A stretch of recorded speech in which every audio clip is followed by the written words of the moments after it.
Good morning, Belle. How'd you sleep last night? Since you're already up, come grab some breakfast with us.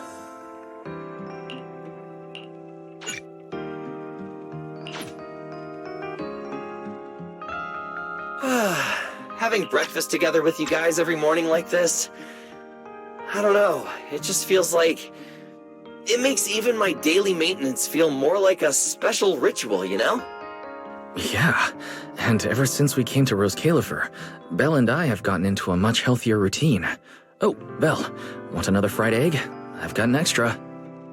I want another one too, with ketchup. Yeah. Wait, Cecilia, that's not ketchup! That's my maintenance oil! What's wrong, Cecilia? Those dark circles are no joke. Rough night? Yeah. It's all because of that thing Norma sent us, that alarm gadget thingy. I was all ready for it. No matter what time it went off in the middle of the night, I was gonna shake all of you awake right away. Then we'd go catch the culprit red-handed. But it's been days, and that thing has not made a single peep. But I still couldn't let myself sleep too soundly. It was terrible last night. I counted tens of thousands of eggs and still didn't get a wink of sleep. Yeah, the mastermind stirred up so much trouble before. Why would they suddenly disappear these past few days?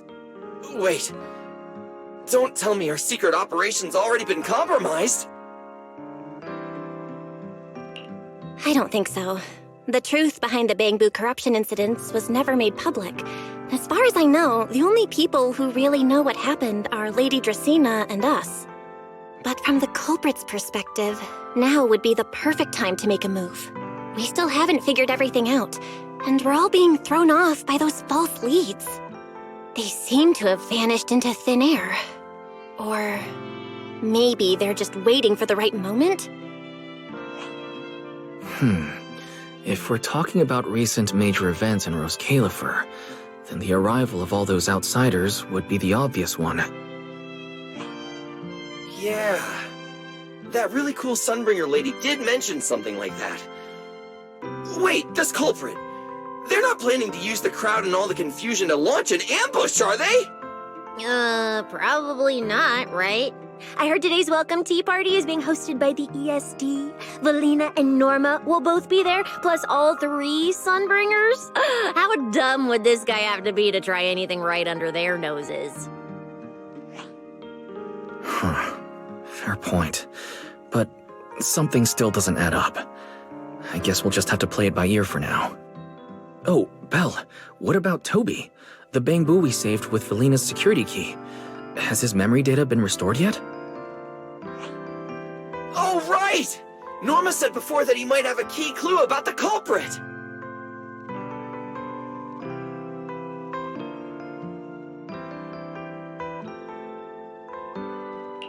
Actually, I'm not too sure either. All I know is that ever since the vaccine plugin was completed, Norma's been completely swamped. She hasn't replied to any of my messages these past few days. Aw, man. She's already that busy, and Valina still called her to the tea party to help with the guests. Sheesh, poor Norma. Why do I get the feeling any guest who ends up dealing with a certain super cranky chief technician is gonna have it even worse? Well, breakfast is just about over. Billy, Cecilia, we should get going and pick up a few everyday essentials. Sounds good. Ready anytime. I'll stock up on motor oil while the sale's on. Pudding! And my pudding! Half-price pudding! I'm buying a whole case and stashing it in the fridge! Bill, you're really not coming with us? Something just came up. I mean, there's something I need to take care of with the HDD, and it's kind of urgent. You guys go on ahead. Yeah, Belle already gave me her shopping list, so let's go ahead without her this time. Well then, I'll leave things on that end to you, Belle. Why do I get the feeling you two are hiding something from us? You're overthinking it. More importantly, if we don't hurry, your pudding might sell out. Huh? Oh, right! I almost forgot. Let's go, let's go! Any later and we really won't make it!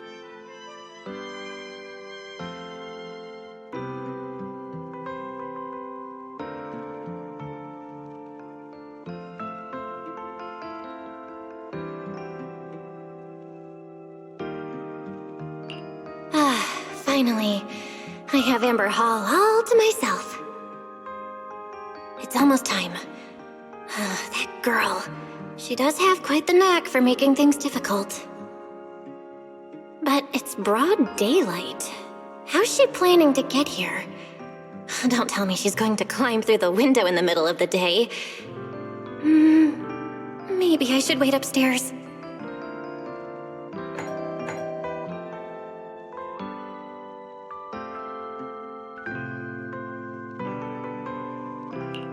Huh? Someone's here? Who could it be? And of all the times... Fine. I'll see who it is first, then figure out how to get rid of them. Wonder who it could be.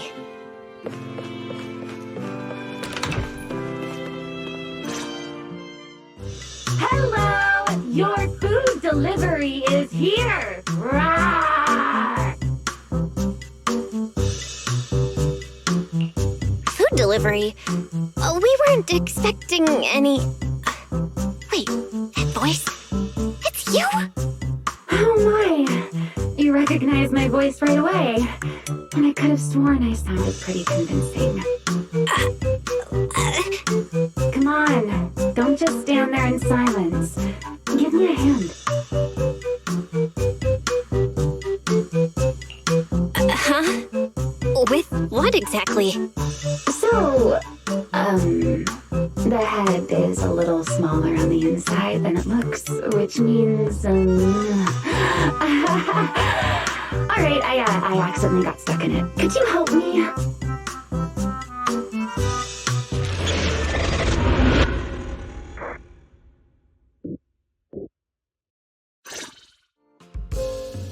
Whew! What a relief. I had no idea it would be so stuffy inside that costume. I nearly suffocated. Right. The legendary first-generation Void Hunter almost got soloed by a mascot costume. Wait a second. Where'd you get that costume? Where's the real Mr. Roar? Him? Probably still wandering somewhere in a hollow as we speak. Do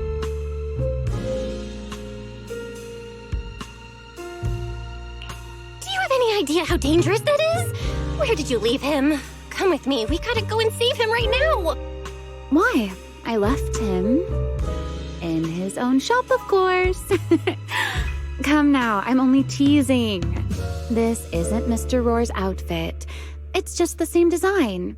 That's all. See? Did you truly think I tossed someone into a hollow? Oh, you really have that little faith in me? And whose fault is that exactly? A certain someone never says anything straight, only speaks in half-truths and riddles, then disappears halfway through. Think about your understanding. Everything you know. Have you ever heard of the word enchainer? Enchainer? Can't say I've heard of that before. What's that? Just as I thought. Helios never tells you anything that truly matters. But your teacher... Never mind. Let me think. Where should I begin? To put it simply, think of them as emissaries of the Creator. Or rather, the true rulers of the Great Hollows.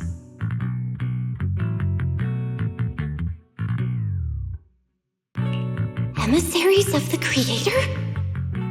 No need to look so surprised. Haven't you already encountered something similar? You mean from that time in Lemnian Hollow? The Creator's vessel. Bingo. You got it. Still, while it bore some resemblance to an enchainer, it still had quite a long way to go before it could truly become one. Of course, had you not stopped it back then and instead let it fully absorb the Qingming Sword's power, it likely would have fully evolved into the enchainer of Lemnian Hollow. I would have gained full dominion over the laws within Lemnian Hollow, whether that's miasma or anything else. Just thinking about it, that would have been a tough battle. Enchainers? Qingming Sword? Hang on, how did we end up talking about all this? Weren't we talking about Gerta Blulu? We are, aren't we? This is a topic related to Gerta Blulu. The Gerta Blulu as it stands now is less of an enchainer and more akin to... of all times. Never mind. Our little Q&A session ends here for tonight. 1 week from now, in the morning, I'll come find you again. Keep it a secret, won't you?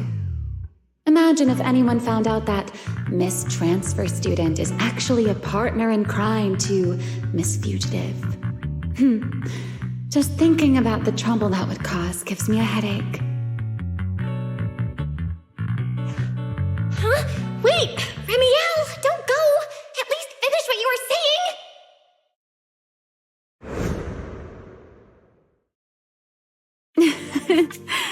I never took you for the type to keep score.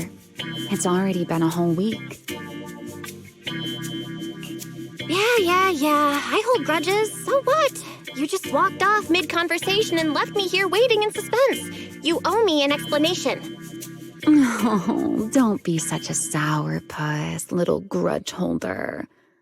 Keep digging into every little thing, and people might start thinking you're not very cute, you know. Let's return to the topic we left unfinished that night. What exactly are Gerta Blulu and Bashmu? The answer is quite simple. They're both enchainer larvae. Beings with the potential to become enchainers, but have yet to do so.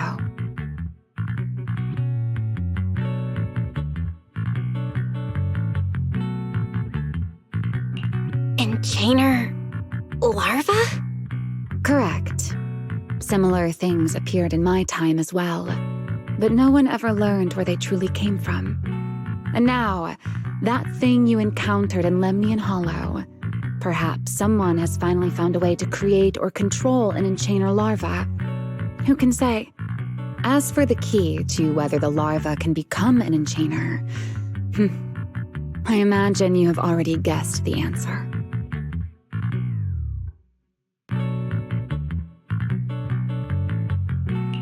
Could it be a Void Hunter weapon? Uh-huh. You're half right. Half right? What do you mean? There's something else besides a Void Hunter weapon? Now that's a whole new question, Miss Rule Breaker. It's my turn to ask one. That ability you tapped into when you faced Gerta Blulu, the one that lets you interfere with singularity leakage. How has that been progressing? Can you use it reliably now? Sorry, I haven't been able to do anything like that since then. Honestly, I don't even know how I pulled it off in the first place. I actually wanted to ask Lady Dracaena about that, but she hasn't shown up for the last few treatment sessions. I never got another chance. That's tricky. And here I was thinking... Thinking what exactly? That you might help me find Gerta Blulu. I'm looking for it too, you see. Will you help me out? She's looking for Gerta Blulu too? Why? Oh, wait, before that, why did she come to Rose Califar in the first place? If you have a question, just ask. It's written all over your face. Okay, You probably already know about this. The Airspace Patrol's been searching everywhere for Gertablulu and Bashmu, and they still haven't found a thing. And you, the wanted fugitive who attempted to assassinate Lady Sunbringer, are also one of their targets. Is this you trying to draw a line between us? No, I was just wondering if those two things... Belle, wife, are you in?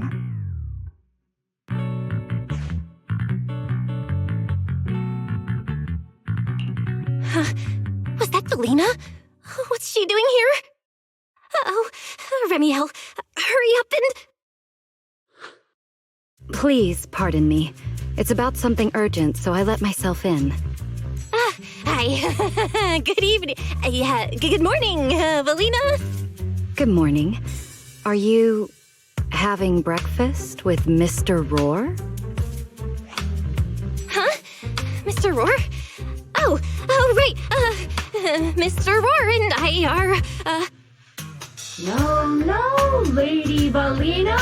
I only stopped by to confirm this lovely young lady's order. Rawr! Order?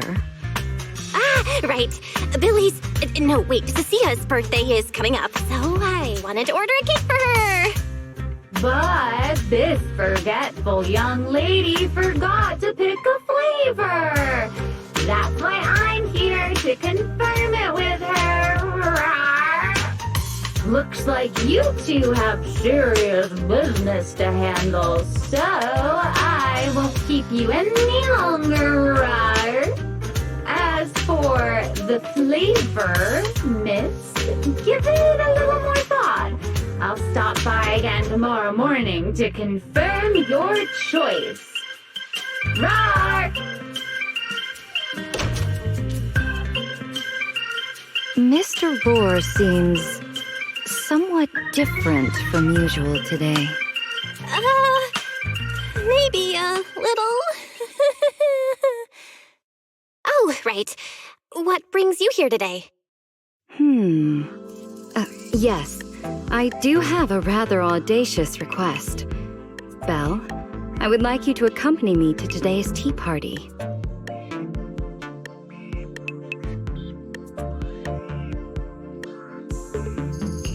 You want me to go to a tea party with you? Yes, you must have heard already. Guests from New Eridu will be arriving today. I have reserved Cup a moment and prepared a welcome tea party for everyone.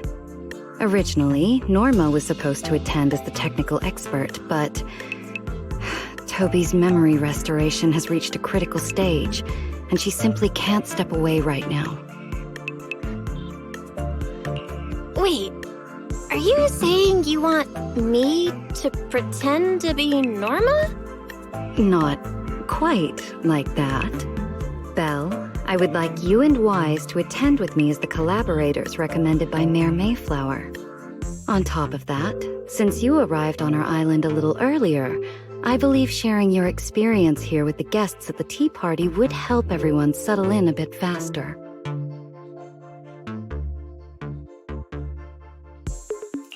Got it. Wise went shopping with Billy and Cecilia earlier, but I can go with you. Oh, thank you for understanding, Belle. Let's go. There'll be a lot of important people at the tea party, right? There's no need to be nervous. It isn't a formal occasion.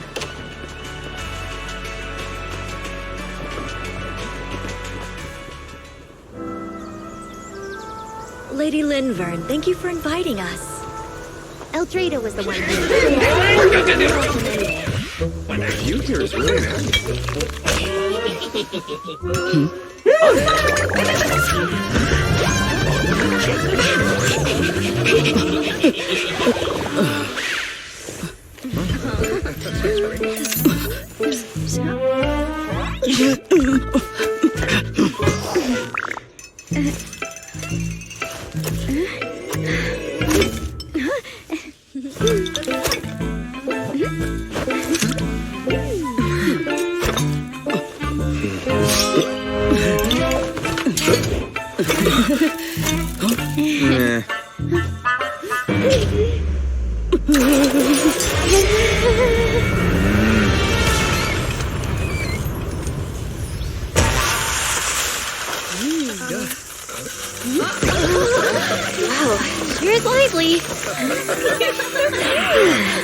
Pretty cool.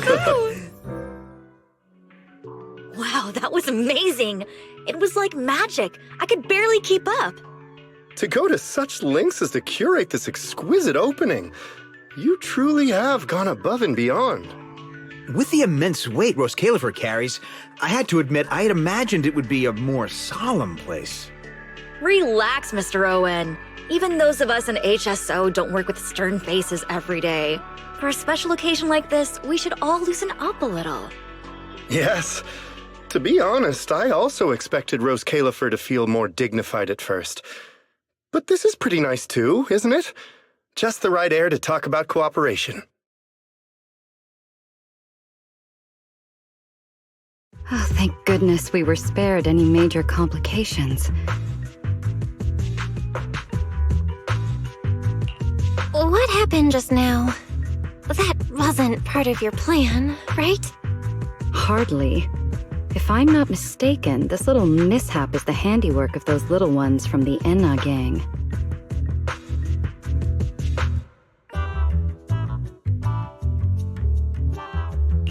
Enna gang? Judging by the name, is it related to Bangbu? Indeed. In Rose Califer, many small groups form spontaneously among Bangbu, almost like clubs. The Enna gang is one of them. As for the Bangbu there, they always say they're acting in the interest of Rose Califer and all Bangbu, but to everyone else, what they do looks more like pranks. For example, a few days before your arrival, the huge pile of bananas in front of Aurelia Academy was also their doing. It was their way of voicing their grievances against the newest logic cores. I heard they originally planned to lay out banana peels, but Bangbu do not eat bananas, and they did not want to waste food, so they simply stacked the bananas instead. As it turned out, the students thought they were a special courtesy arranged by the ESD, and they were quite delighted for a while.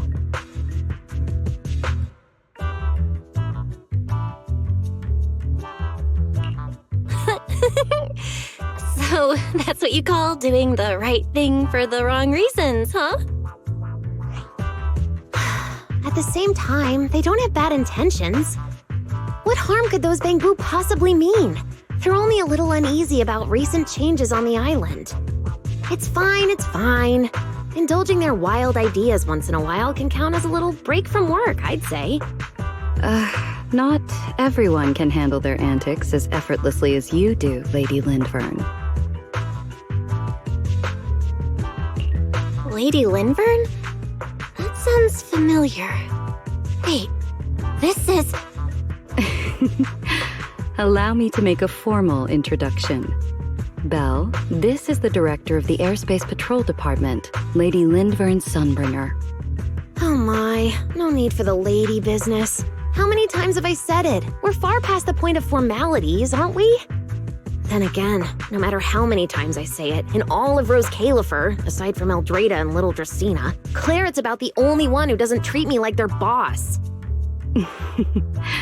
After all, not just anyone can be like Miss Claret and end up becoming Lady Lindvern's creditor. All right. Allow me to introduce myself. Hello, Belle. I am Lindvern, Director of Airspace Patrol. I've already heard a bit about you from Dracy in secret. I didn't expect you to uncover an important clue about the Bangbu corruption incidents right after arriving. That's quite impressive.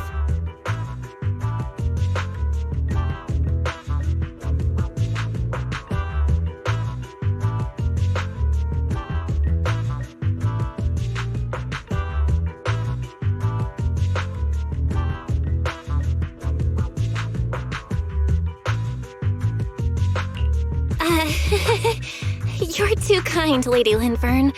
I really didn't do all that much. Well, I'll be counting on you later, all right? Oh, also, no more lady this and lady that. Just call me Lindvern. Okay, I'll try to get used to it. Wait, later? What are we doing later? What else? The troublesome parts of the tea party, of course. I'm terrible at occasions like this. All that stiff etiquette, the small talk, having to smile the whole time. Eldrade or Dracy should have attended, but Eldrade has been busy with who knows what lately, and Dracy's tied up with the CCD's singularity leakage, so I had no choice but to make an appearance. Dealing with all that formality, just thinking about it is exhausting. So, I spoke with Valina. Well, actually, Lady Lindvern was the one who insisted on asking you to come. So you haven't told her yet, Valina? Oh well, no matter. You look like the type who's good at socializing. I'll leave it to you, all right?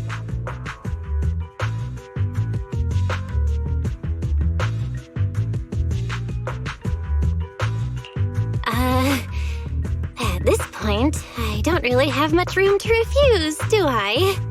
The third Sunbringer, Lindvern of Airspace Patrol. I didn't expect her to be like this at all. And what she mentioned earlier, the singularity leakage at the CCD. Speaking of which, Lady Lindvern, has the singularity leakage at the CCD still not been cleared up? Yeah, it seemed to have returned to normal at the time, but the surrounding area hasn't fully left its activated state.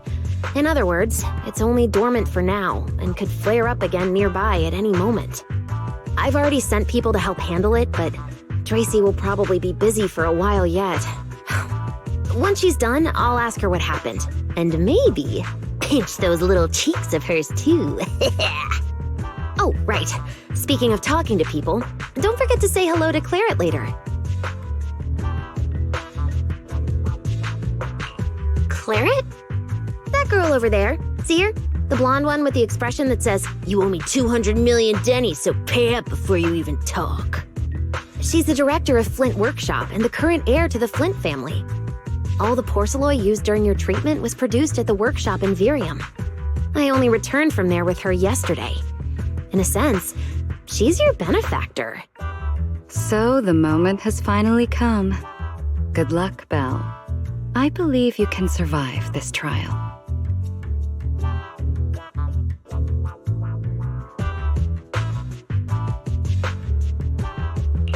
Wait, why do I feel like it's getting more dangerous by the second? Nothing terrifying's about to happen, right? No, Claret isn't that frightening. She's just a little earnest, that's all. If you're really worried, I'll teach you a little trick. Compliment her. Anything will do. Flattery does wonders.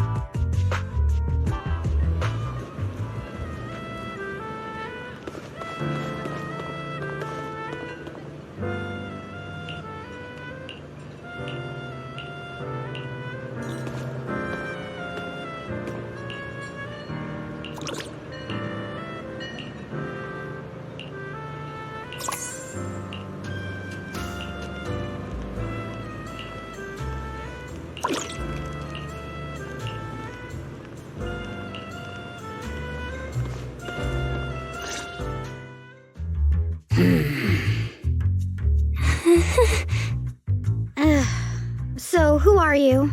Another outsider? You've been staring at me for quite a while. Got something to say? Or is this some kind of new era-do etiquette? Sorry, Miss Claret. I was just thinking how I should properly express my gratitude to you. Gratitude? Are you sure you've got the right person? Did I help you with something? Oh, wait, I get it. So you're the one Dracaena and the others are trying to save. Yes, that's me. Thank you very much for your help during my treatment. Oh, I forgot to introduce myself. I'm Belle. Nice to meet you, Miss Claret. Help? Funny, I don't remember doing anything like that. All I remember is someone sweet-talking me into investing in some ridiculous long-term treatment project, then burning through at least 3 days' worth of my workshop's porcelain output in a single day. As for how that turned out, that has nothing to do with you or that byproduct inside you. I'll go have a nice little chat with that innocent-faced little liar myself. Wow, she really doesn't pull any punches. Maybe I should try complimenting her just like Lindvern suggested. Might lighten the air a little. Is there anything else?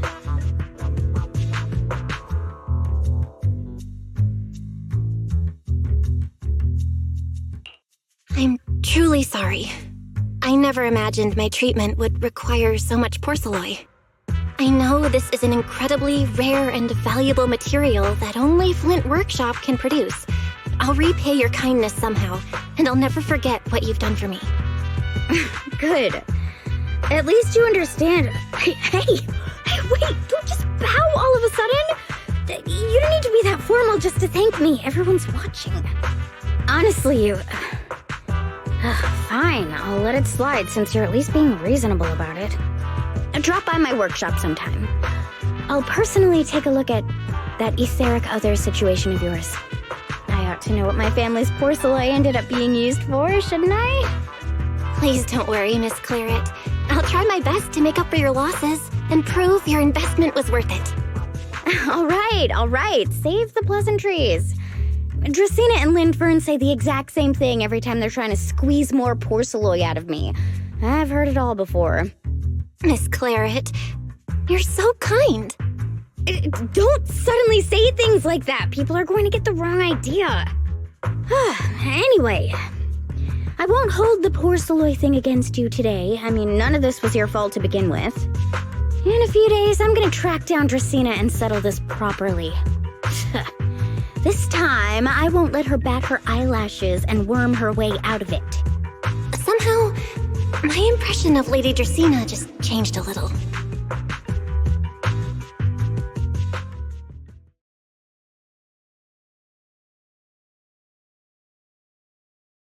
Valina, Sigrid, what's wrong? What happened? No need to be so tense, Belle. It's just a small matter. Not all the guests scheduled to arrive on the island today have shown up yet. One of the airships ran into some trouble while passing through the storm belt. That held things up a bit. They're just now pulling into port. The tea party's already halfway through, and neither Lady Lindvern nor I, since we're the ones hosting, can just slip away in the middle of it. So, I will be the one in charge of welcoming this batch of guests. And, Miss Belle, I would like you to come along with me.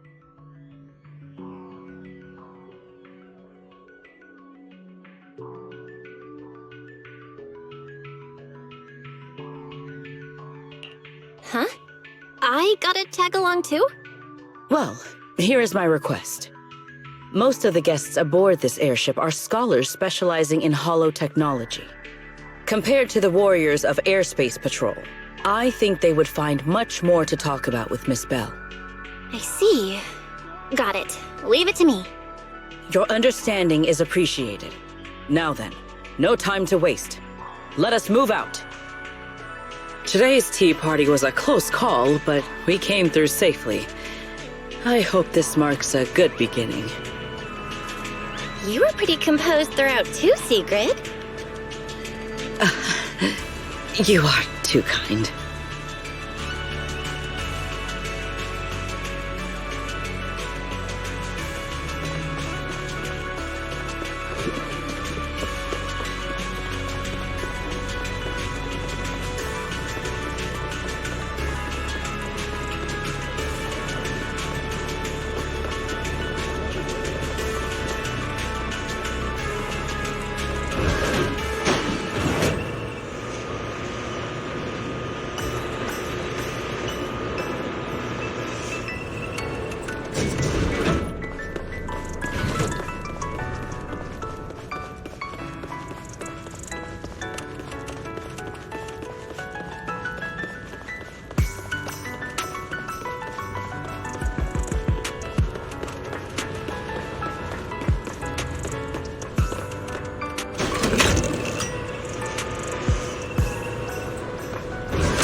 The guests should be leaving the station soon.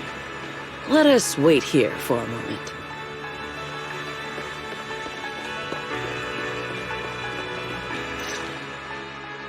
The last time I was here was just after we first arrived on the island.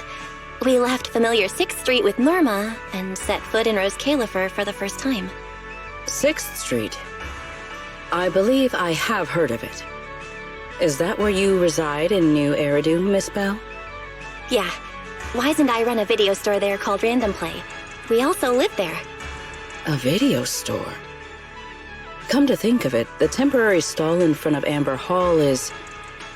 Ah, I see. That explains it. If you're interested, Sigrid, wanna get a membership card for our shop? It's really handy for renting tapes, and it works at the stall too. I shall give your suggestion due consideration, Miss Bell. Ah, the guests have arrived. Miss Bell, let us greet them.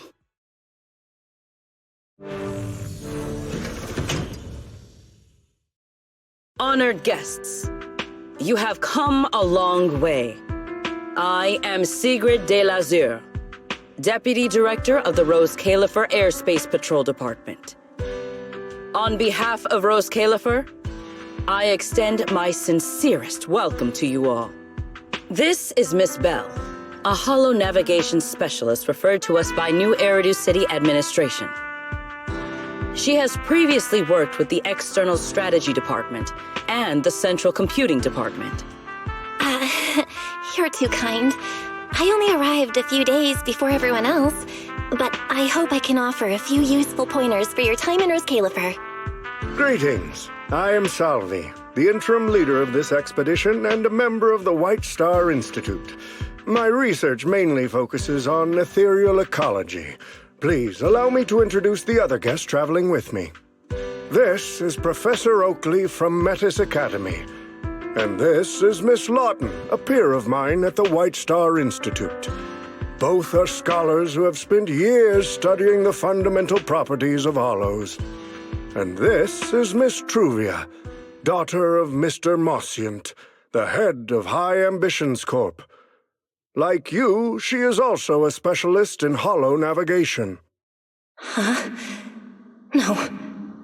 It can't be. She really is. What did I tell ya? We were always gonna win this one. Icarus 2 points, Phaethon 0. That's only twice. Nothing to brag about. Not satisfied? Fine then. Let's run it back tomorrow. Bring it on! We've got all the time in the world. I could go head-to-head with you for a lifetime. Looks like someone's gonna be losing for the rest of their life, huh? Truvia, what did you just say? I'm saying, what's that got to do with me? Truvia, why? You could have easily. The Truvia I know would never say something so cruel. Cruel? How do you have the nerve to call me cruel? You two, you're the ones who are...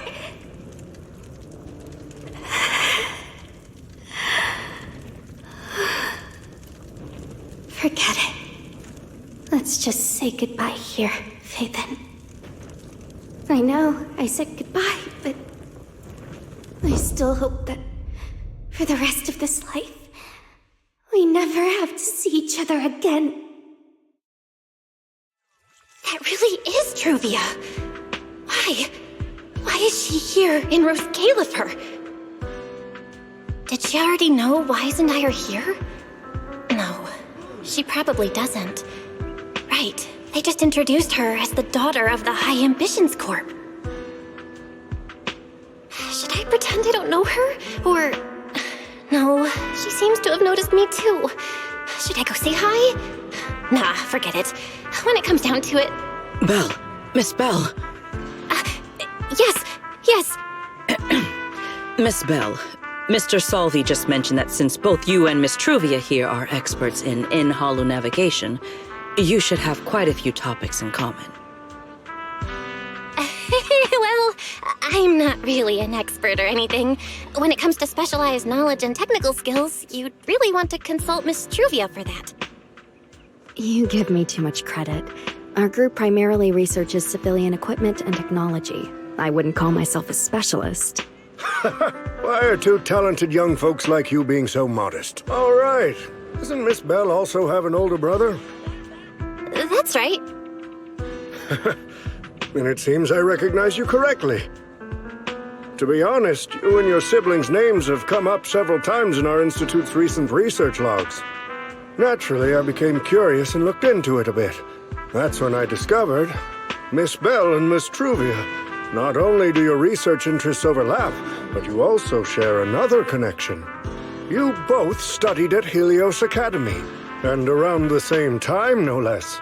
That's correct, Professor Salvi. Belle and I were both students at Helios Academy once.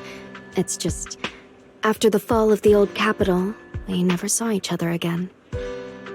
Oh my, so it truly is as I suspected. Once we reach the tea party, I'm sure you two former classmates will have plenty to catch up on. Unlike an old man such as myself, at my age, there are hardly any classmates left to reunite with. I suppose you're right. This Professor Salvi really knows how to put people on the spot. What do I do? Am I really going to spend the next few hours feeling this awkward? Somebody help! I would love the chance to speak with Miss Bell a little longer, but the journey was rather rough, and I'm afraid I'm feeling a bit airsick. If I were to attend the tea party in this state, it would hardly be proper. Sorry, Miss Truvia. That was our oversight. We did not account for a situation like this. Today's tea party is just a casual welcome we have put together for you all. You do not need to worry about a thing. We will be hosting a proper formal reception for everyone down the line. If you are feeling a bit under the weather, how about having Miss Bell accompany you for a stroll in the nearby park so you can rest? Huh? Miss Truvia politely declined the tea party. She probably wants to catch up with her old classmate who she has not seen in ages. Miss Bell, too. She seems to have a lot to say to Miss Truvia. Yes, that must be it. Then allow me to lend you all a helping hand. Since Deputy Director Sigrid has suggested it, Miss Bell, if you have no objections, I would be happy to accept. Oh, why would I object? I'd be happy to. Rest assured, Miss Bell. Leave everything here to me. Please, take all the time you need to enjoy your walk with Miss Truvia. I shall explain the situation to Lady Valina.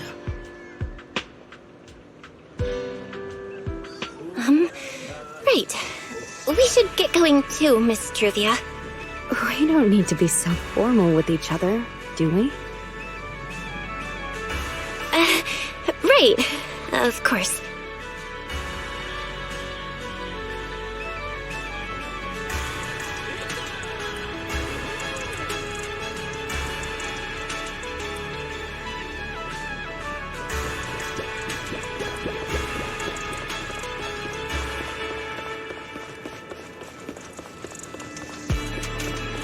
This really is beautiful.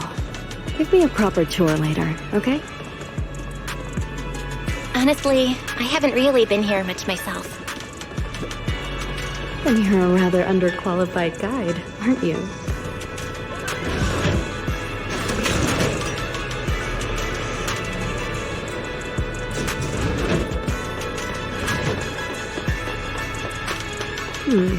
That silver tree.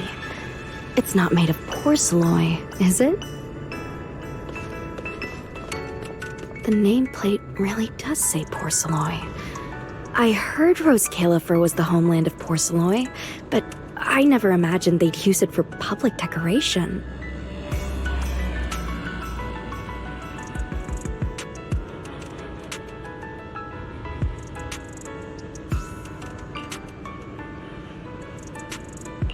I see.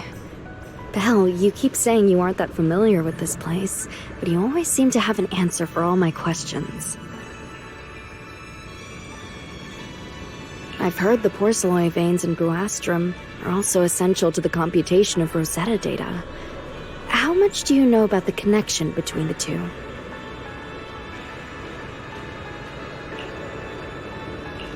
Really?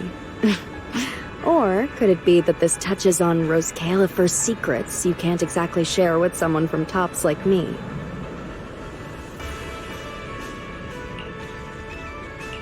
Next time, huh?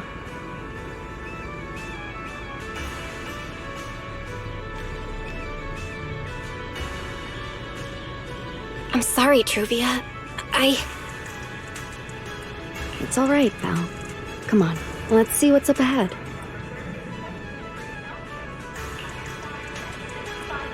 There's so many people over there. Yeah, there's a fountain over there. It's where Bangbu hold events sometimes. It looks rather interesting.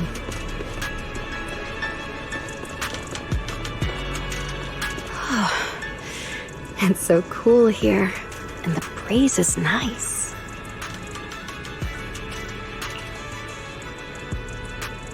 Thank you. I'm feeling much better now. This flight was way longer than expected, and I ran out of motion sickness medicine halfway through.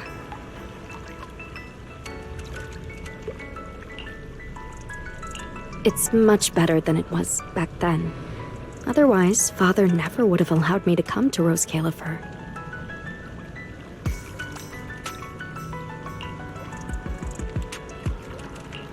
Thank you for your concern. My father may be getting on in years, but he's in good health. He still handles many matters personally. That wasn't really what I meant. Marciant has always had high expectations for Truvia and the others, but he's also strict. Especially after that incident. If I remember correctly, that was around the time Truvia started to... I wonder whether things between her and her father have improved since then. What's wrong, Belle?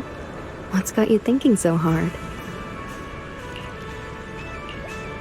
All right, then. Let's keep going.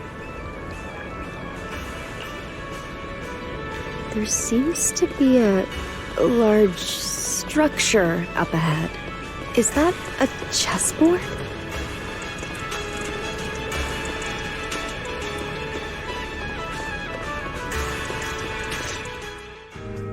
Wow, it really is a chessboard. I feel like it's been ages since I last played a game of chess.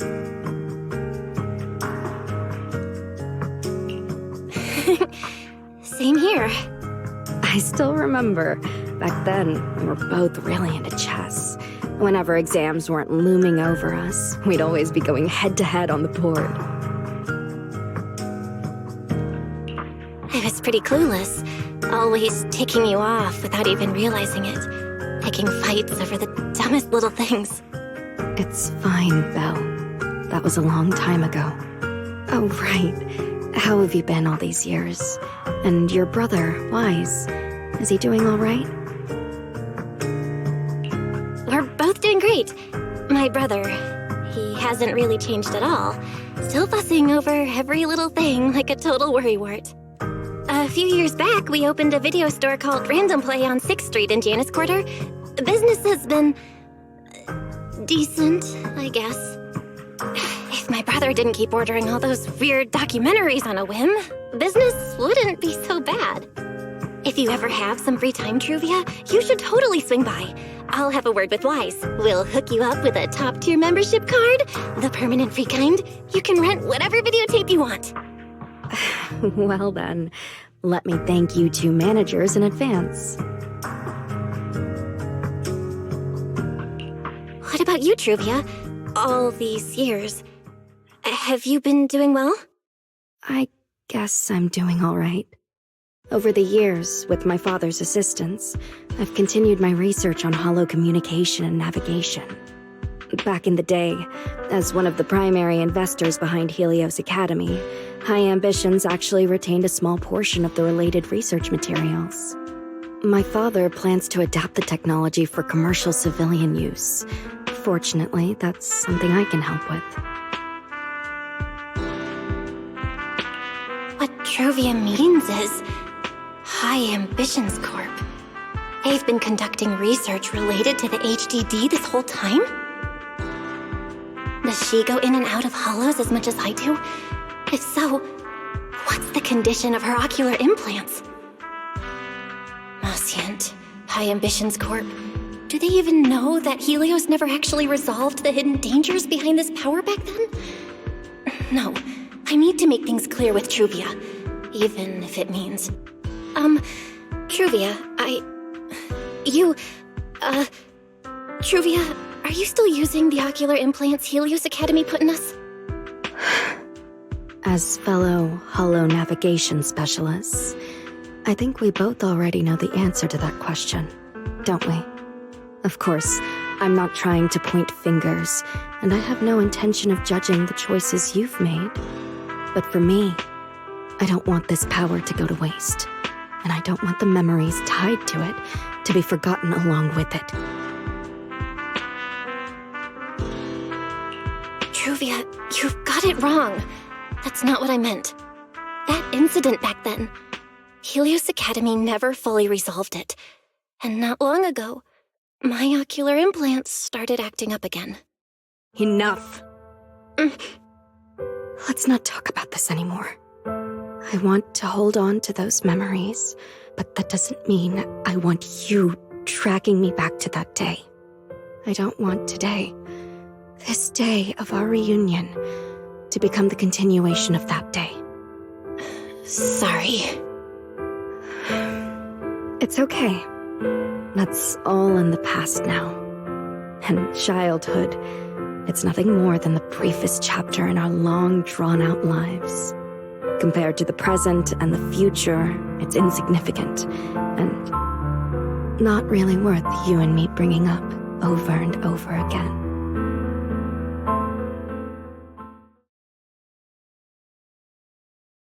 Belle, Truvia, I knew you two would be here. Wise, what are you doing here? We were heading back after shopping when we passed by Cup Moment just as the tea party was wrapping up. Sigrid mentioned you'd come out here with an old classmate, so I figured I'd swing by and check in. I never would have guessed it'd be Truvia. That was cold, Wise. When your sister saw me, she was a lot more excited. I'd love to stick around and chat longer, but I'd rather not put myself through trying to keep up with you two chatterboxes at the same time. Now that the tea party's over, I should head back to the place the ESD arranged for us before my companions start worrying. Wise, Belle, I'm really glad we got to see each other again here in Roskilde. Maybe next time, if we get the chance, we can sit down and catch up properly. No need to walk me back. I've checked the map, so I should be able to find my way. Besides, I'd like some time to myself. I'll see you around.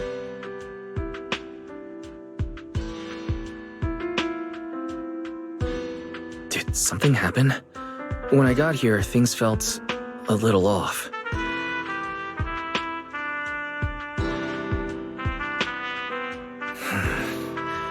I didn't expect things to turn out like this.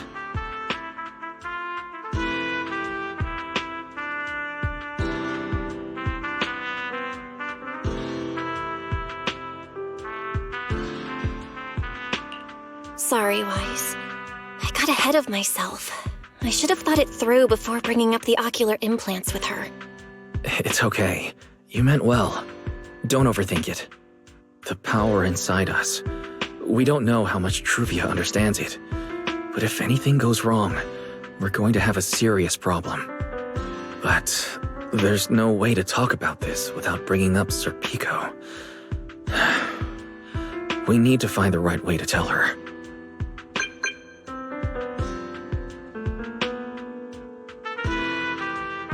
Oh, it's a message from Norma. Toby's made some progress. She said all of Toby's memory data has been fully restored, and there's something important she wants to show us. She's telling us to get to the academy ASAP. All right, let's head over there now. Something important. Might be a clue to the real culprit. Come on, let's hurry and find Norma.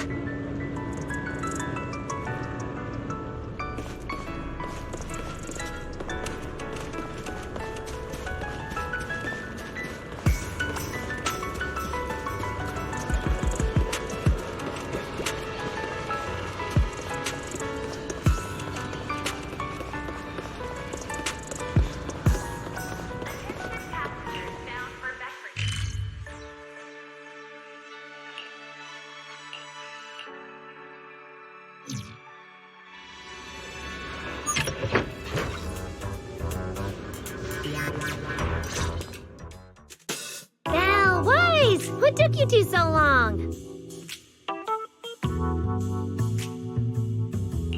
Norma, did you find anything in Toby's memories? Any clues about the culprit? What exactly did they do to those bamboo? Whoa, slow down! Your expectations are way too high. Now you're making me nervous. Anyway, just like I said in the message I sent you, Toby's memory restoration work is done. Some of the data's been totally wrecked by corruption, but no biggie. I still managed to dig up someone who looks like a prime suspect. I've already seen it plenty of times. Here, take a look for yourselves.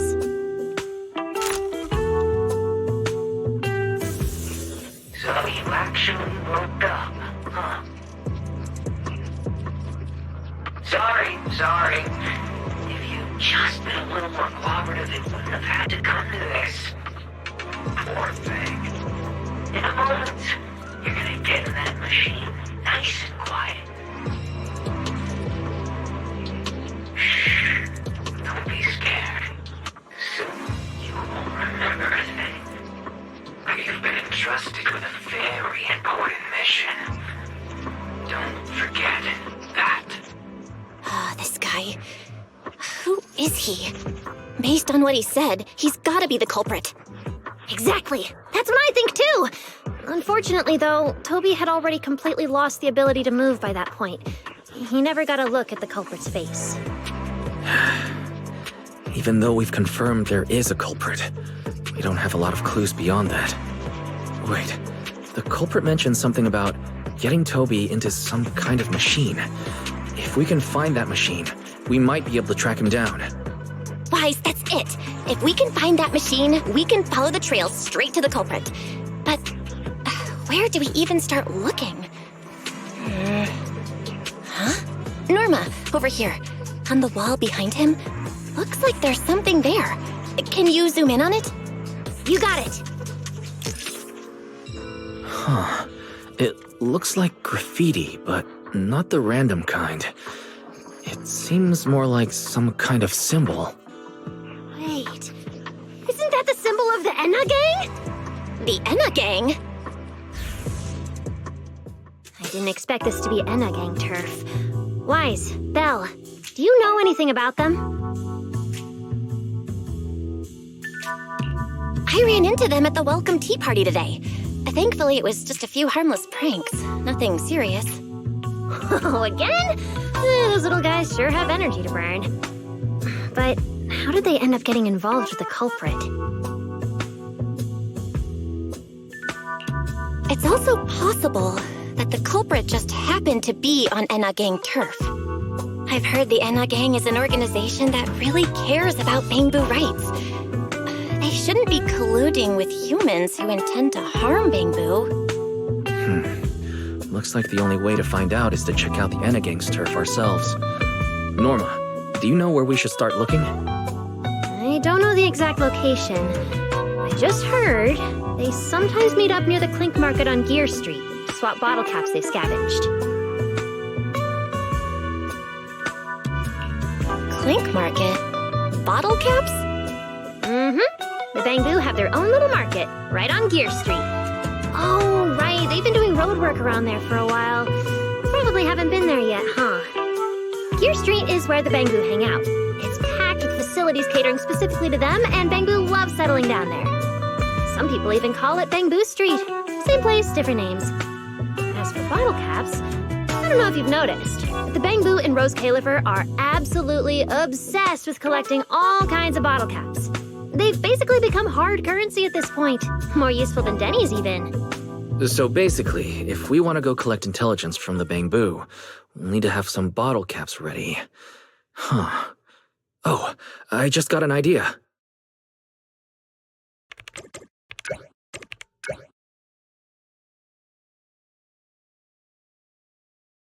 I'm here, Wise! Belle, check it out! Are these bottle caps enough? Cecilia? Are you secretly a bamboo or something? Where'd you get all these bottle caps? What are you even talking about? I brought these myself. Before coming to Rose Califer, I was worried there wouldn't be anything good to eat, so I stuffed a ton of snacks and drinks into my luggage. And then, things have been crazy lately with one emergency after another. I forgot to take out the trash in my room, and then blah, blah, blah. Anyway, the bottle caps you wanted, I found them for ya. Never thought the day would come when I'd be grateful that Cecilia never bothered to take out the trash. But what do you guys need so many bottle caps for? Feeding your bamboo? Oh, I see. Now what are we waiting for? Let's get moving! I'll sit this one out. With someone from the ESD tagging along, I doubt you'd get anyone to talk. Here, I've marked Gear Street on the map for you. The road there should have been fixed up yesterday, so you can head straight over. But hey, don't go telling anyone I'm the one who tipped you off. All right, let's go. We'll catch you later, Norma.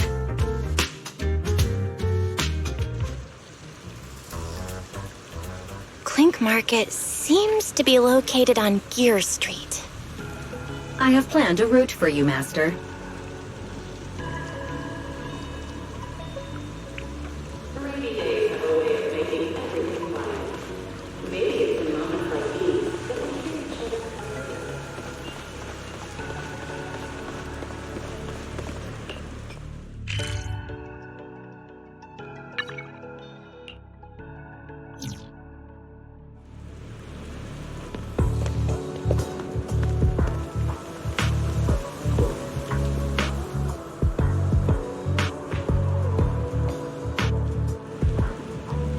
Master, we have arrived at the target location, Gear Street.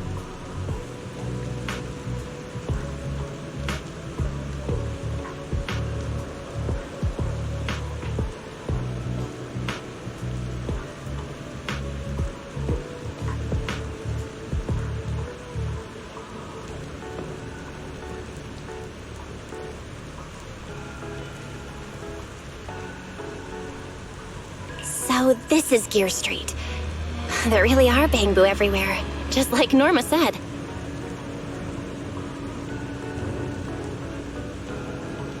Our target destination is Clink Market.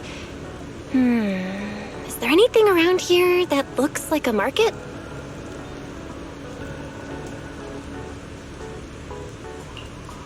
Well, based on my extensive experience solving cases as a public security officer, over there! That red mailbox, that one. The little door next to it looks extremely suspicious.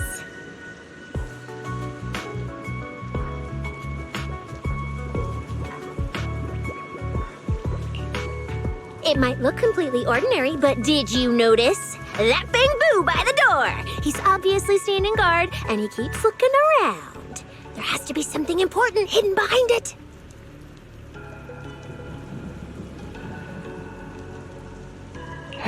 That does seem suspicious. Let's go check it out.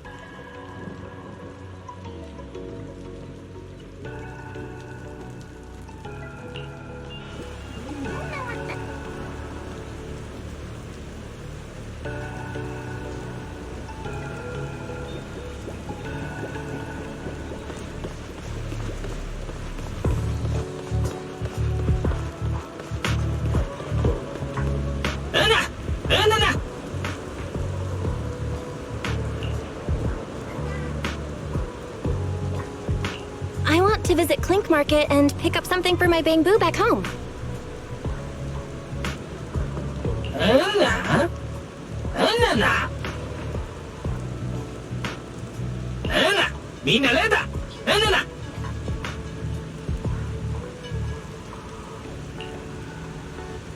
Yeah, this store is way too small. But at least I found the right place. Clink Market really is here.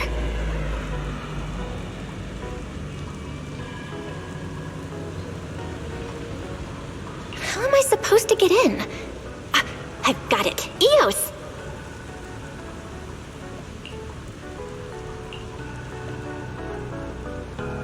All right, that should do it. Let's go in and take a look.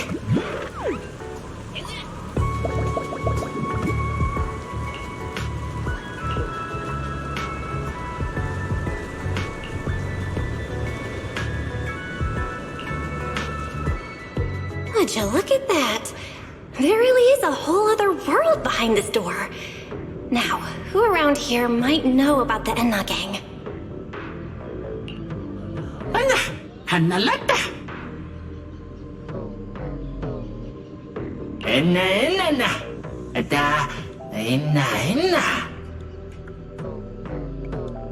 That bamboo seems really well informed.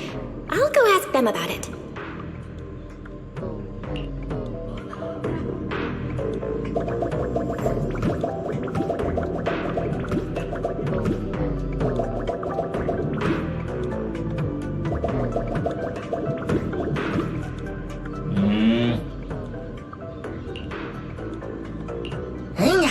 What the...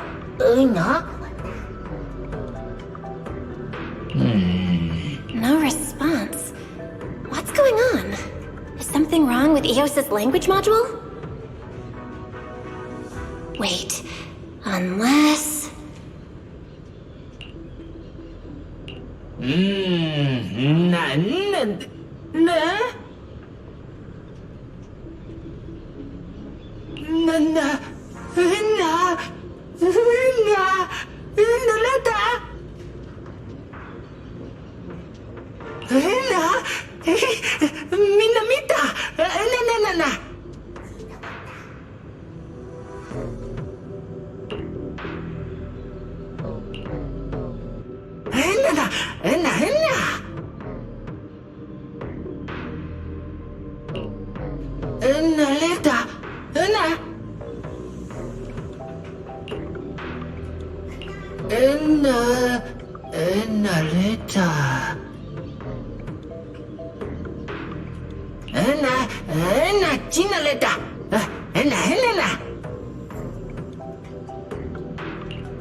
I never expected such a huge space beneath Buastrum.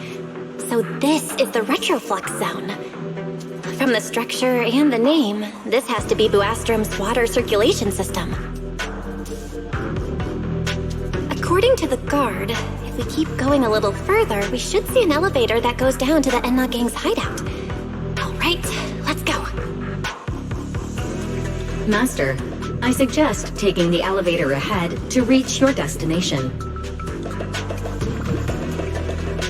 Who would have thought there were still Bangbu living beneath the city, along with a secret gang? Though, in such a cramped place, only Bangbu could move about freely.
Wait, why are they all looking at me?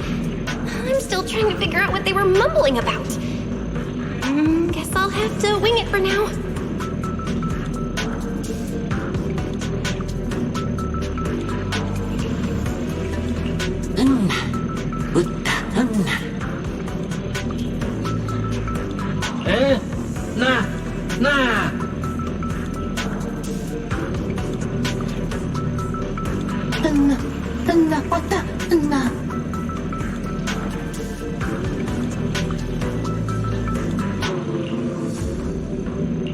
The elevator's broken. Let's look around. Maybe there's another way to reach the Enna Gang's hideout.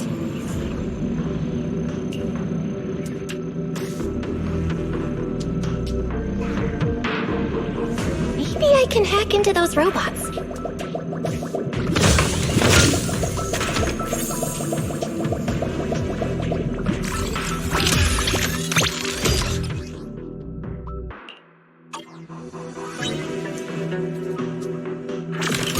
It worked. I had a feeling it would. Let's go down this side path and take a look. I don't see a switch for the drawbridge. Guess I'll just try ramming it.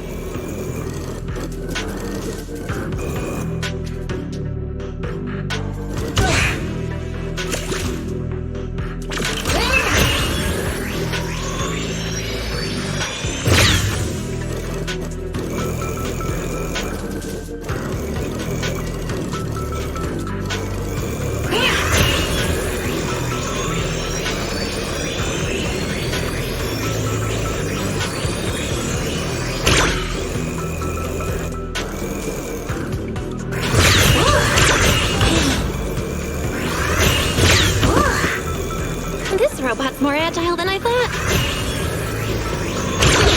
Look at all these narrow pipes. So this is how the Bangbu from the Enna Gang usually get around?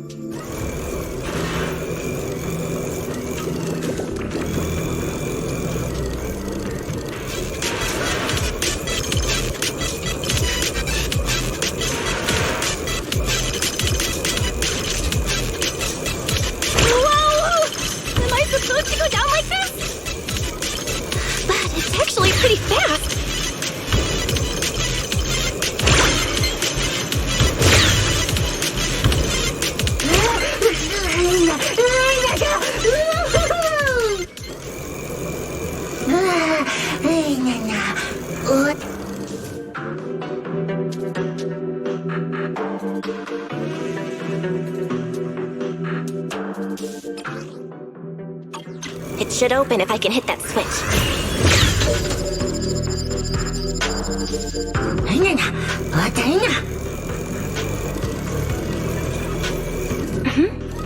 I think I hear something nearby.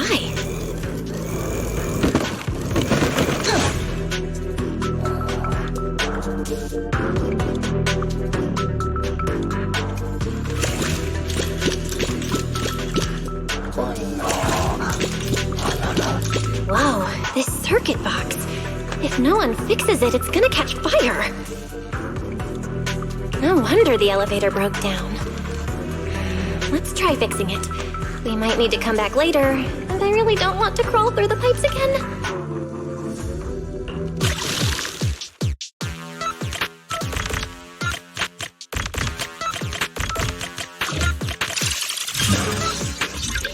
Okay, that should do it. Huh?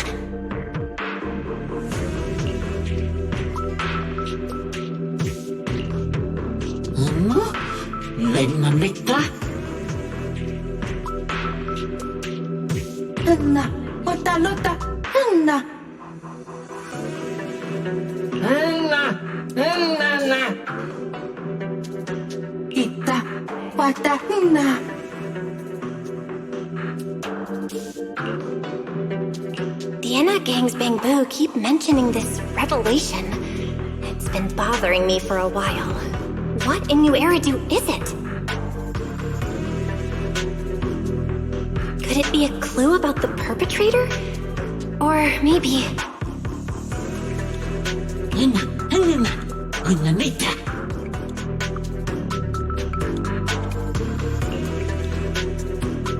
What is the connection between the revelation and the culprit? It's still bothering me.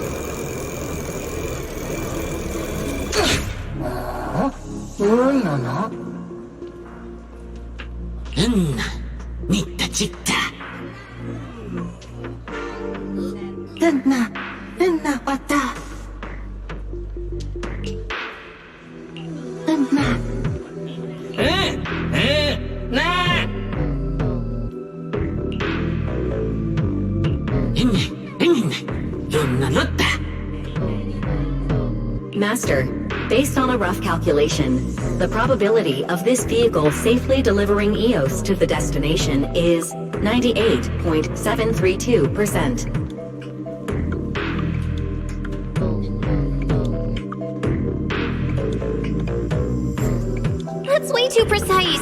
And how does this even count as a vehicle? Oh, fine. It's not like there's another way. Let's try it.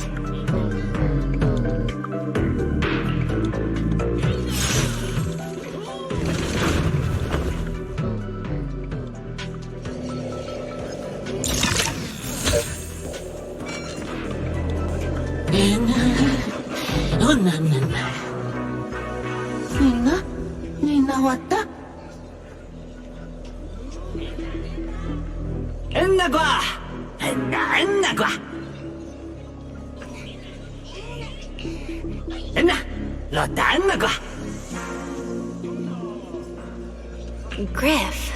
So he's the boss of the Enna Gang. Maybe he knows something about the perpetrator. Come to think of it, this place really does look a lot like what we saw in Toby's memories.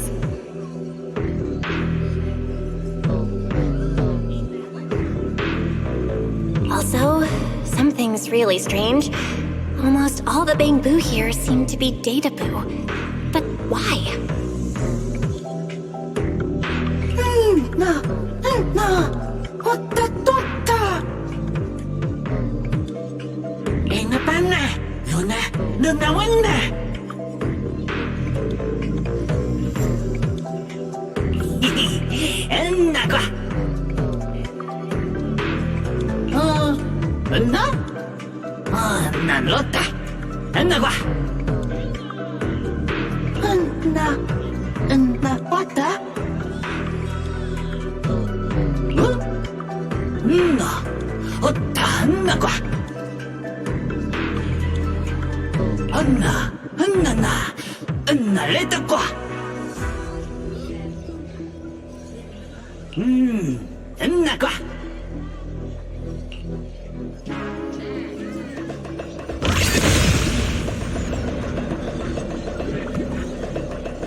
So this is Prophet Boo, the oldest Bang Boo of the Enna gang.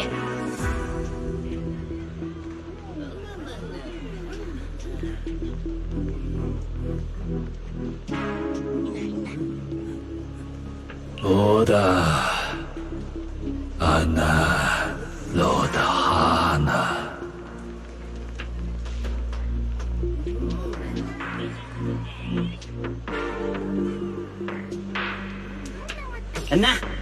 Enna qua.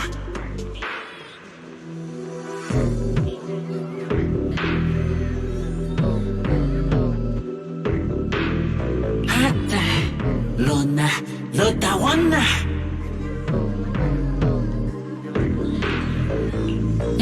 Enna, Lotawana, Punapota.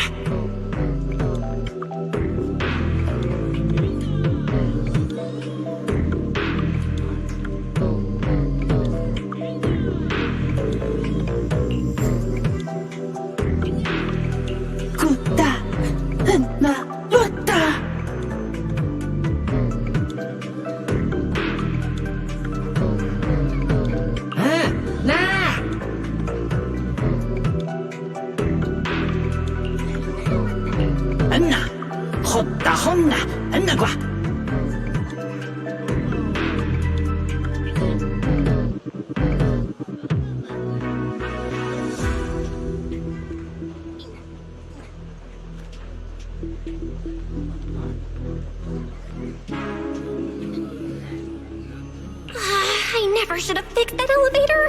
How was I supposed to know it'd end up like this?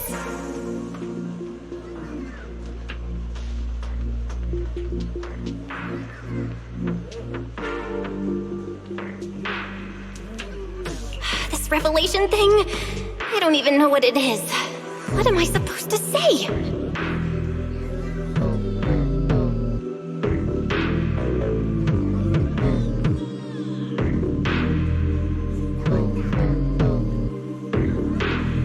Apologies, Master.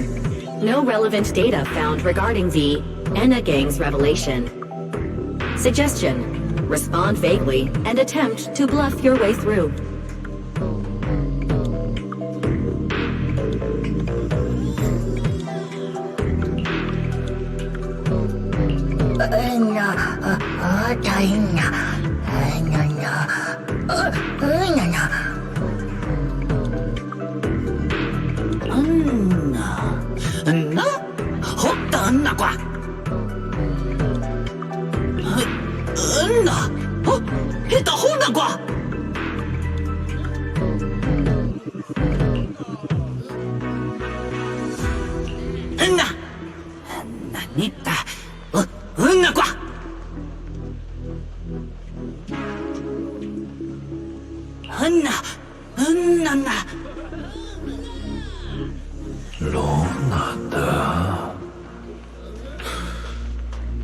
오다 하다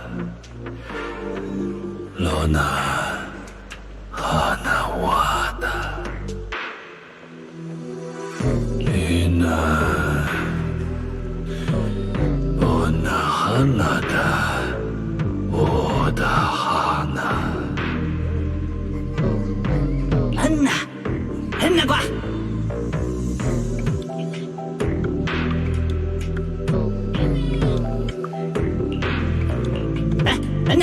Con nãy ta quá.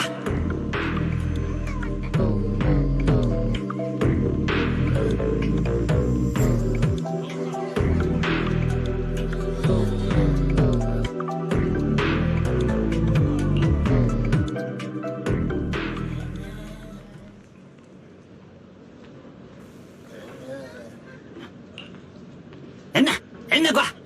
Nãy ta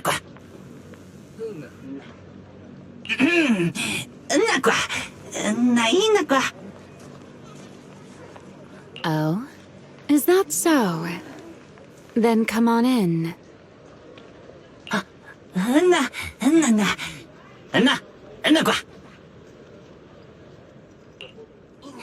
The Great One. Could that be the culprit? That voice sounds weirdly familiar.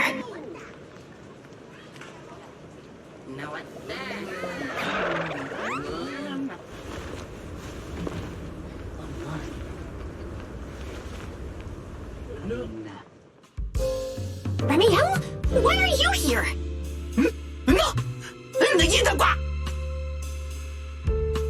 Oh yeah, she's up to no good. She is the partner in crime of a fugitive like me, after all. Answer me, Ramiel! Why are you here? And what are you doing with the Enna gang? Oh my, that is a curious question. Barging into someone else's home uninvited, then starting with, "Why are you here?" How terribly rude. Oh, wait. I suppose I did something similar myself not long ago. Never mind. Not important. Yes? Haven't I mentioned before? This is the proxy from the External Strategy Department.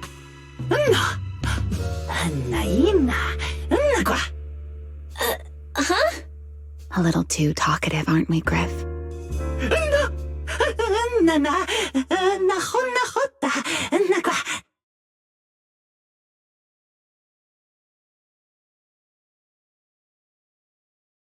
Well then, it's just the two of us now, my charming little Bang Boo. I must say, I didn't expect you to have such a practical, yet rather adorable, little skill. You haven't used this, little trick for anything mischievous, have you? I feel like you're imagining something really weird. Wait, how did you manage to get me off track again? If I remember correctly, in our Q&A game, it's my turn to ask the questions. Sure. What would you like to know this time?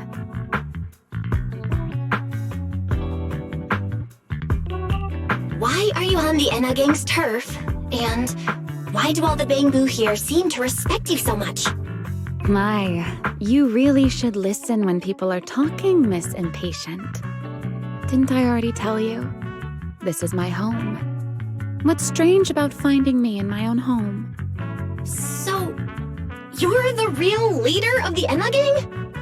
What are you talking about? The leader of the Enna gang is Griff, the one who brought you in just now. Me?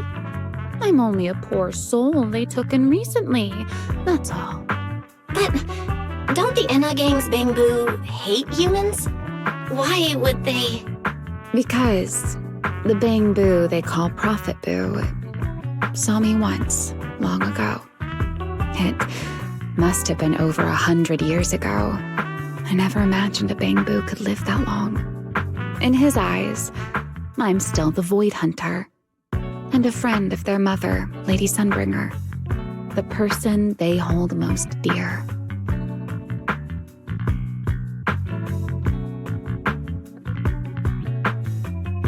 But that makes even less sense. Weren't you wanted because you tried to assassinate Lady Sunbringer and failed? In which case, Shouldn't the Enna Gang's Bamboo hate you even more? Oh, that part's simple. Because, as far as the Enna Gang understands it, the 3 Sunbringers now governing Rose Califer, they're all imposters.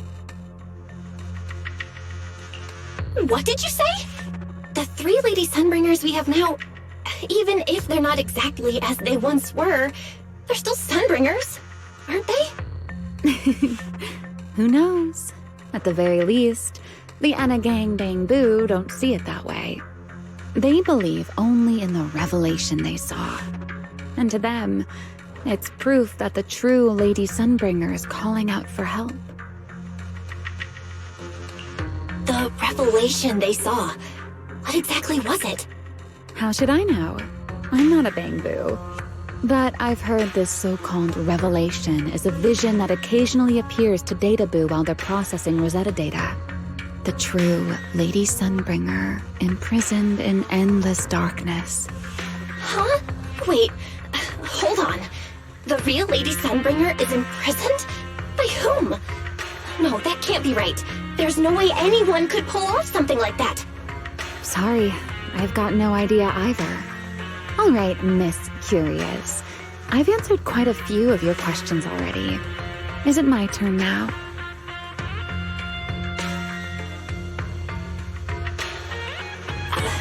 What do you want to ask?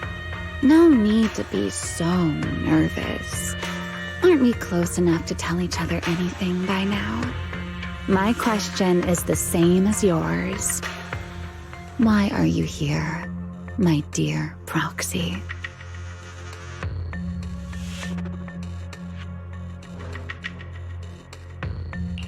Remember Toby? The Bamboo we rescued from Gertablulu?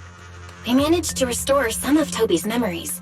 He was kidnapped, and the place where it happened had Enna Gang graffiti. I see. So you've come to the Enna Gang looking for answers. Singularity leakage, the culprit behind the Bamboo case, the Enna Gang, Gertablulu. If my guess is right.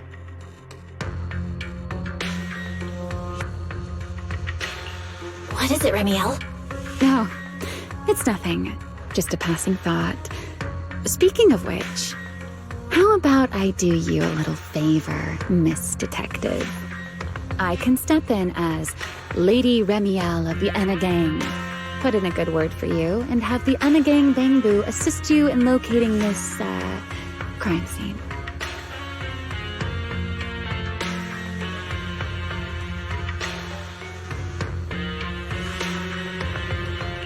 Really? That'd be a huge help, Remiel. Thanks. Wait. There's a catch, isn't there? No, knowing you, of course there is. All right, out with it. What are you plotting this time? Wow, Miss Detective. Isn't that a little much? I told you my condition ages ago. Help me investigate Gertablulu. And if I'm not mistaken, Gertablulu and the culprit you're after may end up being connected.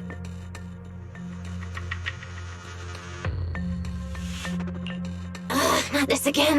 Enough with the riddles already. Remiel, could you please clarify what you mean? Very well.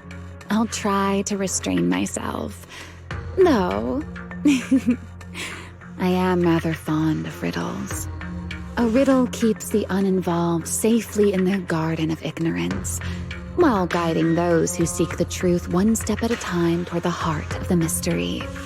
In the end, a riddle is simply what truth looks like when the people involved don't all have the same information. But enough philosophy. Let's ask Griff about the place you're searching for.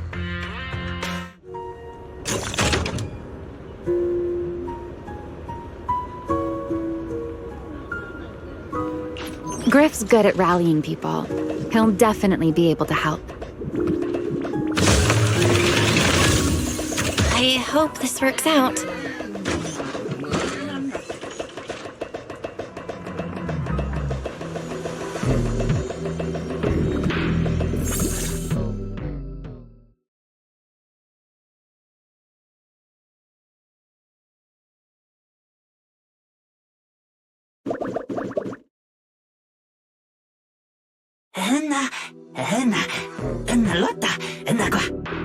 Just as I'd expect from you, Griff. Quick and efficient.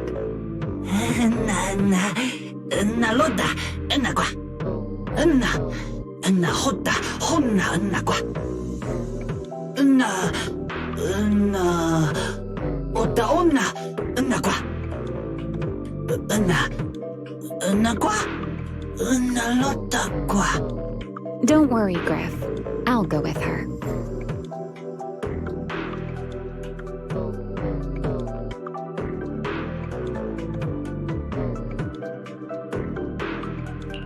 Huh? Remiel? You're coming too? Wasn't that our agreement? I help you follow the culprit's trail, and you help me investigate Gerda Blulu. What? Have you forgotten already, my dear partner in crime?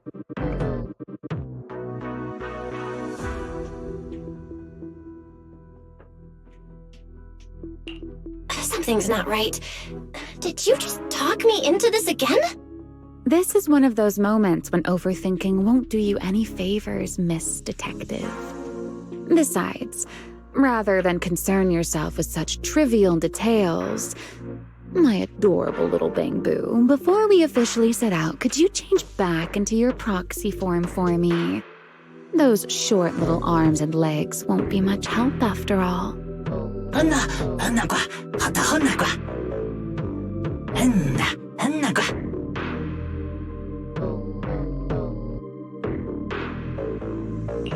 Got it. I'll be right there.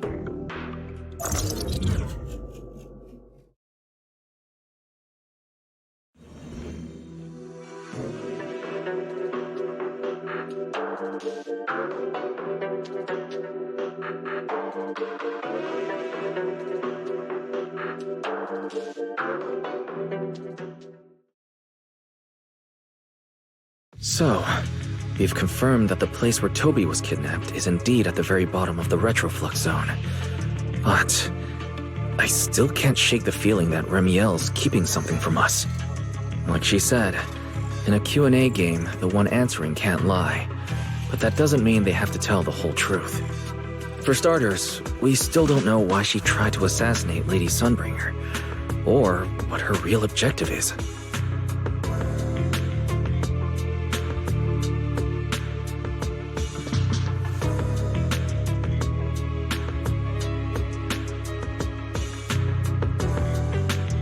Yeah. Back in the retroflux zone, I actually thought about asking her why she tried to assassinate Lady Sunbringer.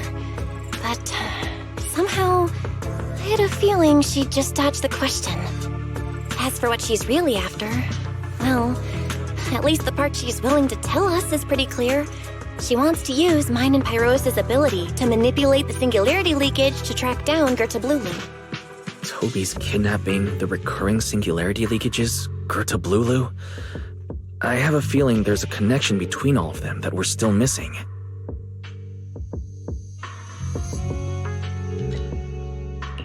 Yeah, Remiel said something similar too. Looks like the only way we're getting any real answers is by finding that crime scene at the bottom of the retroflux zone. Billy and Cecilia should both be resting in their rooms. Do you want me to ask them to go with you? No need. I can handle it myself.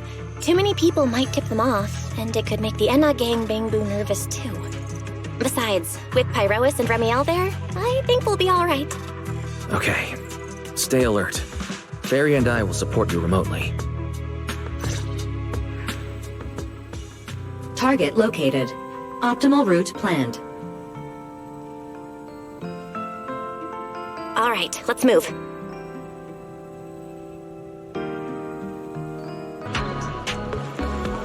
Approaching the target location. Navigation complete. Wow, Amber Hall was this close? No wonder Remiel can get there so easily. Wait, is that secret? Pardon me. Is something troubling you? You have been circling this phone booth for quite some time now.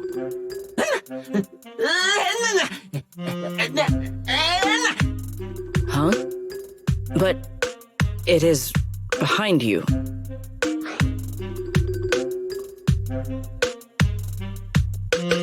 Sigrid?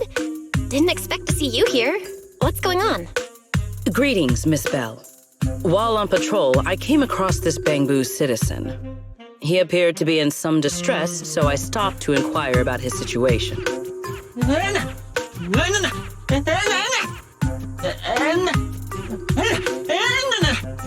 Waiting for someone?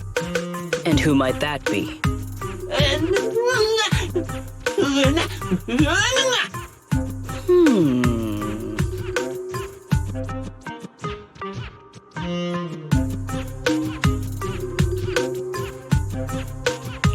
This Bangbu, is he the one Griff mentioned that's guarding the phone booth? Oh, he's way too nervous. Oh, Secret's already starting to get suspicious. I've got to think of something before he gives himself away.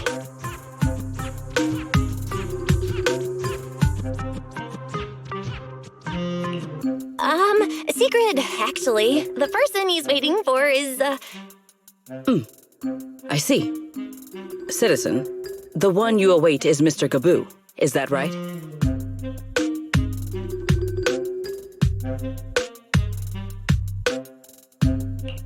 Mr. Gabu? Who the heck is that? I do not know. But we must stay here. We must wait for Mr. Gabu. Perhaps today. Perhaps tomorrow. But one day, we shall wait no longer. For Mr. Gabu will finally arrive. Huh? Oh, it's a line from the famous play, Awaiting Gabu. Did I get that right, Mr. Actor?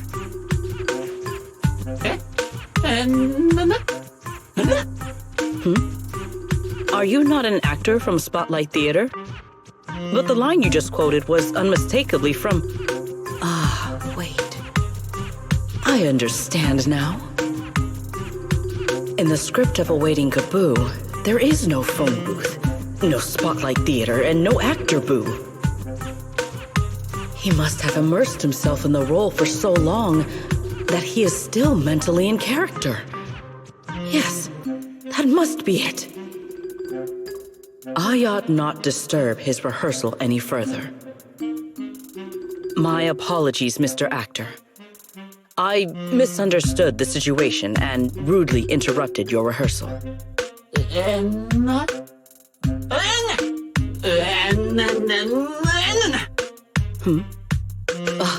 Indeed. Only by holding fast to courage and conviction can we fulfill our duty to protect Rose Califer. These two? How are they even having a conversation right now? They're not talking about the same thing at all. Whatever. At least Sigrid doesn't seem to suspect anything. If she finds out where Remiella is, explaining everything would be a nightmare. We've come this far already. I'll just play it by ear. Well then, now that the misunderstanding has been cleared up, I shall not interrupt your rehearsal any further. Farewell, you two. I wish you a pleasant day.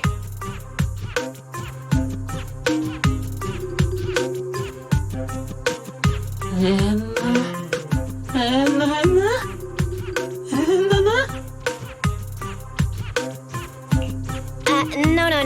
Absolutely not.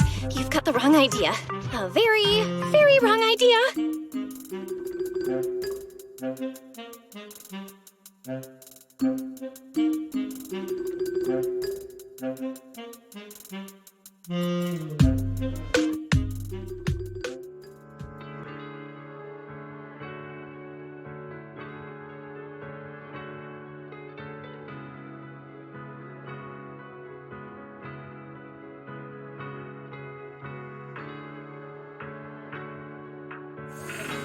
Well, it's about time you showed up. Amber Hall isn't that far. What kept you?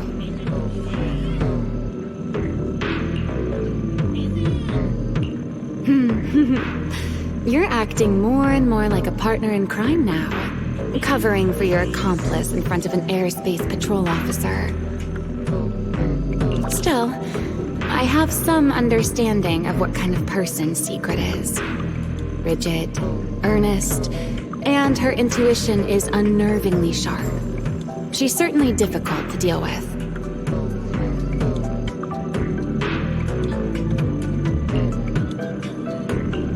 enough. That's the nature of intuition. Sometimes it's right, sometimes it isn't.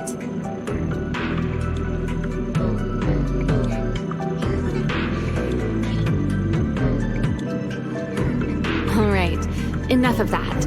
We should head off to the crime scene on the lower level of the retroflux zone.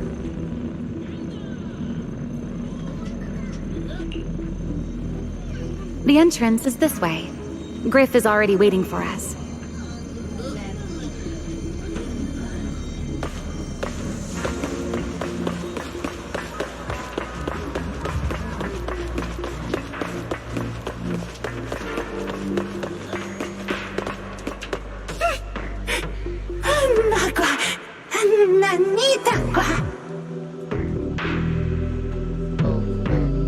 All right, Griff. That's enough flattery. The sky will get dark soon, so we should get moving.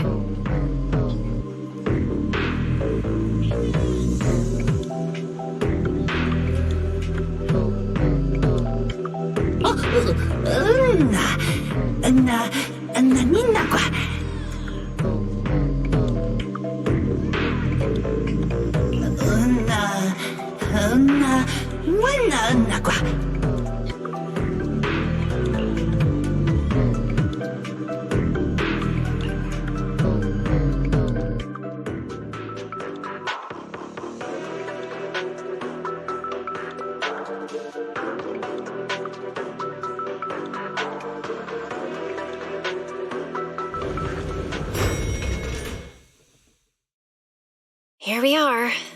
The bottom floor of the retroflux zone. Just like the energy hub I visited before. The lingering ether here isn't normal either. The concentration and activity levels are way off. In other words, there's probably another singularity leakage deeper inside. Come to think of it, Griff mentioned something like that too.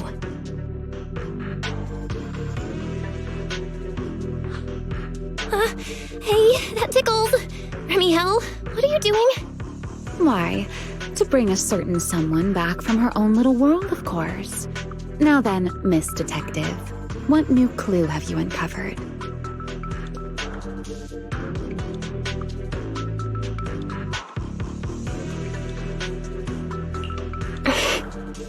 Oh my, are you upset? Then how about this? I'll give you a feather as well, and you can try to get me to sneeze too. Then we'll be even Steven. Deal?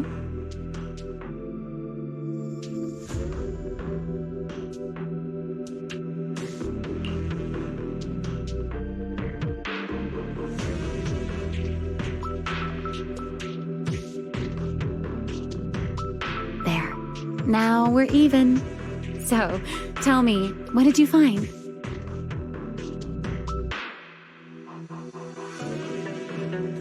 The lingering ether in this area, its concentration and activity aren't normal. And it's a lot like the energy hub I've been to. In other words, if we keep going deeper, the odds of running into a singularity leakage are very high. So, as we keep moving deeper, we'll need to avoid singularity leakages as much as possible. Remiel, I need you to follow my directions, okay? I'm pretty dang confident in my proxy skills, so we should be just fine. Remiel? Are you listening? Remiel? I'm listening. Please, go on.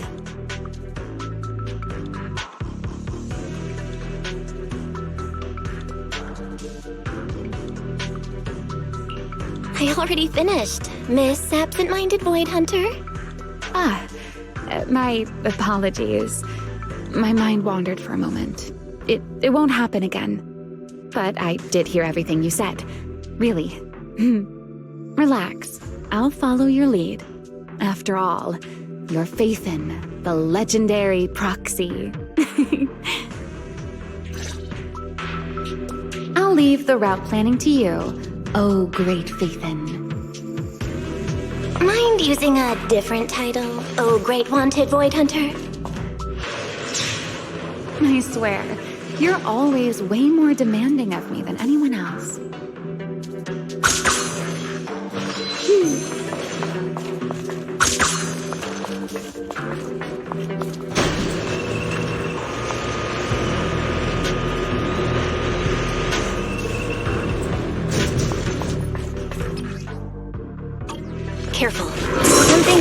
with these mechs.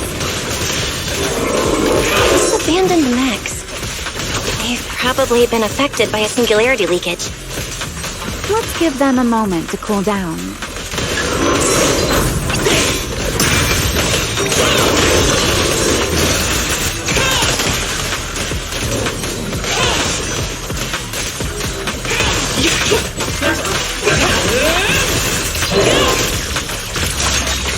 Wind shear.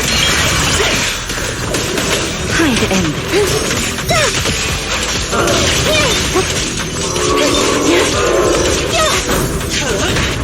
Run into trouble?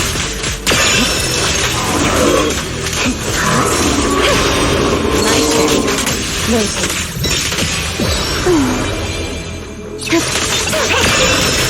Wield the blade with me! Fired up! Need me already? Don't disappoint me. Well done. Let's keep moving.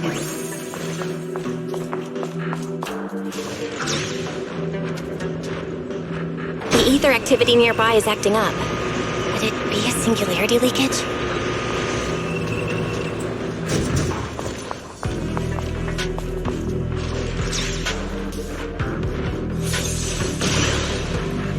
There are way more enemies around here than I expected.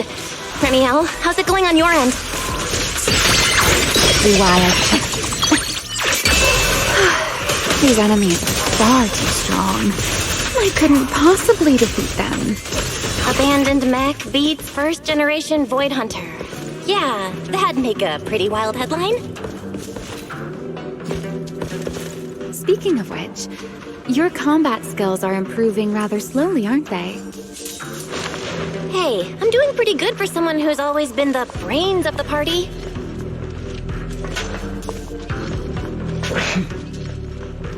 Pyrois, I heard that!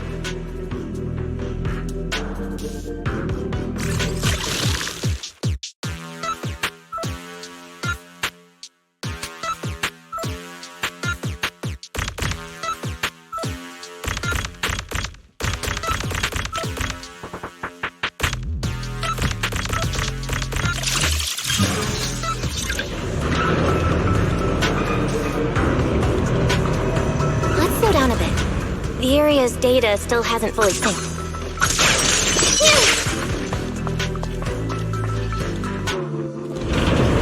Emmy, wait, don't!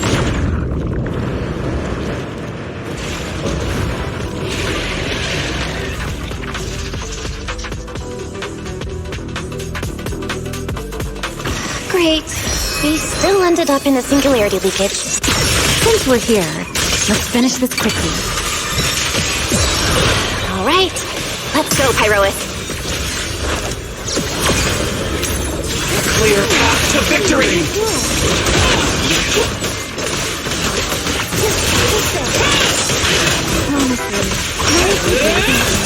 The ridge close, but the wind scatters the path, and you're next.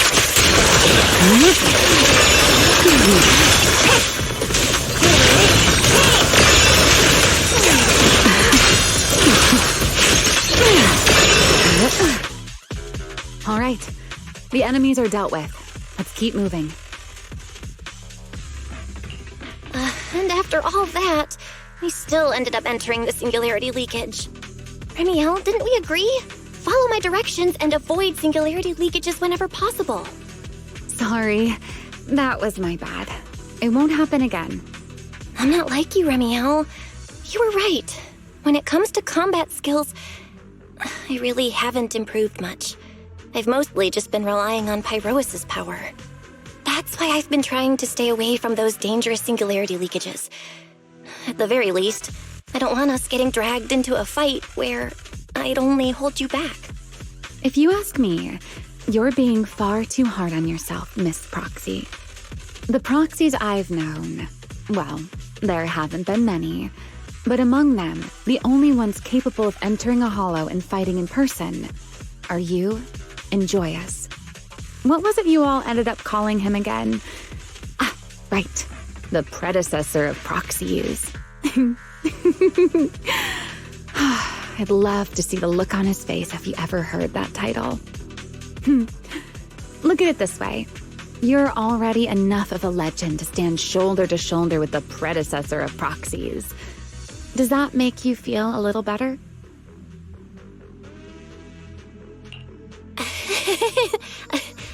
Thanks, Remiel. But putting me on the same level as Mr. Joyous?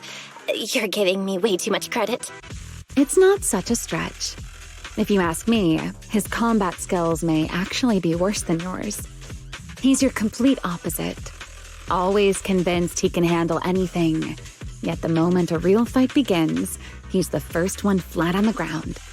And you're the sort of person who's already doing well, yet still quietly tells themselves it isn't enough. For a beginner, your combat skills have improved remarkably quickly. I know many of your friends excel in combat, but there's no need to measure yourself against them. Don't forget, you're a proxy. You always have been, and you still are. There are many things only you can do. As for the things you can't do alone, I believe your friends will be right beside you to accomplish them together. Remiel, where did all that come from? And no riddles. Did your chronic Riddler syndrome finally clear up? Oh my, I thought you would at least thank me first. Thank you for dragging us into a singularity leakage. For sharing a bit of old gossip about Joyous, of course. There aren't many people in this world who still remember what happened back then. Remiel. Now that you're feeling a little better, it's time we kept moving. The crime scene you're looking for should be just below us. As for finding a way through the singularity leakage, I'll leave that to you, my stubborn Miss Proxy. Wait, who's being difficult here, Remiel? Yes, I wonder, who could it be? I'll remember. Your God. Huh?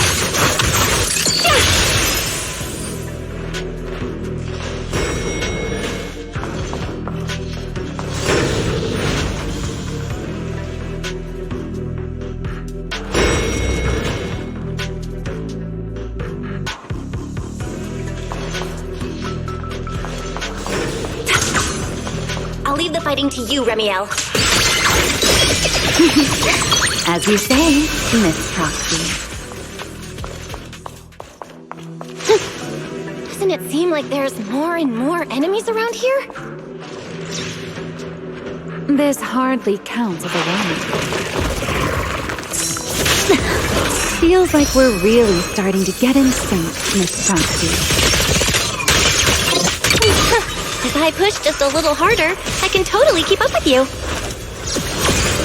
Fire that!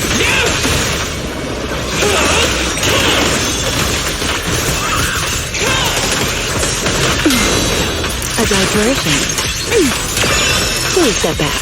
Here the hounds don't fret. All will soon be caught.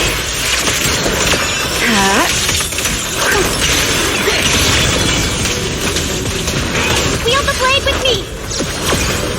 Eternal imprisonment! Finally, it's over. Come on, let's keep moving. Your stamina is just short of a passing grade, Miss Proxy.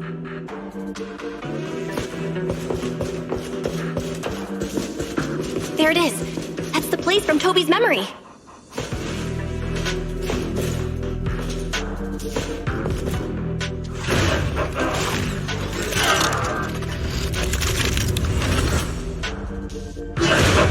Whoa, that's a strong ether activity response. Master, I'm picking up ether activity similar to that of Toby. So the culprit used this mech to hurt Toby. Remiel, you can't smash it to pieces. It has clues tied to the culprit. That's asking a great deal. Fine. Understood.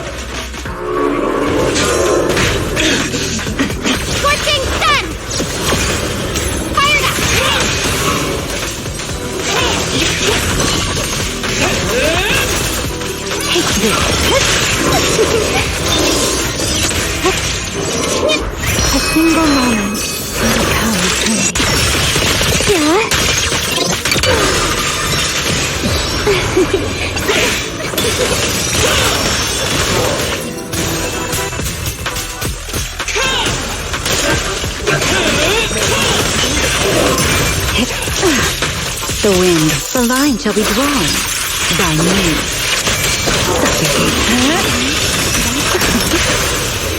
Draw your weapon!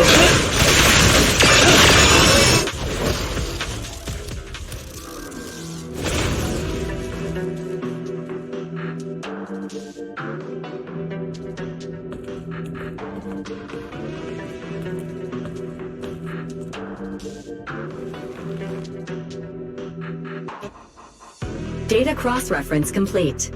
Master, your current location matches Toby's memory record with a 99.73% similarity rate. Site confirmed. Looks like the culprit's long gone by now. Let's check out that weird mech first and see if we can find any clues. Then I'll rest nearby for a bit. Data analysis isn't exactly my specialty, so I'll leave that to you and your AI assistant. Sure, no problem. Leave it to me.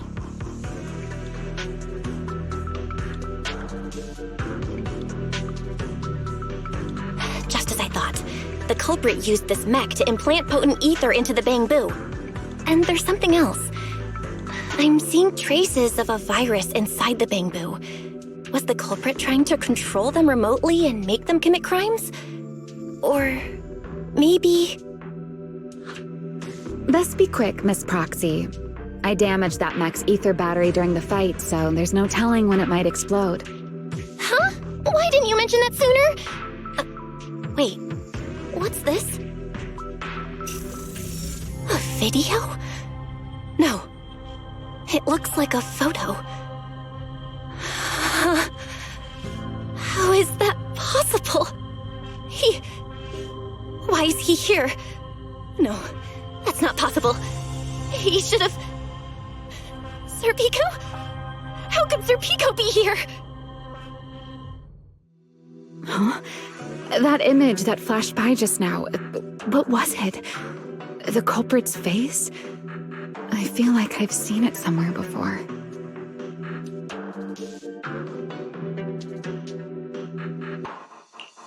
I'm not sure, but... this mech's data is way too corrupted. Fairy, can you recover that image from earlier? Understood, Master. Locating anomalous image data. Serpico? No, it can't be him. It's just someone who looks like him. I must be seeing things. It's probably because I saw Truvia earlier. That's why Serpico came to mind. I must have mistaken the culprit for him. Yeah, that has to be it. But what if? What if that really is Serpico? You look pale, Miss Proxy. What happened? If we've gathered enough information, let's head back for now. No need to continue analysis here. The culprit is clearly long gone. Miss Proxy? Belle? Are you listening? Oh, I'm fine. Just give me a little bit. I want to confirm something.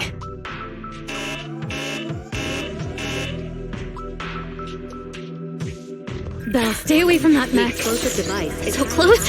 Gotta figure this out.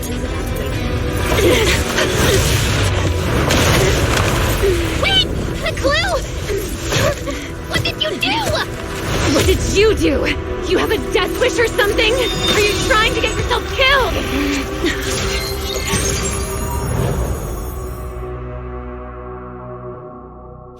Wait.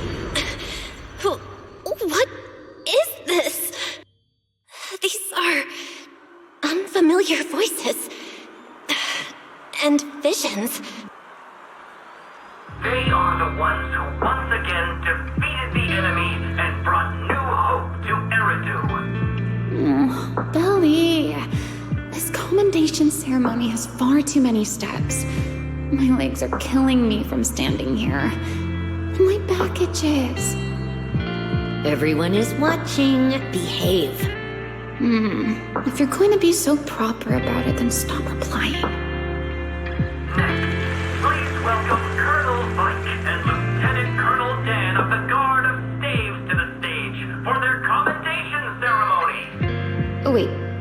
are you ahead of me, Belly? Shouldn't this be sorted by surname initials?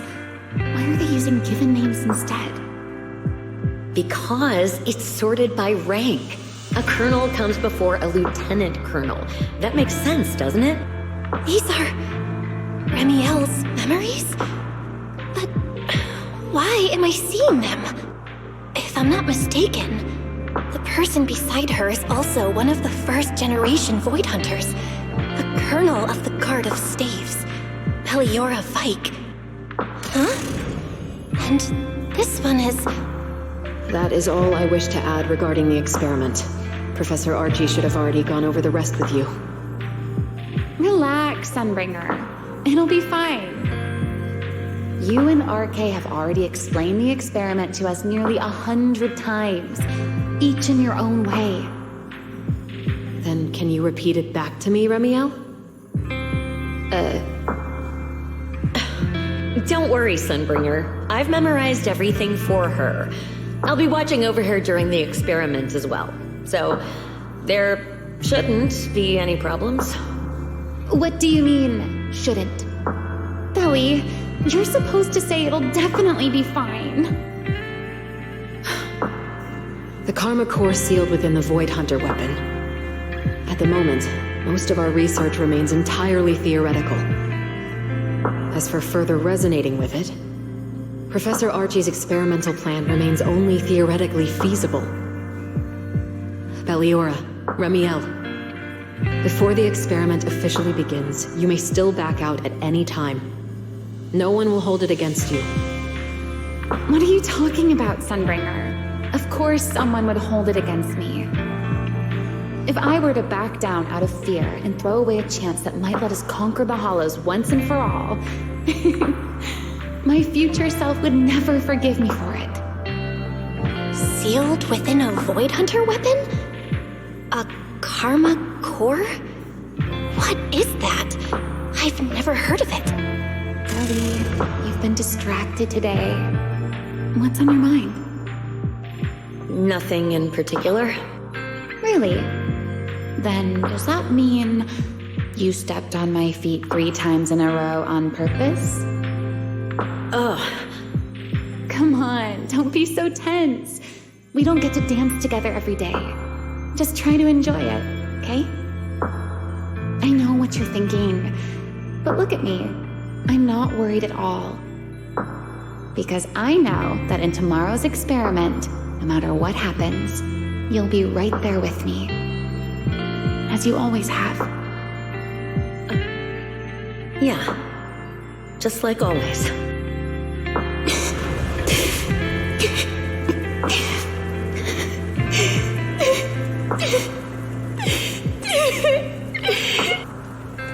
I'm sorry. I should have noticed sooner. Good night, Ellie. Better place.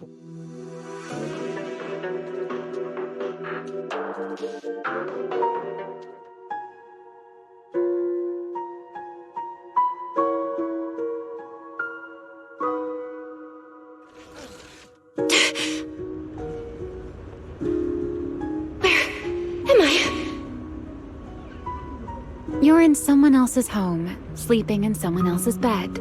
Please tell me you don't drool in your sleep. Remiel? Wait, is this the Enna Gang's hideout? Correct. It looks like you're still in good shape. That whole ordeal didn't scramble your brain after all.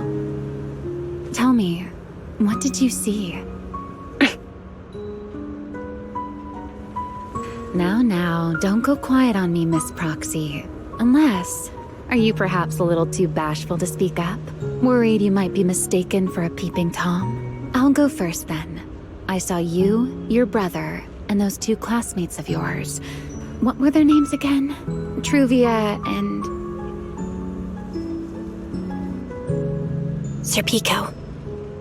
Oh, right, Sir Pico. So that's what happened between you all. No wonder you were so shaken. Why were we able to see each other's memories? That is not a question I can answer for you. After all, I have only experienced it twice myself. Twice? Mm-hmm. The previous time was when I retrieved Thaumiel from within you. I was really caught off guard, too. I had no idea what was happening. It felt like a flood of memories that weren't my own poured into my mind all at once. Though it seems you have no recollection of it whatsoever. Maybe you were already on the verge of losing consciousness then, and felt nothing at all. All right. It seems I am the one who'll be mistaken for a voyeur. For the record, I didn't mean to pry. So, can you tell me now? What exactly did you see? I saw you, Colonel Vike, and Lady Sunbringer. You were talking about something called a karma core, and after that... Not long after that, Belly died. I killed her with my own hands. Remiel! I'm sorry, Belle. I know I was the one who brought this up, but I'd rather not talk about it anymore. It's getting late. You should head back to Amber Hall.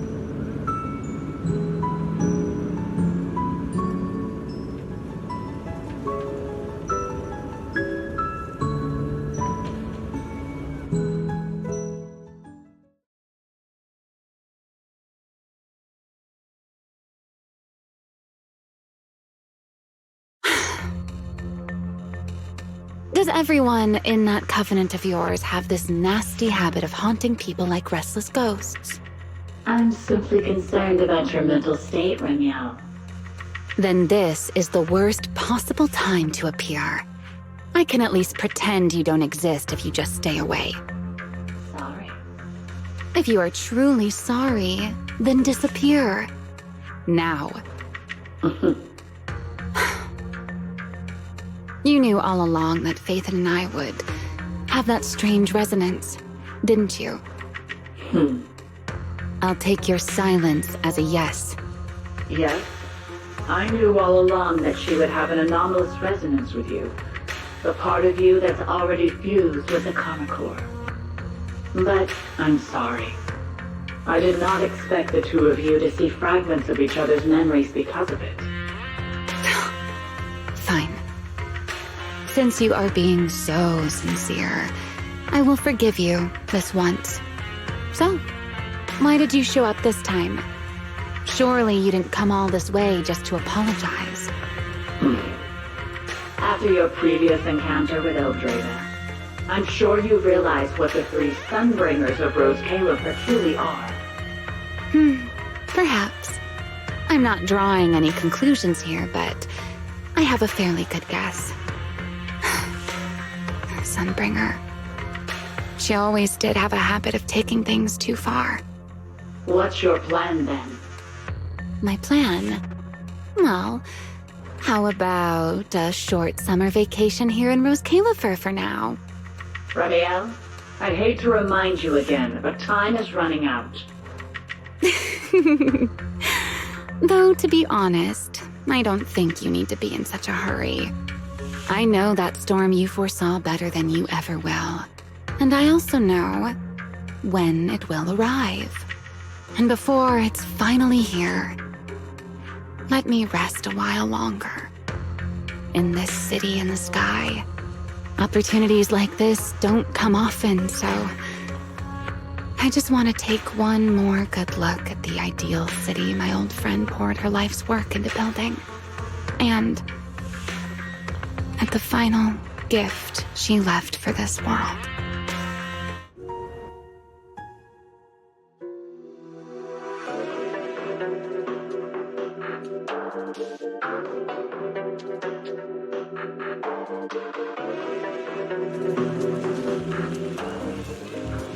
I've never seen Remiel look that sad before. What really happened between Remiel, Colonel Vike, and Lady Sunbringer? Never mind. Now's not the time to get stuck on that. I should head back to Amber Hall and check the data we collected.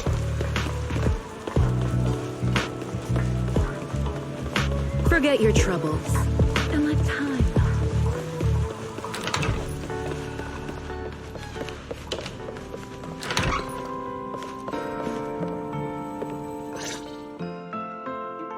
Belle, you're finally back.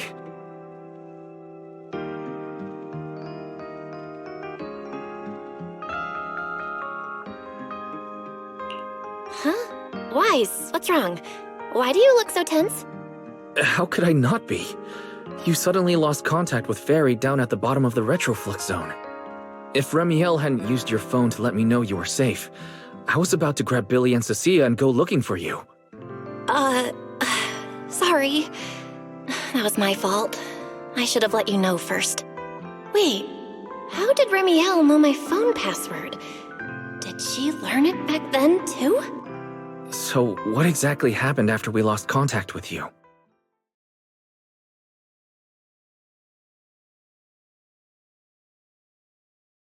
You shared each other's memories. Can our ocular implants actually do something like that?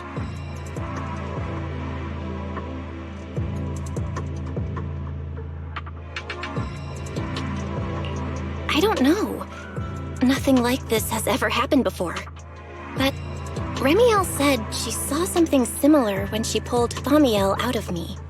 I think Thaumiel and my ocular implants must have had some kind of weird reaction or a resonance. True. Thaumiel was there both times. But you've spent quite some time with Remiel before, and nothing like this has happened, right? Yeah, that's true. I feel like there has to be something else besides the ocular implants and Thaumiel. How about we go ask Lady Dracaena the night after tomorrow? She's overseeing our treatment, so she may know more about this. The night after tomorrow? Why then? Lady Dracaena will be hosting a welcome banquet for the guests at the CCD reception hall. We received invitations as well. Lady Draceena's hosting it herself. Does that mean the CCD's singularity leakage issue has already been resolved? Most likely. Otherwise, she wouldn't have scheduled it. I heard there's another welcome banquet happening in Virium at the same time. Lady Linvern and the ESD are hosting it for guests who still haven't been cleared to land in Buastrom. When I went out this afternoon, I ran into Valina and Norma. It looked like they were already heading to Virium to make preparations. So there are still guests stuck in Virium. Do you think that person who looked like Sir Pico could really have been... No, Belle. There's no chance it was him. You know he's already... Yeah. It's all right. I understand. Seeing Truvia again was bound to stir up old memories. But that's all in the past now. Sir Pico... Helios Academy. They're gone. Jeez, Wise. How come you look even more upset than I do? Come on, that's enough doom and gloom for one night. Time for bed. We worked way too hard to fix our sleep schedule. Let's not mess it up again. You're one to talk. Get some rest. And no playing phone games under the covers. Got it?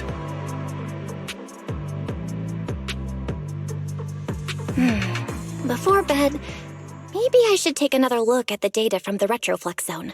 If I'm lucky, I might find something that tells me who the culprit really is.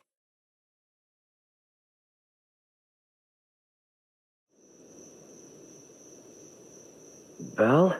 Your light's still on. Are you still working? Belle?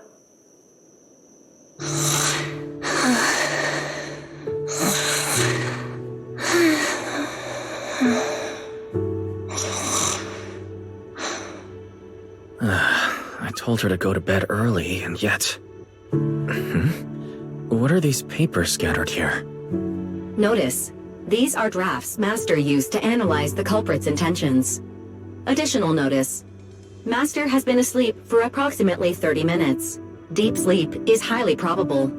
Suggestion: Second Assistant, please refrain from any action that may wake Master. I know, Fairy. She needs some good rest. I'll handle it from here. That's what the second assistant is for. Negative. Correction. Second assistant will complete it under Supreme Assistant's direction. All right. I'm counting on you then, Supreme Assistant. Fairy, give me a quick summary of everything we've established so far. Understood. Displaying all current findings and analysis for second assistant. Finding 1. The culprit's victims share no common traits.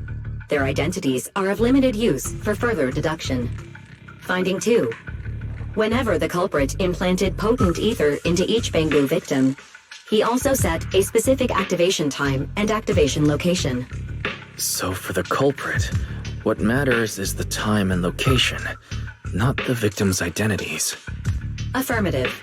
Based on current information, the most meaningful data is the time and location of each singularity leakage. Fairy, can you pull up Airspace Patrol's recent records? Start from when singularity leakages began appearing frequently. I want to see when and where each occurred. Understood. Accessing Airspace Patrol's internal network. Wait, Fairy. Why are you hacking into Airspace Patrol's intranet? How do we even explain this if they catch us? Just stick to the public records. Too late, second assistant. Intrusion and search processes complete. A complete schematic has been generated for second assistant, with all singularity leakage times and locations marked. So these circles mark where each singularity leakage appeared, right? The energy hub, the retroflux zone, the CCD. Looking at the map, they appear to be randomly scattered around Buastrom. Oh, right. I remember now. Even after a singularity leakage disappears, there's still a window where it can be reactivated. Affirmative. Such events exist in archived records. Fairy, could you mark the locations of these reactivated singularity leakages as well? Understood. Corresponding locations have been added to the map for second assistant. The positions changed a lot. No wonder it took so long for Lady Dracaena to deal with the CCD's singularity leakage problem. Fairy, what's the significance of these overlapping areas? Answer. These indicate multiple singularity leakages occurring in close proximity, both in time and location. Analysis. Under these conditions, multiple singularity leakages interact, causing the affected area in real space to expand accordingly. So what you're saying is, multiple singularity leakages that appear at the same time and place can overlap. Wait, does that mean... Fairy, can you reorganize this data again? I want to pinpoint when and where these singularity leakages came closest to overlapping. Understood. Generating new analysis results for second assistant. This is it. This has to be it. How long was I out for? Fairy, they said wake me up after a bit. Wise? What are you doing here? That's not important. Fairy and I have figured out the culprit's true intent in creating singularity leakages. Come take a look. This is the location of the singularity leakage the culprit created last week, 3 days after we rescued Toby. All the singularity leakages overlap with one another, and the affected area stretches from the edge of Scommel Hollow all the way to Buastrom's main urban district. So, the culprit could use this method to move something from Scommel Hollow to Buastrom.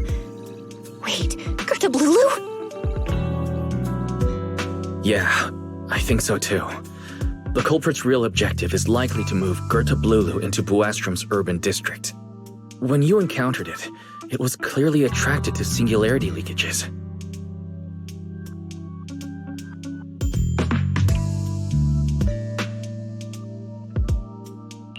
But what happens after that? Once Gerta Blulu is inside Buastrom's urban district, then what? And besides, if it's really inside the singularity leakages in Buastrom right now, why hasn't anyone spotted it yet? Looks like we'll have to follow the trail of singularity leakages and investigate on site.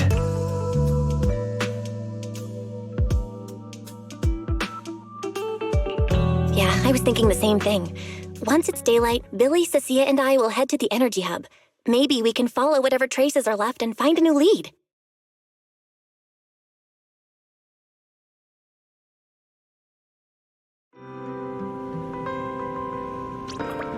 I don't think I slept very well. Whatever. I should head downstairs and find Billy and the others first.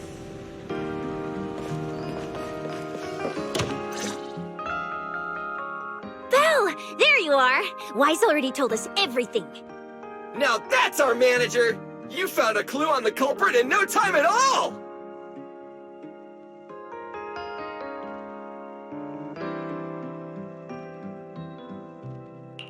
All right, time to investigate the site. We'll start at the energy hub and follow the singularity leakages one by one until we track down either the culprit or Gertablulu. Right. Fairy and I will stay here and provide remote support, as always. Belle, if you end up running into the culprit or Gertablulu, your safety comes first. Don't take any unnecessary risks. Don't worry, Wise. I'll be extra careful. Promise. We'll protect the manager too! Yeah, don't worry, Wise. If anything goes wrong, I'll grab Belle and make a run for it. Oh, sorry, Billy. You're on your own, buddy. No problem. A Starlight Knight always protects their companions until their dying breath! Wow. Seriously? Come on, don't say stuff like that. It's bad luck. Anyway, it's getting late. Let's go!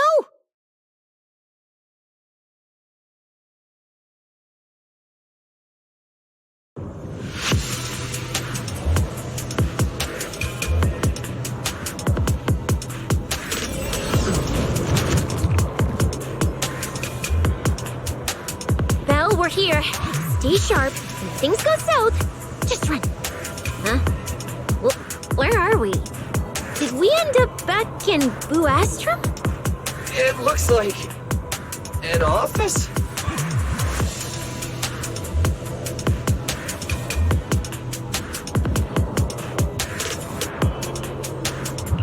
This place feels really familiar. Wait. Isn't this Lady Dracina's office? Felina brought me here before. Huh? Lady Dracina's office? So Gertablulu came all the way here just to walk straight into a trap? But Lady Dracina never mentioned anything like that. This is so strange. We expected the singularity leakage trail to lead into Buastrom. But why Lady Dracina's office of all places? Wait! Footsteps outside! Hide! Now!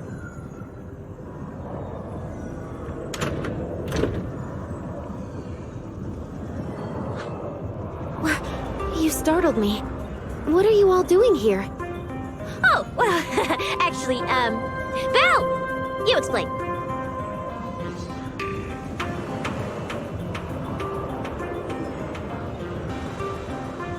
I see. A path formed by singularity leakages? I really hadn't considered that possibility before. If your speculation is correct, then Gertablulu is most likely hiding among the singularity leakages in Buastrom right now. And if that's the case, then it all makes sense.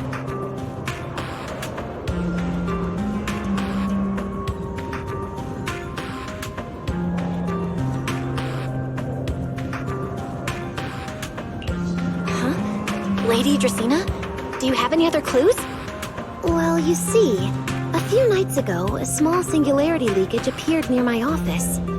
Considering that, together with your deductions, the target of both the culprit and Gertablulu is most likely... Belle, could I ask these two to step outside for a moment? After all, their identities... Huh? It's okay, Lady Dracina. We're all friends here. There won't be any trouble. I understand, but this concerns Rose Califer's highest level secrets. The fewer people who know, the better. Especially considering who these two are. A new Eridu public security officer and, an unemployed freeloader. An unemployed freeloader is a little harsh, Lady Dracina. Oh, I get it. It's the kind of top secret stuff where knowing too much means trouble, right? Maybe even getting silenced permanently. Yeah, more or less. It's a bit complicated, so Belle and I will need some time to talk. Cecilia and Billy, you can return to Amber Hall and rest. Once we're done, someone will escort Belle back to you. Right away, no problem, Lady Dracaena. Me and this robot vacuum will disappear right now. We already stopped listening.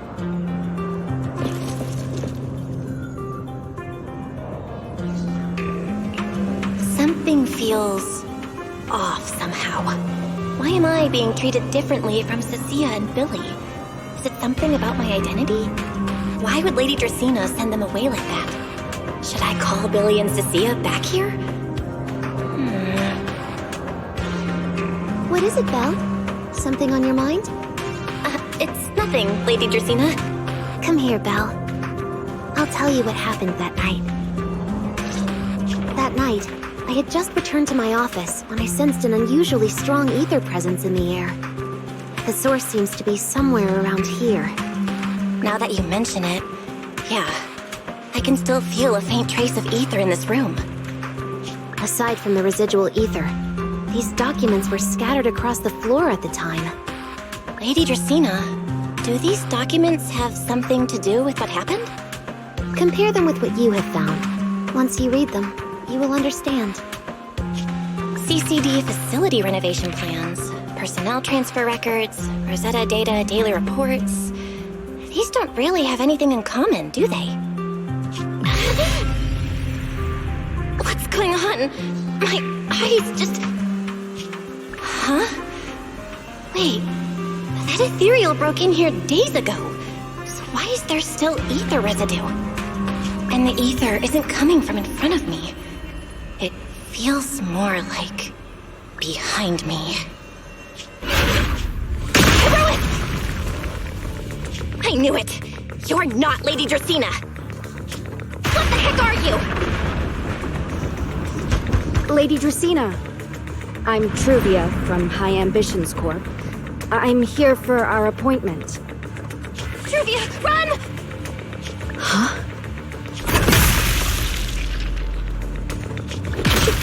Truvia!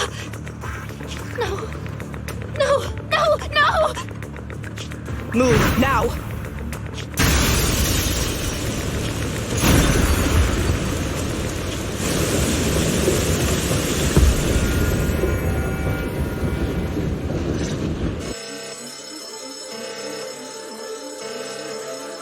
Lady Dracaena, are you unharmed? We received word that something inside the CCD... Is that... Miss Truvia? How did this... Secret? Oh, thank goodness, just in time. Hurry, help me stop the bleeding. Yes, Lady Dracaena. This is my fault. I shouldn't have left her here alone with Belle. Belle? Lady Dracaena, forgive my boldness, but do you mean... Miss Belle gravely wounded Miss Truvia? Yes, that's what happened. What I mean is, I never realized there was such a deep animosity between Belle and Truvia. But I believe Belle must have acted on impulse. She would never do this otherwise. In any case, our first priority is to find Belle and get to the bottom of this. She just fled. Lindvern isn't here, so can I count on you to handle this, Secret? Secret, is something troubling you? My apologies, Lady Dracaena. I will find Belle at once and bring her back to you. Good. I'll leave that to you, Secret. And about tonight? Keep it quiet for now. We don't want our guests who've just arrived to feel any unnecessary panic. Yes, Lady Dracaena.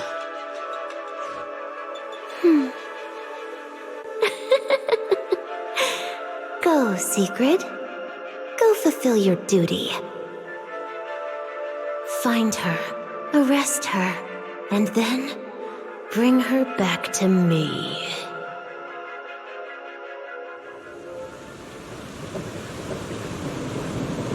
Hey, Rois! Why did you pull me back? Truvia, she was right there! Why wouldn't you let me save her? Because she's beyond saving.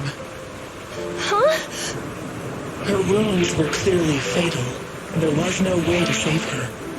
And that thing that appeared like Sunbringer, we cannot face it on our own. But aren't you powerful, Pyrois? You're supposed to be powerful, Pyrois! So why? Why didn't you use that power to save her? Are you sure? Do you really want to see the rest of Rose Califer buried alongside your old classmate? Acting on impulse won't save her, and it won't help you either. Take some time to clear your head in the rain before that thing finds you. And then go do what only you can do. What you have to do. Something only I can do. But right now, I can't do anything.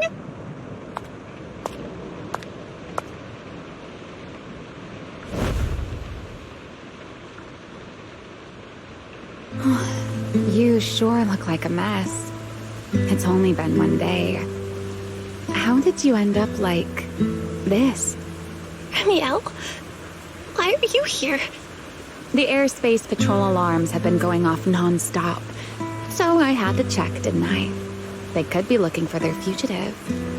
So, how did you manage to end up in such a mess? All right. If you don't want to talk, fine. But don't stand out here in the rain, okay? You'll catch a cold. And if you don't want to go home... Oh, right. Amber Hall's already surrounded by the airspace patrol. Going back now would be walking straight into a trap. In that case, why not come to my place for a while? At least I can give you somewhere to sleep. If you don't answer, then I'll take your silence as a yes.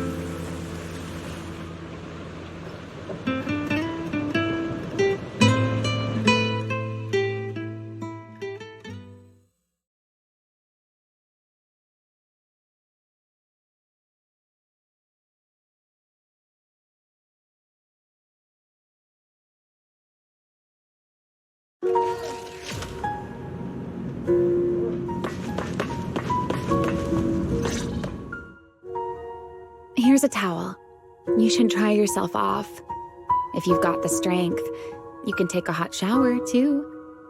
There's a makeshift bathroom over there. The Bamboo built it for me. Okay, fine. If you don't want to move, I'll dry you off myself. Why? Why did you bring me here? Hey, shouldn't you thank me first, Miss Soaked to the Bone? Thanks, Ramiel.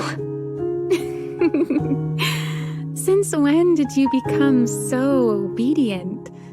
That isn't like you at all. If you really want to show your thanks, here, it's your turn.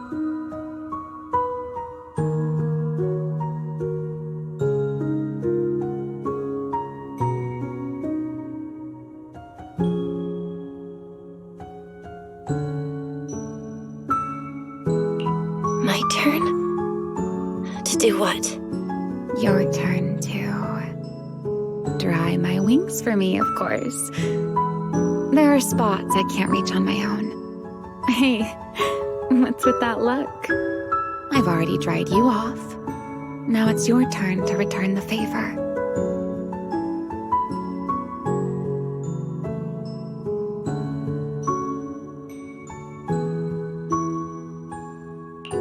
Okay.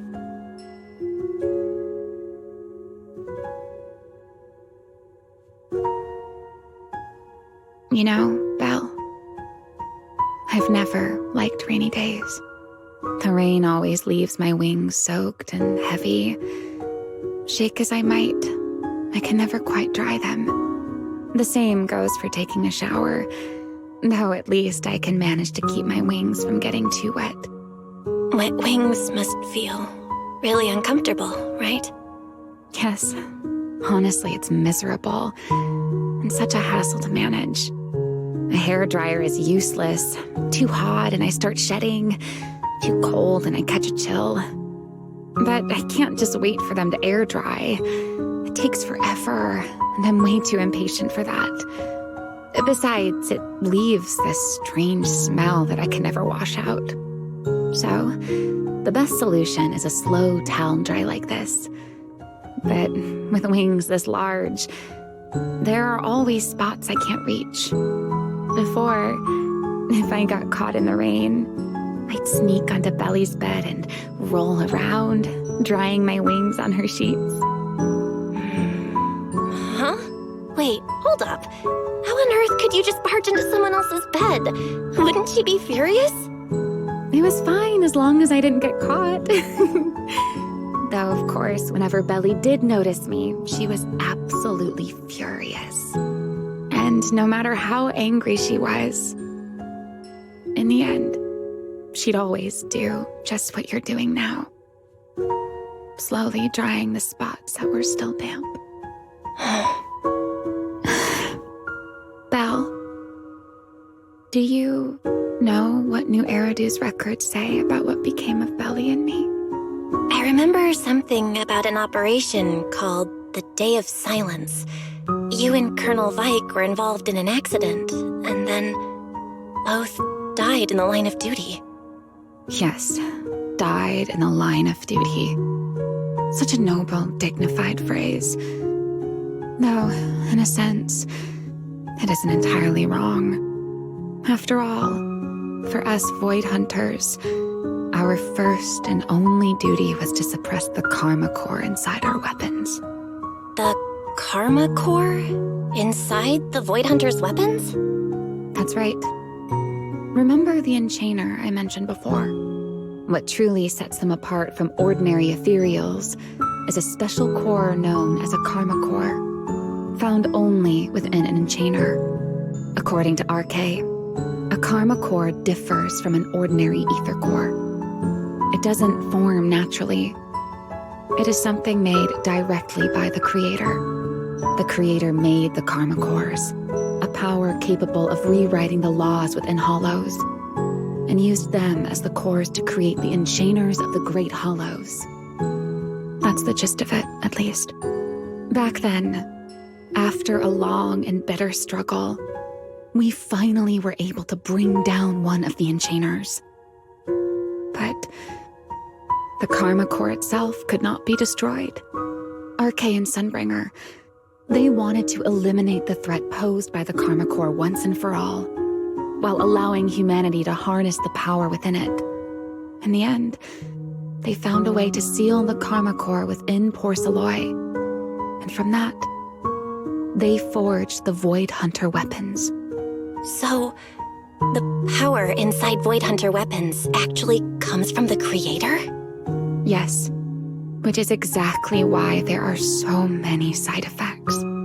At the time, we were naive enough to believe that if we could truly master that power, humanity might finally overcome the Hollows once and for all. So, when RK and Sunbringer proposed the plan, we never doubted it for a moment. Lady Sunbringer and Professor RK's plan? Yes. Project Sunseeker. I'll never forget that accursed name for as long as I live. Simply put, it was an experiment that used vast quantities of Porceloy as a medium to partially fuse us Void Hunters with the karma core sealed within our weapons. They fused you with a karma core? Then that means... It meant we'd become artificial enchainers.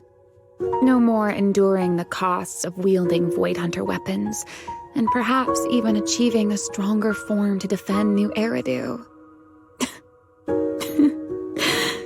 Looking back, I can hardly believe I fell for RK's lies so easily.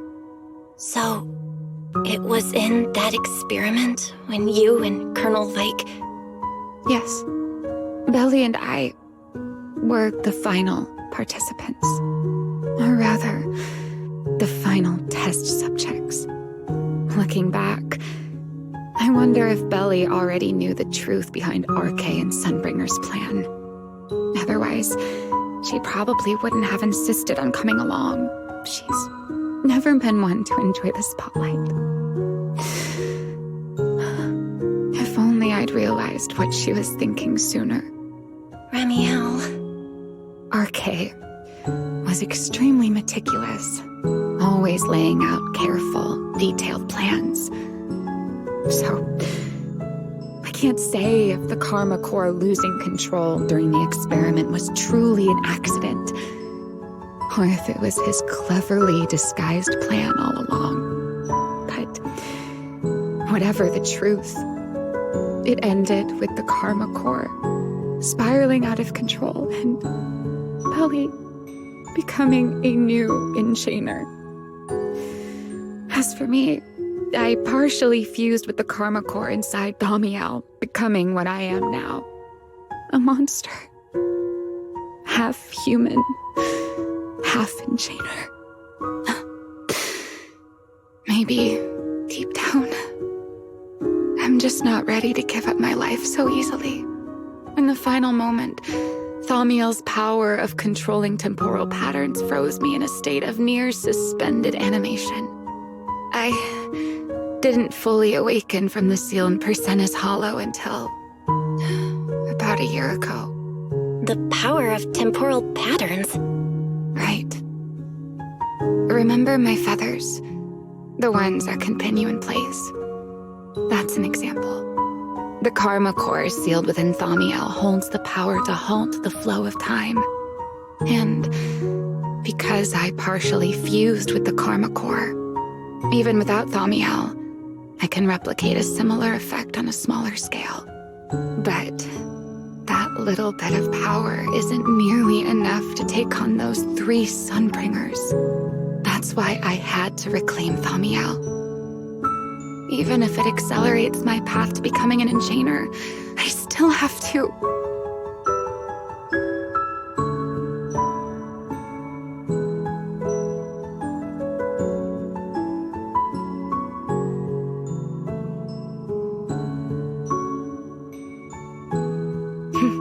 Never mind. Enough about me. Why am I even telling you all of this? Still, now that I've told you so much...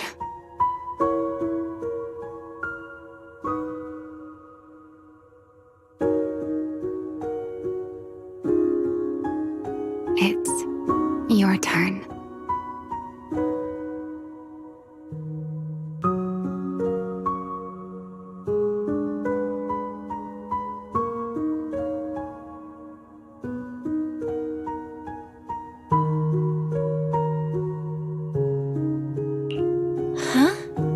Turn again. Wait, to do what? To tell me your story, of course. Let's call it another round of our little Q&A game. You didn't actually ask, but I had a feeling you'd want to know. So I went ahead and answered anyway. Now, it's your turn. I wasn't even going to ask anything. You just started talking. Fair enough. But once you say certain things out loud, they don't weigh on you quite as much anymore. Or perhaps you'd like a little help getting started? Let me think. Serpico and Truvia. They transferred to Helios not long after Wise and I started there. They came from a prominent background. They were the adopted children of Masyant, the head of High Ambitions Corp. On top of that, they were excellent students. It didn't take long for them to become the talk of the academy. We were all studying under Miss Carroll at the time, and before long, we became close friends. Back then, we were full of big dreams. We wanted to fully understand the Hollows, maybe even conquer all 6 Great Hollows, or as our teachers like to put it, seize the sun called Helios. Later, because the 4 of us had the top grades, we became the only 4 people ever to have smart ocular implants. Then, during a performance test for the implants, I lost control. Sir Pico, he died because of me. When I finally woke up in the hospital, I learned that Truvia had been taken away by people from High Ambitions the day after the incident. The next time I saw her was during the fall of the old capital. She was with one of High Ambition's rescue teams. To be honest, I never imagined we'd meet again like that. Wise and I were both badly injured at the time, but we still wanted to go back to the ruins of Helios, and save as many people as we could. We begged Truvia for High Ambition's help.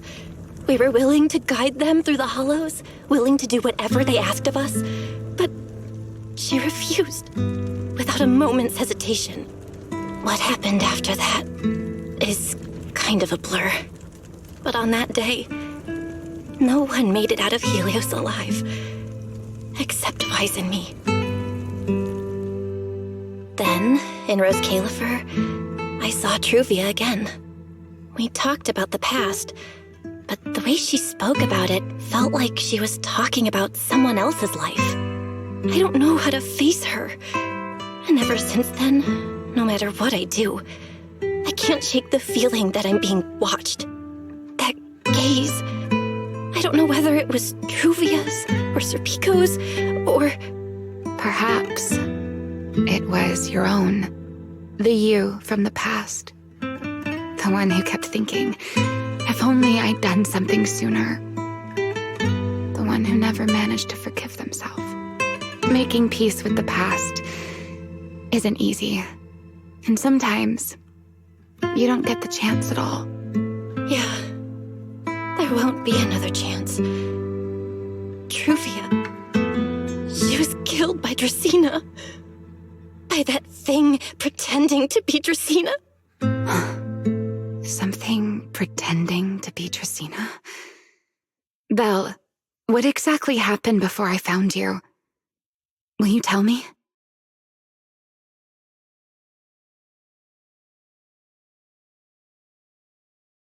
I see. So that means Dracena, the youngest of the Sunbringers, had already... No. Judging from the timeline and the outcome, perhaps not yet.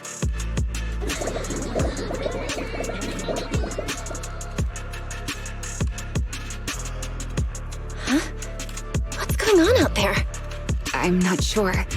Let's go find out.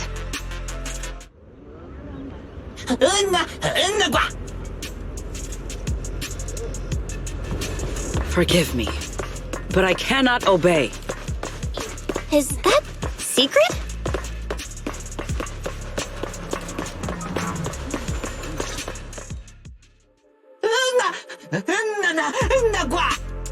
I am afraid I cannot comply. I know Miss Belle is here, and I have come to take her back. Please do not stand in the way of my duty.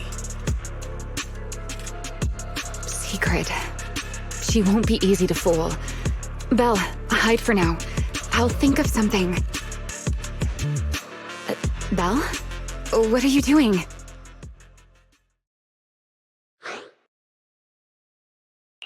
Sigrid, leave them out of this. I'm right here. Thank you for your understanding and cooperation, Miss Belle. But... I'm sorry. I can't go back with you.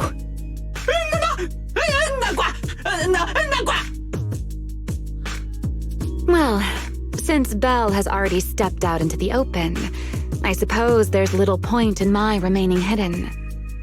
This would be our first proper face-to-face meeting, would it not, Deputy Director of Airspace Patrol? Remiel. Now that is an unexpected development. Miss Belle, Lady Dracena has ordered a search for you. But our only aim is to uncover the truth of what happened inside the CCD. So please, come back with me. As for this fugitive wanted for the attempted assassination of Lady Eldrada...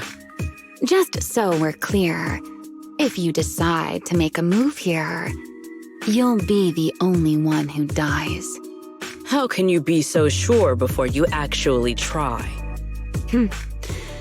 I don't mind getting my hands dirty. I am a fugitive after all. Hardly a saint to begin with.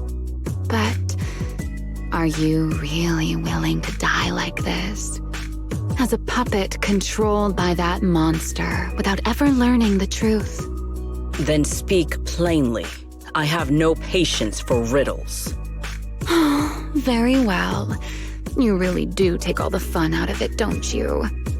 Then I'll tell you outright. The Sunbringer inside the CCD was Gerta Blulu in disguise. What did you say? Huh? I expected that reaction from Sigrid, but you too, Belle? I thought you'd figured it out already. How did you even come to that conclusion? I know it definitely wasn't Lady Dracaena, but Gerta Blulu? There's no way. That is quite a story you've come up with, Remiel. Oh? I was expecting something more along the lines of, "How dare you slander Lady Dracaena?" followed by you charging straight at me with your spear. I was quite prepared for that. Or could it be you've suspected all along that the Sunbringer at the CCD might not be the real one? What makes you so certain that it was Gerta Blulu? Intuition, perhaps? Of course, there was also my trust in Belle, and a little reasoning. According to Belle's account, they followed the trail of singularity leakage through the energy hub, yet somehow ended up in Draceena's office. Then the false Dracaena showed up, sent Billy and Cecilia away, began mutating into an ethereal, and attempted to silence Belle for good. That's when Truvia arrived. She saw through the imposter's disguise too, and became her first target. After that, Sigrid, Dracaena ordered you to bring Belle back to the CCD and uncover the truth. Have I got that right? Yeah. Sigrid, I know it's hard to believe, but that's what I saw with my own eyes. I did receive orders from Lady Dracaena. But what does that prove? Let's put it this way, Sigrid. Before you arrived, based solely on Belle's description, I assumed Lady Draceena's karma core had gone out of control and turned her into an enchainer. But from what we've seen before, if that were the case, there is no way she could have retained her human consciousness, much less continued issuing orders to you. With that possibility ruled out, and considering Belle's discovery of the singularity leakages, along with the recent appearance of multiple enchainer larvae, it is entirely possible that either Gerta Blulu or Bashmu entered the CCD through the singularity leakage, and, through the karma core, became partially fused with Dracaena. How could that even be possible? It seems you have at least a basic understanding of enchainers and karma cores. Good. That saves me a fair bit of explanation. I can't say how Sunbringer managed it, but the most likely explanation is that she divided her karma core into 3 parts and entrusted them to the 3 ladies we see today. That would also explain why Gerta Blulu and Bashmu appeared at roughly the same time. And again, there may be a 3rd enchainer larva out there that we simply haven't discovered yet. As for why I don't think it was Bashmu, well, that's the easy part. Bashmu is enormous. Had it appeared in Buastrum, it couldn't possibly have gone unnoticed. So, either it was Gerta Blulu or a 3rd enchainer larva we haven't discovered yet. It attacked Lady Dracaena, and it succeeded. Just not completely. Otherwise, there would have been no reason to keep impersonating her. If I had to compare it to something, it would be like 2 people fighting over the same controller. Dracena's consciousness and Gertablulu's consciousness coexist in the same body, competing for control of both the body and the karma core. Judging by the current situation, it seems Gertablulu has the upper hand. That is still nothing more than speculation. And if Miss Bell deceived you, then none of your conclusions would hold. It's true. I have no way of proving that I wasn't lying. It's all right, Belle. I believe you, and I believe everything you've told me. Remember the rules of our little Q&A game. You don't have to tell the whole truth, but no one is allowed to lie. And besides, Sigrid, you've heard us out this much already. I'd say that means there's still room for us to talk. Wouldn't you agree? What is it you want to talk about? Why, how to get that poor little Sunbringer out of her current predicament, of course. So, interested? There's too many eyes out here. We should speak inside. The Retroflux Zone. I never would have thought you would be hiding here. Oh? And here I thought you would let me go on purpose.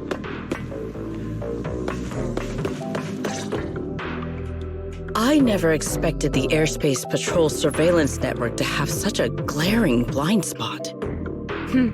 Would you call it that? Before all this, I wouldn't have believed anyone would willingly live in the sewers with a whole colony of Bangbu either. I was pretty shocked when I first got here too. All right, let's save the small talk for later. Let's discuss how we're going to deal with Gertablulu. Or rather, what to do about Dracena. First of all, the enemy has already taken control of the CCD. That effectively gives it access to Roskalifer's communications network as well.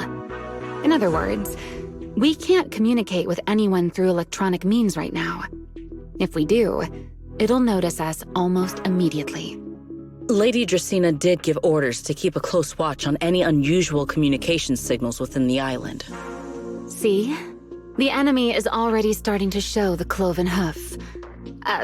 No offense to horse tyrants, of course. Go on.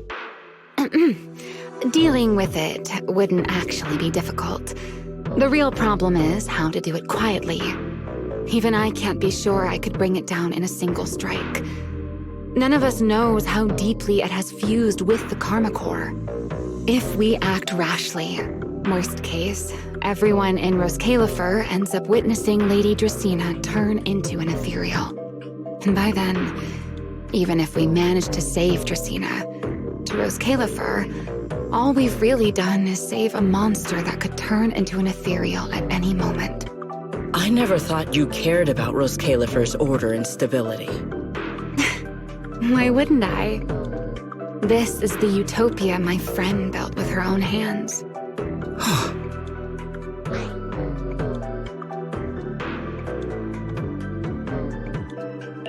Remiel's right. We need a way to keep the imposter contained without drawing any attention. Sneaking back into the CCD again probably won't work. Even if Sigrid helped us and cleared out all the guards, the imposter would catch on the moment she did anything out of the ordinary. Unless we could somehow lure the imposter out of the CCD and into somewhere isolated. Somewhere no one would notice. Wait. Remiel, Sigrid, I've got it! A way to deal with that imposter without anyone ever finding out. Oh? Please, go on. Tomorrow evening, the CCD will be holding a welcoming banquet for the island's guests in its reception hall. It's supposed to be hosted by Lady Dracena herself, which means she's definitely going to be there. That does sound promising. We could go in as guests instead of forcing our way into the CCD. That would save us a great deal of trouble. But, Miss Bell, with so many guests around, how do you plan to stay unnoticed?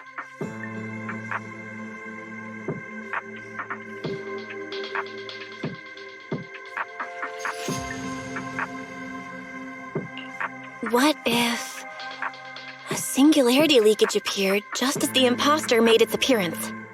Or maybe a passage formed from multiple singularity leakages? If that's how it got into Buastrom, then we could use the same trick to send it back. And if there just happened to be no airspace patrol soldiers patrolling the hollow at the time, then nobody would notice, right? I am starting to lose track of what you mean, Miss Bell. How are you going to make a singularity leakage appear in the CCD reception hall at that exact time? Yesterday, Remiel and I found the culprit's crime scene at the bottom of the retroflux zone. We also figured out how those singularity leakages are being created. I think I can make something similar. If we keep it under control, nobody at the banquet will be in any danger. Fighting fire with fire, are we? Yeah, as long as we have stable hollow observation data to run the calculations. Oh, wait, no. I don't have the HDD with me, and I can't reach Wise or Fairy either. So how am I supposed to get stable hollow observation data? Uh-oh. That look on your face tells me something's wrong, Belle. If you are concerned about obtaining stable hollow observation data, while I am not an expert in that field, I should still be able to offer some assistance. There is a derelict area known as Rosewick within the Scommel Hollow. During patrols, we discovered equipment there that is similar to what the CCD uses to process Rosetta data. However, due to their excessive size, they were left abandoned on site and never retrieved. If that equipment still works, then that might just do it. But without Databoo handling the calculations, it'd probably take forever to... The Enna Gang's Bangboo! Most of the Enna Gang's Bangboo used to be CCD Databoo. If they're willing to help us. Don't you remember, Belle? In their eyes, those 3 Sunbringers are all imposters. Anyway, leave this to me.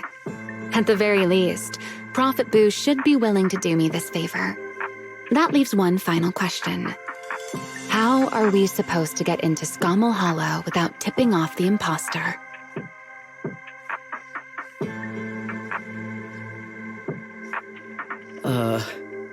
Why are you both suddenly looking at me like that? Oh, nothing. I simply thought a certain airspace patrol deputy director might be able to get us into Scommel Hollow.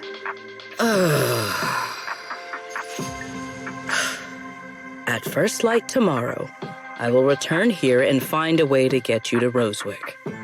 I can also pretend I never saw you tonight.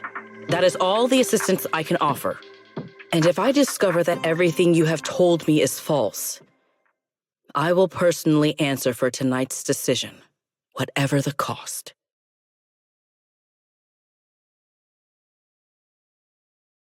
Before I leave, there is one final matter I would like to confirm with you, Remiel. Mm-hmm. You once attempted to assassinate Lady Eldrada. Why, then, are you going to such lengths to save Lady Dracena? Because none of them are the Sunbringer I'm looking for. To me, they're no different from this city in the sky. They're all gifts Sunbringer left behind for the world. I simply don't want to stand by and watch the things my friend cherished be destroyed by monsters from who knows where.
Feels like way too much happened today.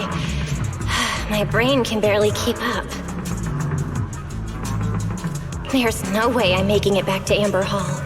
I guess I'll just have to stay here for the night. I hope Wise and the others won't worry. No, they definitely will.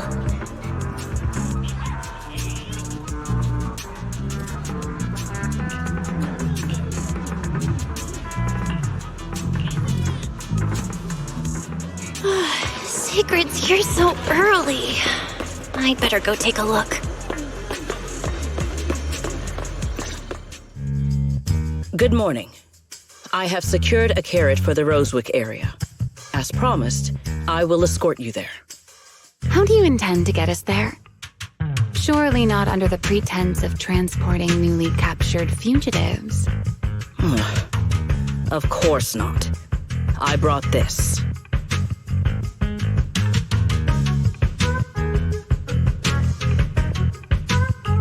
That pause was too suspicious. She must have actually considered taking us there as prisoners. So, what's inside? Costumes and props.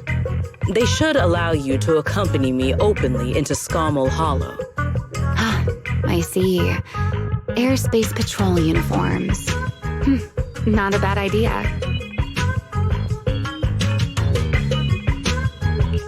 Right. If we're disguised as airspace patrol soldiers accompanying you in the Hollow, this could work. Thanks, Secret. Yes. That is the plan. In any case, please hurry and change. Time is short. We must depart as soon as possible.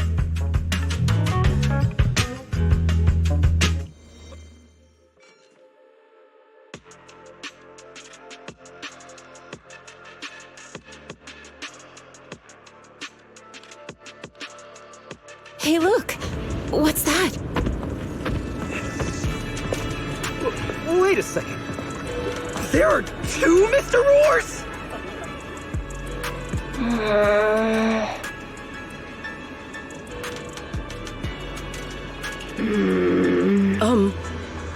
Is something the matter? Why have you fallen silent? Is the size incorrect? It's, not just the size. Though the size is certainly part of the problem. Secret, are you serious? You expect this to fool the airspace patrol soldiers? Yes. I believe it should serve well enough.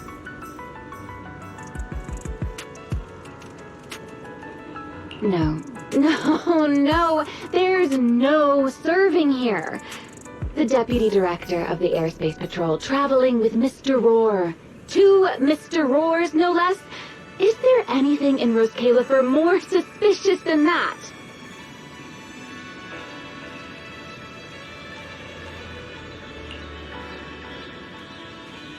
Easy, Remiel, easy. I'm sure Sigrid has her reasons for this.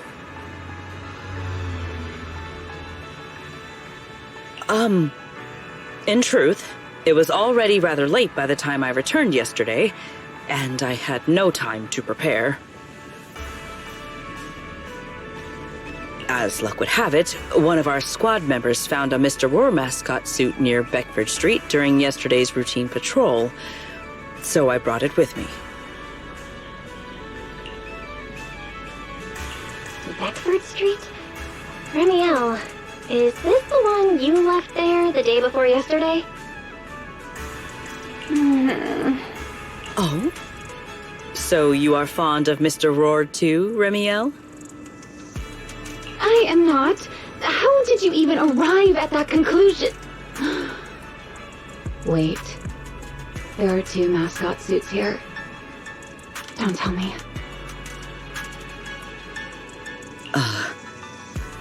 The other one is mine.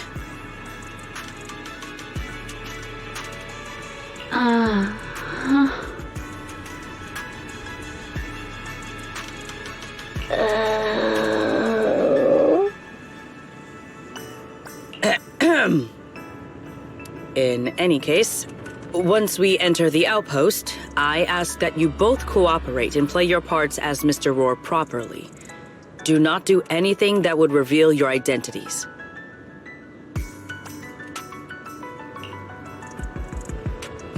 Okay, Deputy Director Secret. From now on, we're the Roar Roar Twins! Roar! You seem rather pleased with yourself. Stay in character, Remiel. Every sentence Mr. Roar says must end with "Rar."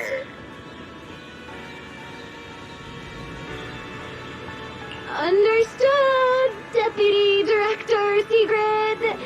Roar!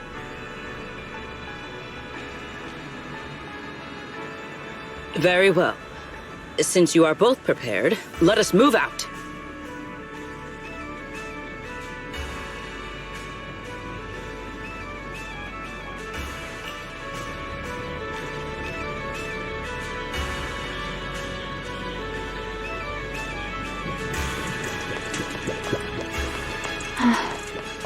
I never thought I'd be putting this outfit on a second time. Come on, you look like you were having fun last time. You two, do not forget to add "rar" to the end of your sentences.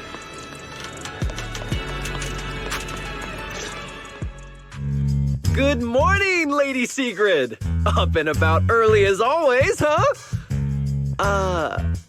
They are? Mr. Roar.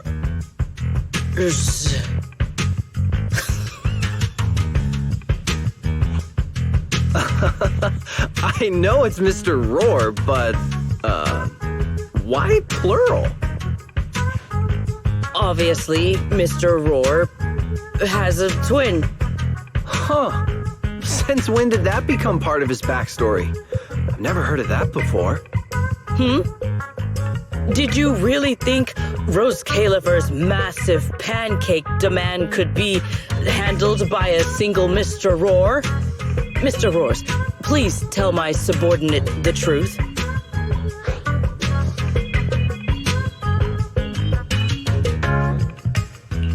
I'm the Mr. Roar who works on Mondays, Wednesdays, Fridays, and Sundays. Rawr. I'm the Mr. Roar for the Tuesday, Thursday, and Saturday shifts. Rawr. That signature catchphrase. Yeah, that's definitely Mr. Roar.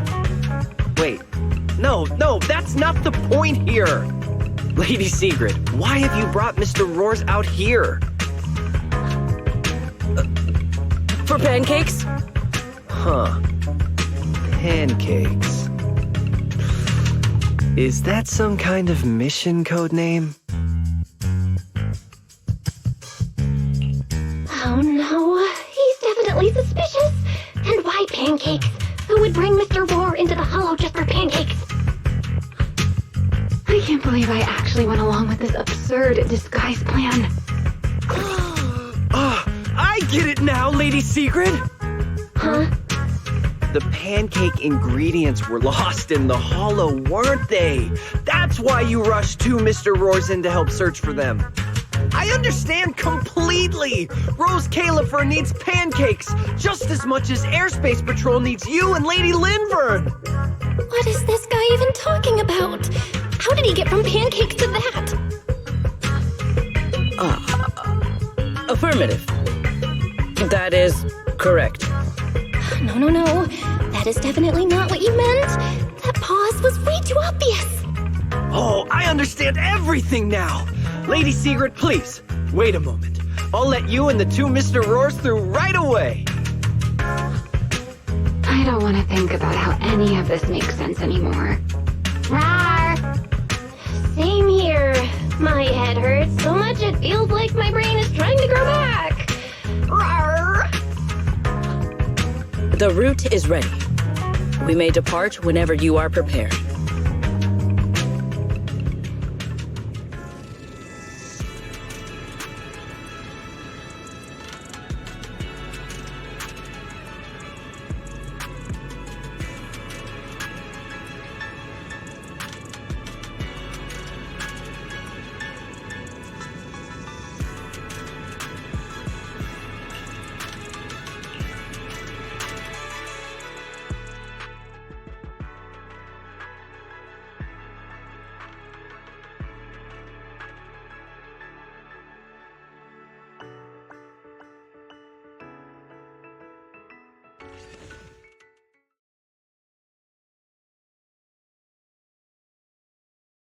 All right.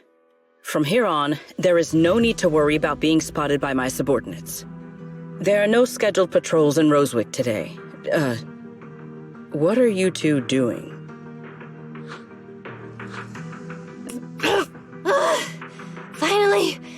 Finally got this headpiece off. Oh, I was about to suffocate in there.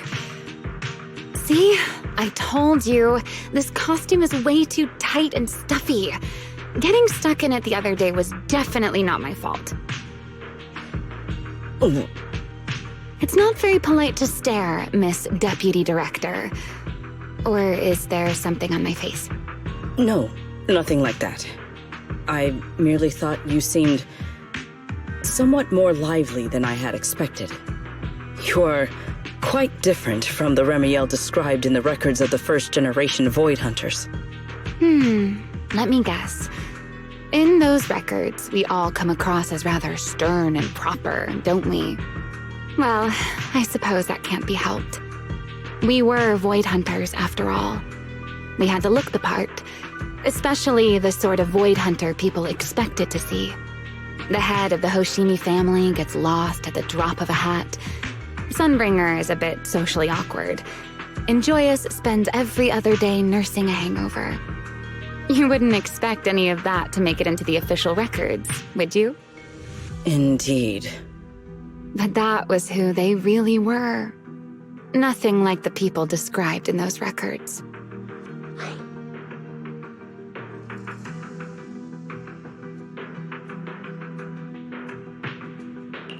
What about you, Remiel?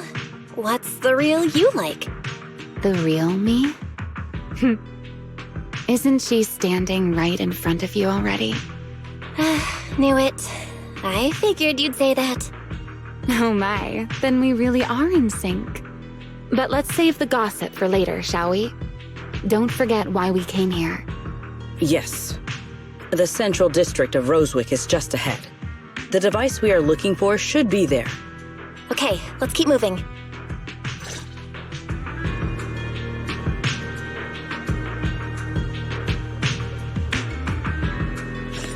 Let us pass through this tunnel first. Rosewick should be just ahead.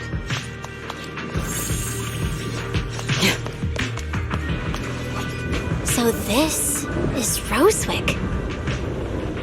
What a spectacle. Rosewick. I never imagined this place would end up like this.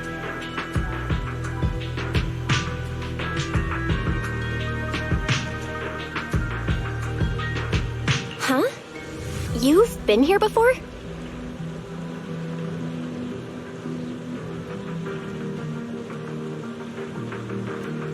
Yes. Back when there was still only one Sunbringer, over 100 years ago.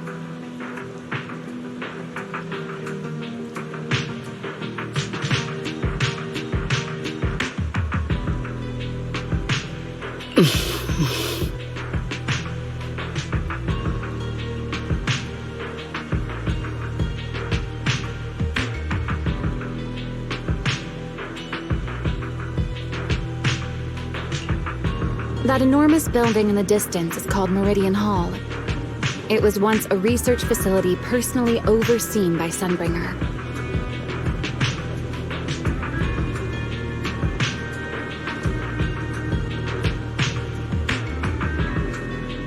And the main focus of that research was to work with Joyous and the others to verify whether the Rosetta Data computational model was viable.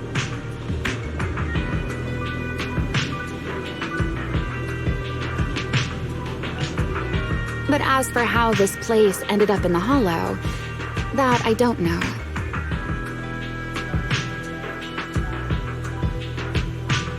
Of course, the Research Institute back then didn't look like this. At the very least, it wasn't so twisted.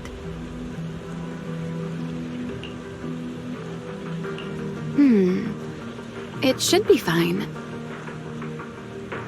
Many of the facilities inside Meridian Hall were made of porcelain, so they should be pretty ether-resistant. As for the spatial structure, we'll have to rely on the back door that Sunbringer left behind.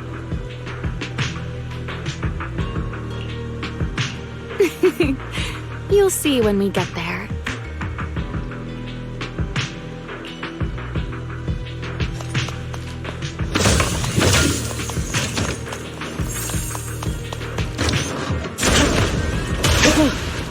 Miss Bell, did you ride along the tracks like this last time as well? Oh. Sorry, Secret.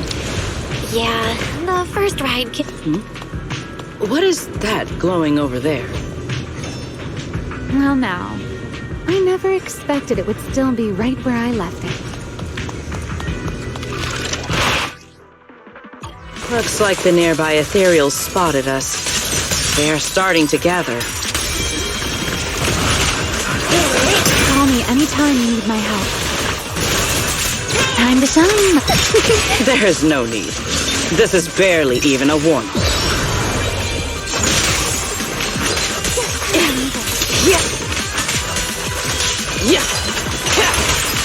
One step ahead. Watch out for a surprise attack. Wield the blade with me. A clear path to victory! Right now. Need me already. My spear stands ready.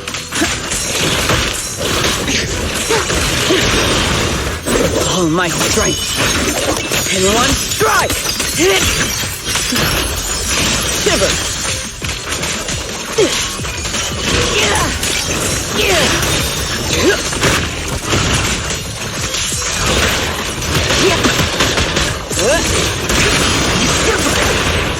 What am I gonna do? Surrender now! Dealt with, for now. Let us go see what that glowing object is. This object bears a strong resemblance to certain devices within the CCD. Yes, both are Sunbringer's creations after all. I'm surprised this key hasn't been affected by the spatial distortions. It remains intact. Guess we're pretty lucky. It's the key to Meridian Hall, the back door that Sunbringer left. This is a key, you say? But where is the door? For that, I'm afraid you'll have to ask Sunbringer herself.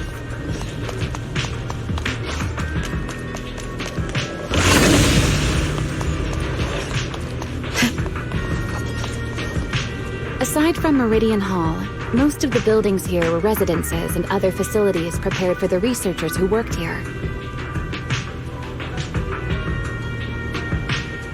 In other words, even if they were swallowed by the Hollow, it wouldn't matter.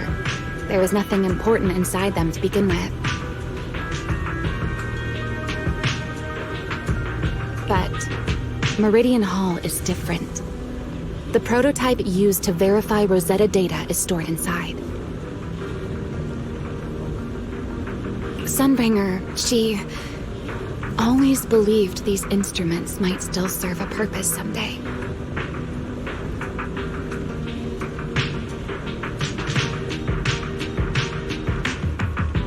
So she designed a dedicated emergency restoration system for the entirety of Meridian Hall. That's the back door I mentioned. Once activated, it will rapidly restore the space both inside and outside to the default state recorded when the device was configured, allowing people to enter and leave. Hold your horses there, my impatient friend. Let me finish first. There's actually two parts to this key, and we need both to enter.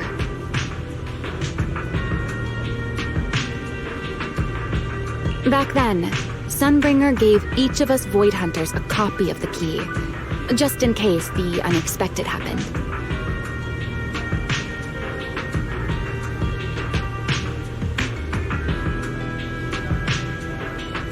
But, you know me. I thought it was quite troublesome, so, well, I simply hid both pieces of the key she gave me somewhere nearby. I mean, people hide spare keys under doormats or in flower pots all the time, right?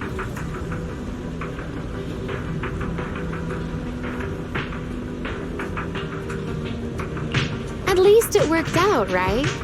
If I had taken it with me back then, we'd be at a loss now. As for the other part of the key, if memory serves, I hid it somewhere rather high up, I think.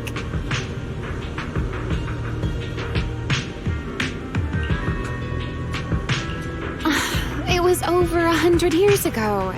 Surely it's natural for me to have forgotten.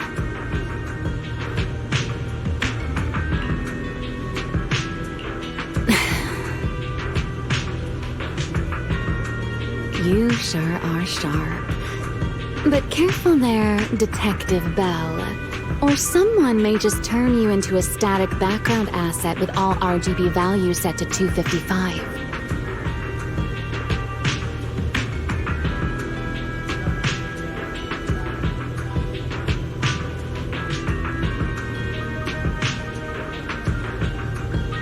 You two, let us cut the chatter.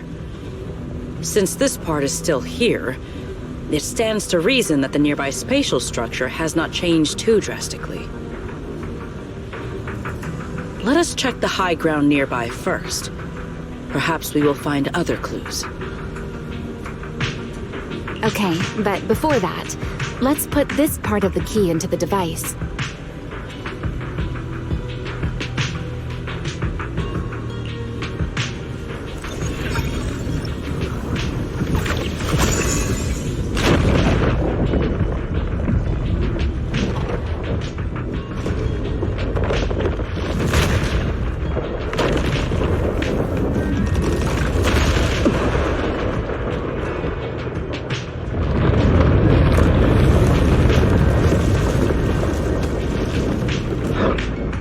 No enemies came through just now, did they? Only half the key was inserted, so only about that much of it was restored.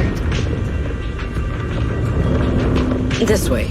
It seems there is a path leading higher up. Yeah, let's go check it out.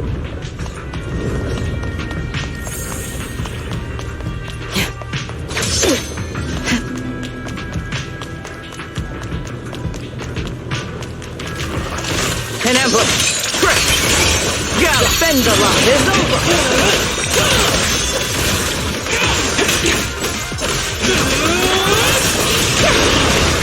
Here's the time you still have to feel regret.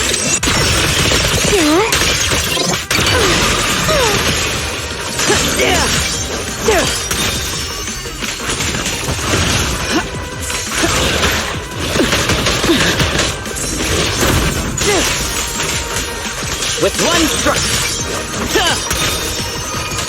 Break them!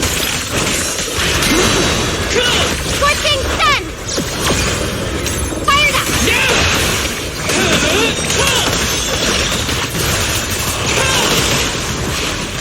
Time to shine, my partner in crime. Spin.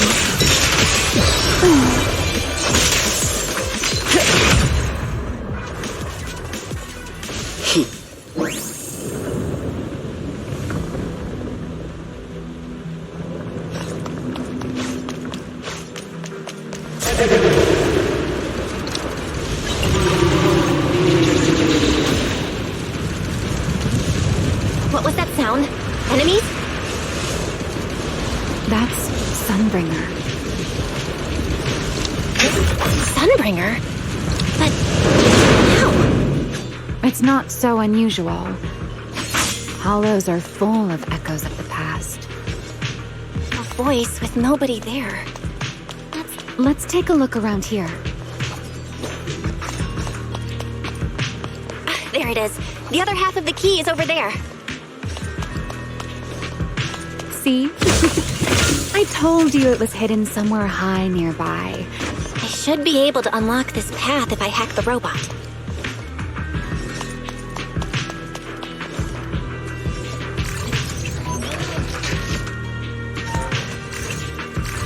I did not realize you were capable of such things. That's no big deal. I've even handled things on the island that... Anyway, it's not that hard.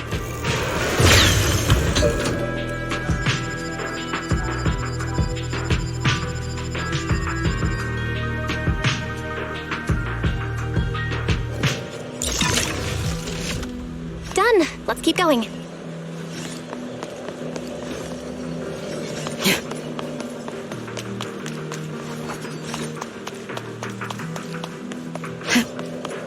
Looks like we'll have to go around.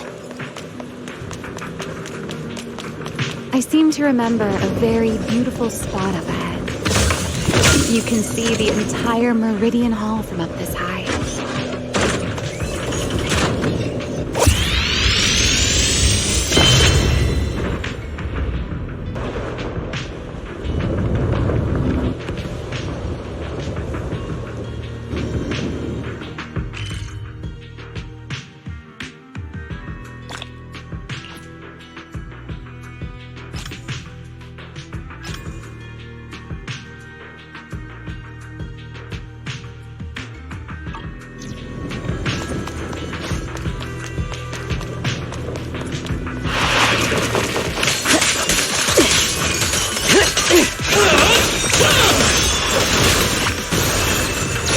Watch me closely.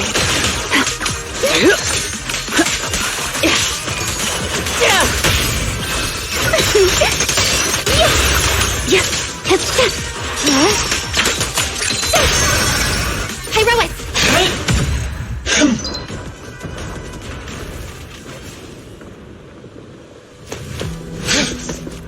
Let's hack the drone and open the path.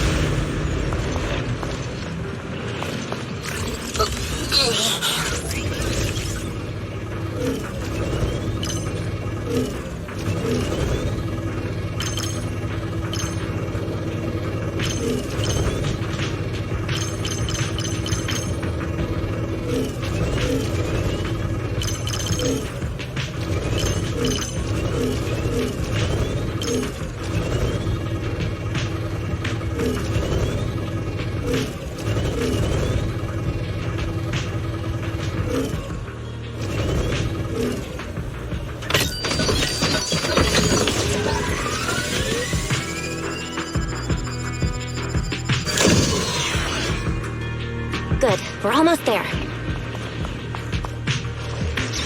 That's quite the emotion. The experiment.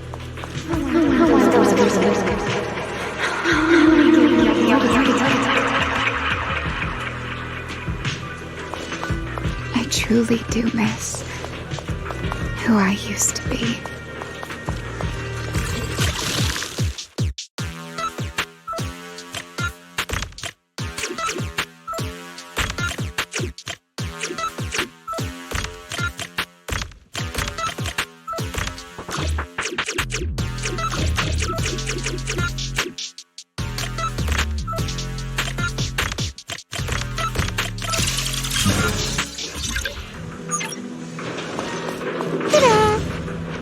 The ethereals in this area are gathering again. Is it just me? Or do the ethereals seem interested in the Meridian Hall key too? Perhaps that's just because it sparkles. Go and take the key.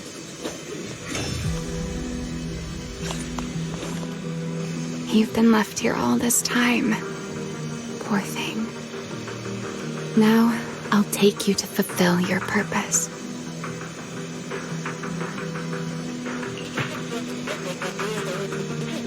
It is still the beginning of a miracle. The Rosetta data. The beginning of a miracle. Celebrate. I know. A moment like this does call for celebration. Just as it did back then. Ramiel, that voice. Is that...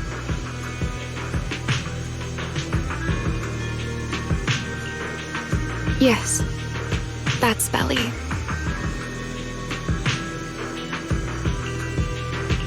All right, we have the key. let's head back. Goodbye, my old friends.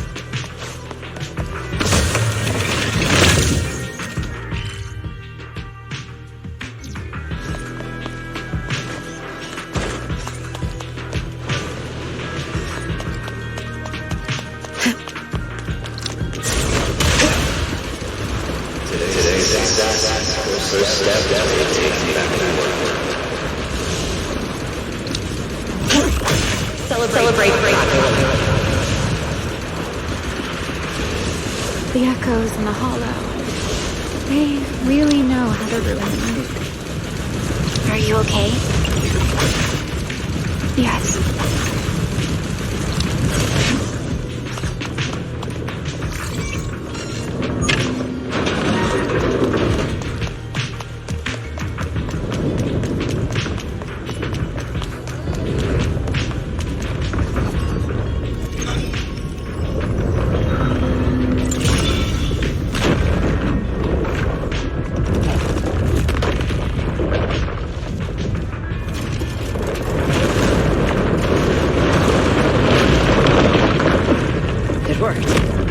Meridian Hall has been fully restored.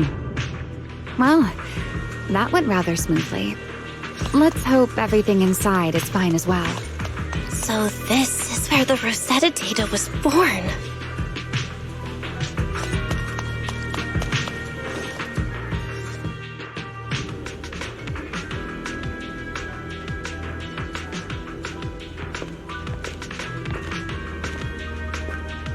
The space here is still shifting. The entire building should have returned to its original state by now, should it not? Yeah, perhaps there's a delay. The device is over 100 years old after all. A little instability is to be expected, I suppose. It seems the environmental changes won't affect our exploration much. Let us keep moving forward. Why are there ethereals here as well? If you aren't paying rent, I'm afraid I must ask you to move out. The space was hidden. No wonder so many ethereals gathered here. Everlasting flames! A clear path to victory!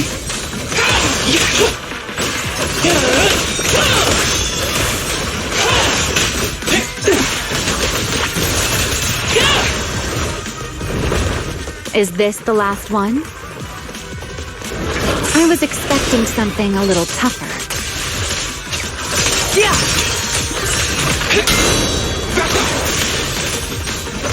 That'll do.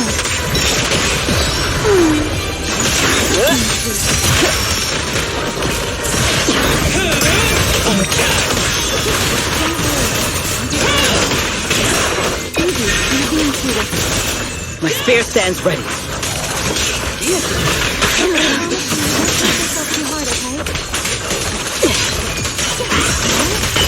Frost and nice move. Consider your survival. Wield the blade with me!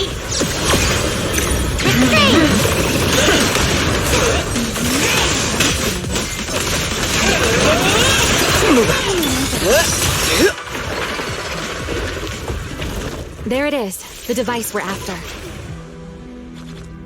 Let's go, Belle. What comes next, only you can do.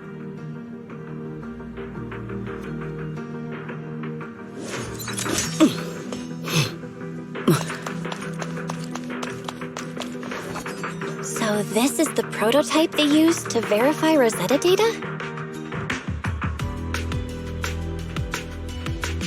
The equipment was not damaged in that fight, was it? It looks fine. It's a prototype, but the modules aren't that different from modern ones. I think it should be fine. All right, this is it. Prototype, boot up.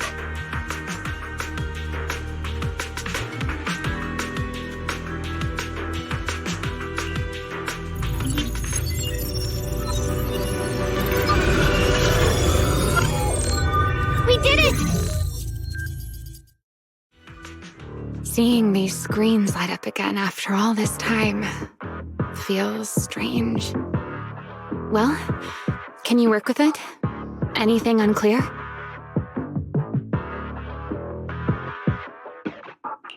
Nope, it's running smoothly. Almost too smoothly? This system feels a lot like the HDD. Next, I'll connect to Prophet Boo. He'll act as our relay node and mask our Rosetta data request as normal traffic. Just to be safe, we'll only pull the minimum data from the CCD and process everything else locally. I only had time to install the essentials on Prophet Boo, and we still need bandwidth for the Rosetta data transfer, so the connection might be a little rough.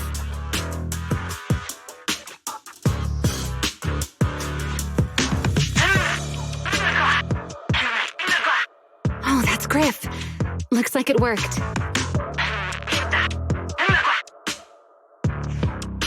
Need anything from us, Belle? Not for now, thanks. I've got this. Understood. We will keep watch for any ethereals and keep the area secure. Link bandwidth is stable. Traffic disguise is up. Target side response looks normal. Starting designated path prediction calculations. As expected of a holo specialist, the aura is completely different.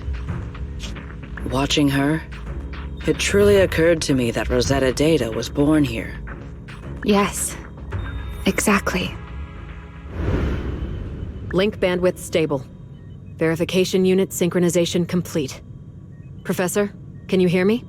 We can begin with data extraction. Everyone, I believe... I must now inform you of a major situation. What? The theoretical verification of Rosetta data is complete. It was a resounding success. Oh, is that how one delivers good news? You nearly gave me a heart attack! I believe this is due to Miss Sunbringer practicing the composure training I recommended. How many more people do you intend to torment with your family's strange tradition? So loud. That's quite the commotion. I take it the experiment was a success? Yes, very much so. It would have been even more successful if the core technology provider had simply stayed asleep. Even a little nap earns me that much grief. I was merely showing full confidence in my colleagues' professional competence. Besides, today's success is only the first step toward taking back the world. All right. At a time like this, why not be honest and express a little joy? Even if the Rosetta data is only the beginning, it is still the beginning of a miracle. Let us celebrate properly, shall we? And Professor Arke, don't even think about skipping it. Then, let's throw a party, like the one Mayflower treated us to last time. Don't tell me you're planning to drink until the next morning again. The professor will throw him out, just like last time. Then let us hold a ball with soft drinks only. Hey, you people. Back then, we thought taking back the world was only a matter of time. As long as our companions were by our side, there was nothing we couldn't do. We could even go anywhere. In the end, none of us reached the promised destination.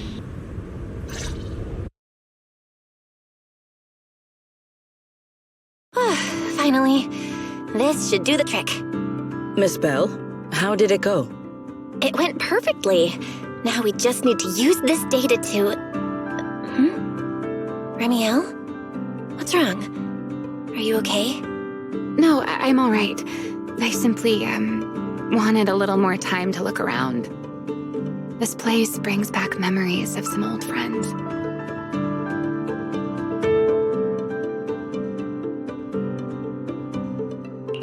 Are you sure you're okay, Ramiel?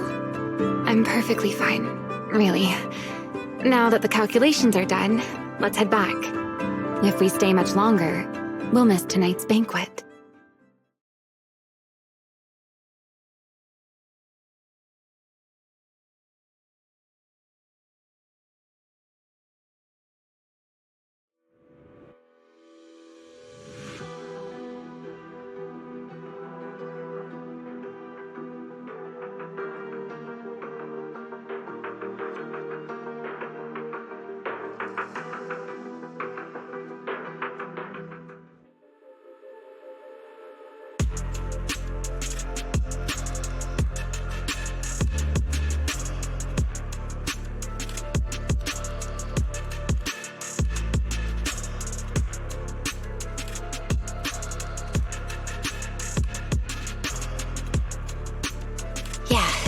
should do it. Here you go, Sigrid. I explained how to use everything earlier, right? Yes, Miss Bell. I simply need to place these devices at your designated locations, correct? Yeah. Once the imposter appears, I'll activate the devices and create a small singularity leakage at the venue. Meanwhile, I'll use Thaumiel's power to immobilize both it and everyone at the venue. Then, before it has time to react, I'll drag it through the leakage and into the hollow. Finally, we subdue it and rescue Dracaena. Very well. Understood. I will do everything in my power to help you enter the venue unnoticed. However, if the worst-case scenario occurs, if, in the end, our conclusions are proven wrong, and this was all fabricated by Miss Bell, then the banquet will become the place where you arrest both the fugitive who attempted to assassinate Aldreda and the fugitive who attempted to assassinate Dracaena. I imagine Belle would have no objections to that, would you? No, I promise. Then, may none of us betray the trust we have placed in each other. There is a balcony outside the banquet hall. The door to that balcony will be locked today, so you two can stay there until the banquet begins.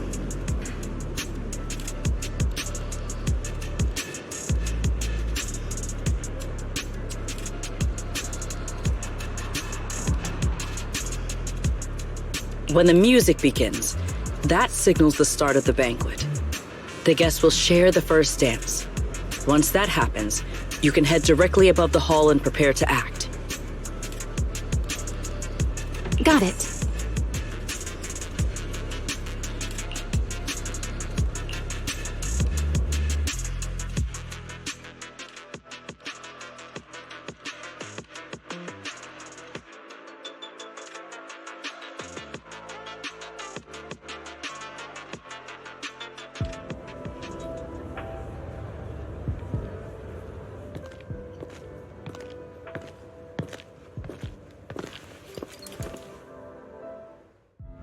We are here.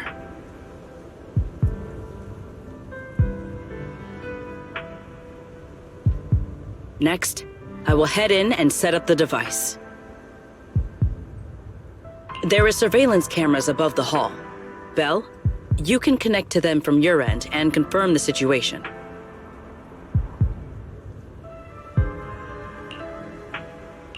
All right then.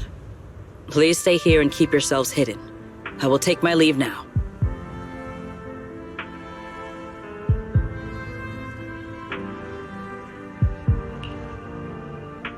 Let's use the camera to check on Sigrid.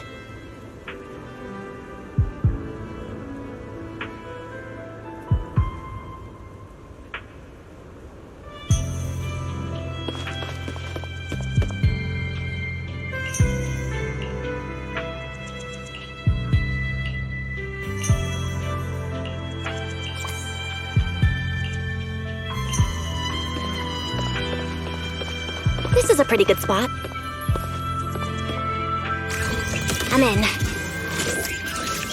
Uh-oh, a soldier's coming this way. What's going on?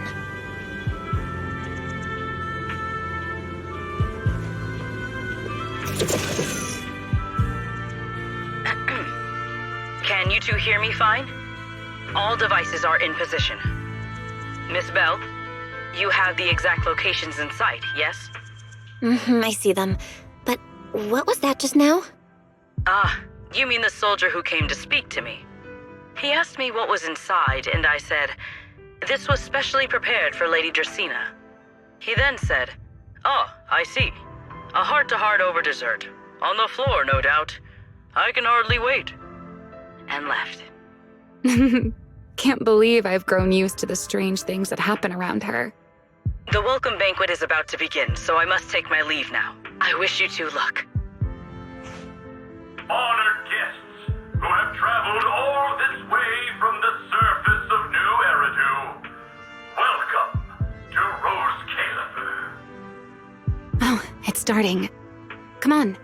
We should make our way up, too. All right, I'll take the side fire escape.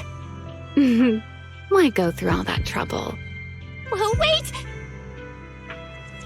Now let us follow the music and dance with our partners. May we all have a wonderful evening. Everyone down there is dancing. Once the music ends, Gerta Blulu will show up. Okay, I'm ready. Hey, what's on your mind? Remiel, stay down. What if someone sees you from down there? Why would they? On such a beautiful night with lovely music, surely everyone's eyes are on their dance partner. And you? You were so calm a moment ago.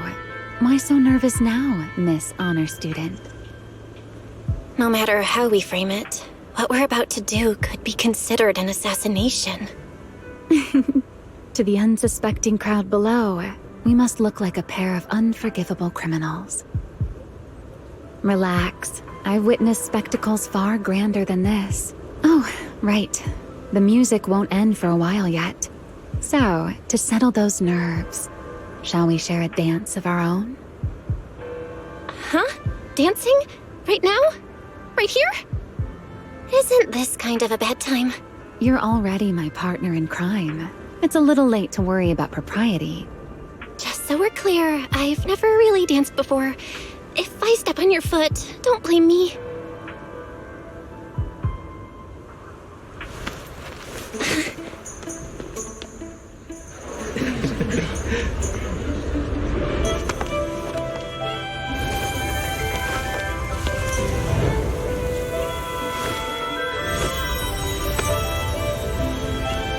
You know, Val, I've actually been keeping something from you. And you're definitely gonna be mad once you know the truth. But what can you do when your partner turns out to be a liar? Lady Dracaena is here. Everyone stay right where you are. Time for her speech. After you, Lady Dracaena.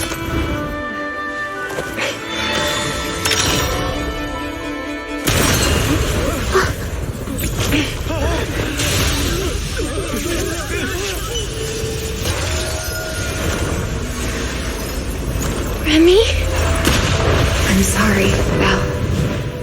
As this dance draws to a close, it's time for us to say goodbye.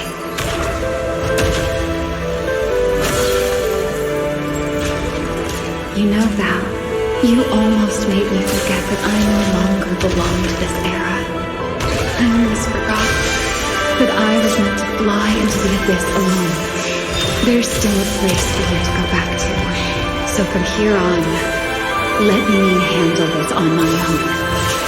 If you're that eager to die, then so be it! You're forcing the Enchainer transformation. Then bring it on. Remiel!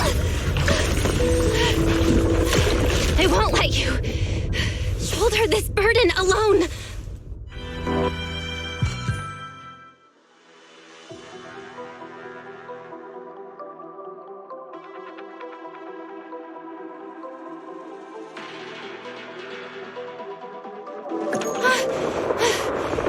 Remiel!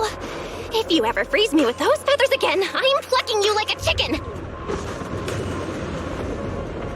Belle, why are you here? Didn't I... You're the one who said we were partners in crime! What kind of partner just ditches someone like that?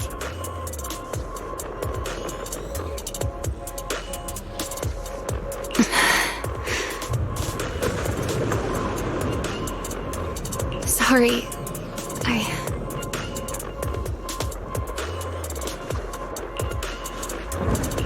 Save it for after this is over. What just happened? And what's that huge ether glow over there? That's Gerta Blulu's cocoon. Since we ruined its plans, it's trying to absorb nearby ether to make up for the energy deficit and force its fusion with the Karma Core. And completely devour Dracaena. I can't be certain how much longer she can hold on. Is there any way to stop it? Do you see those new ether growths nearby? Blulu created them. They're basically doing the equivalent of a blood transfusion, gathering ether from the air and feeding it into the rapidly growing cocoon.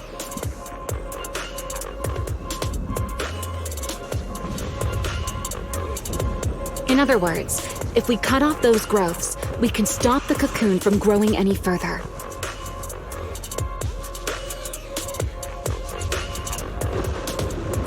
Are there any main arteries among those blood vessels?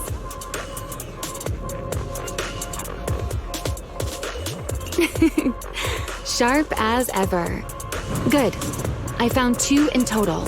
Sever them both, and the energy supply across this entire area will fail. Then we can destroy the cocoon.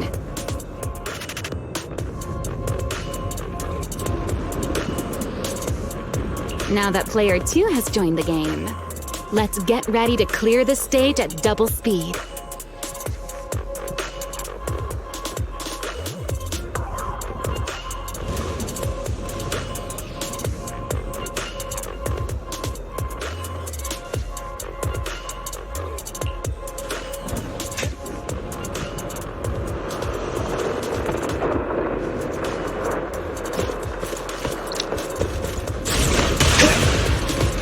The space here is unstable. Watch your step. I'll keep an eye on the tracks. Wait for me at the end. Belle, the cocoon's doing something. Watch out! The cocoon is sending out blasts at intervals. When they explode, get to the nearest cover immediately. That's it! That's the first artery!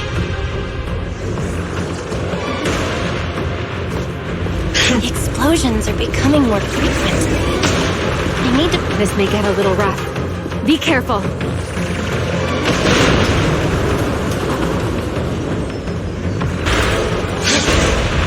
Its activity level is still going up. Don't panic. Whatever happens, stay clear of the blast.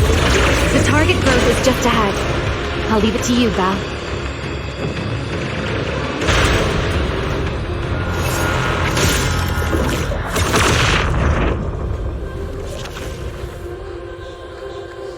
This route looks safer. Go this way. Ramiel, how's the cocoon looking? Seems to be even more active than before. What a nuisance. The blasts are getting stronger. Val, take the tracks to the next target.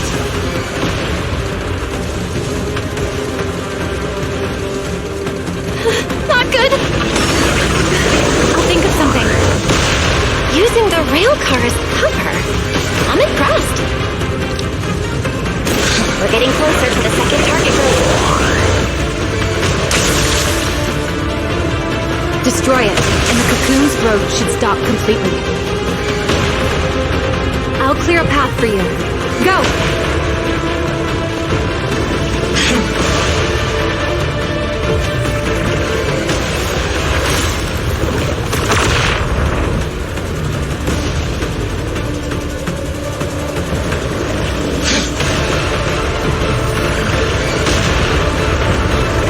This way. We're nearly there. The closer I get to the cocoon, the worse its reaction gets. That only proves we've got it cornered. Move in during the gaps between explosions. Belle, ready to punch right through it? Absolutely. Match my rhythm. Now!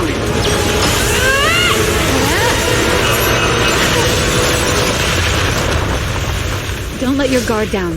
It's not over.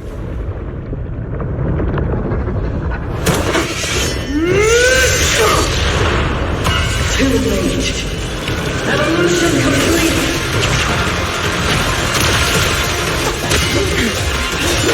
Together!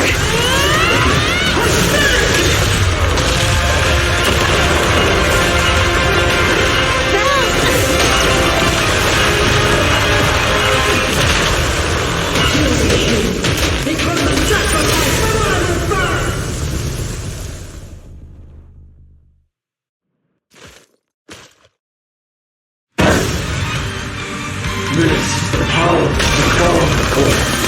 This is my ownership.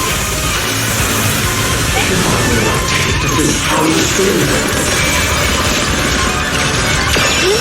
I never wasted my time pretending to be human. I had no idea ethereals could be so talkative. Then let those be your final words in this world. Nothing human is never on my power.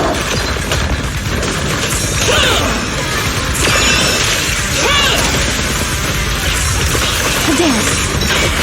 Here. I am the child of the Creator. Transfer my cause. Twist my evil.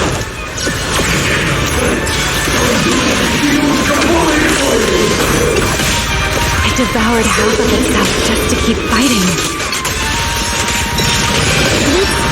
Is this how a beast born from the hollow thinks?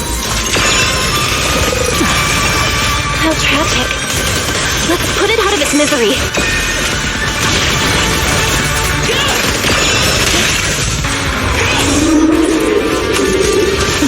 Don't fret. All will soon be calm. Ready to dance with me? Try your weapon! Don't disappoint me.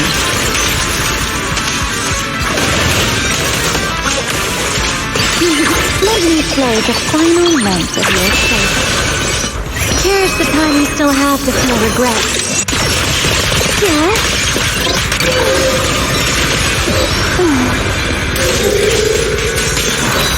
Asleep, hear the howling wind. Wield the blade with me!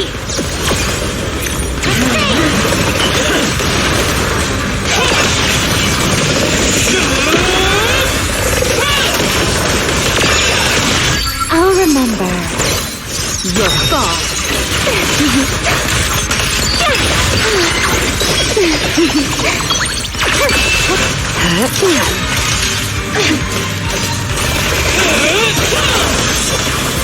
Almost there. If we can just dispose of the core! Hang in there. Follow my lead.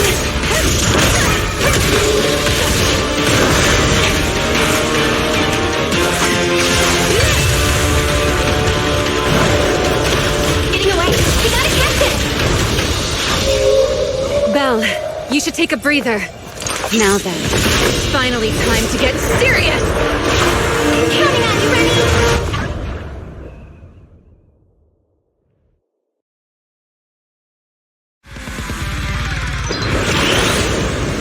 Remy, captured alive and saved Dracena from inside the core. It's been a long time since I fought in the skies, but this is my domain. What else you have? Gird up, Lulu! Looks like it's charging up. Watch out for ranged attacks. Oh?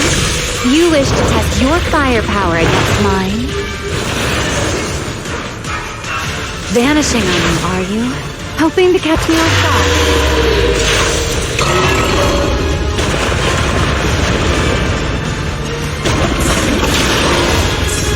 Always attacking from behind. Can't you face me head on? Unfortunately for you, I don't leave open. Bringing down the pillars to block my path. Out of my way. An attack this weak. It won't be long now. Its core is about to be exposed. Good. Time to end this. After 100 years of sleep, my body has grown rather sluggish. Forget it. Someone like you is hardly worth the effort.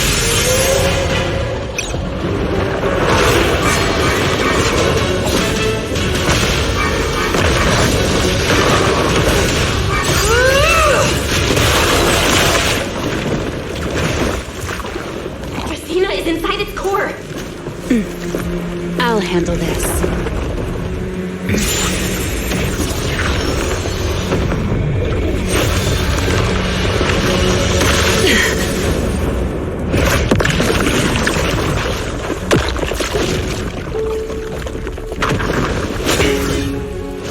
Still alive, but fading quickly.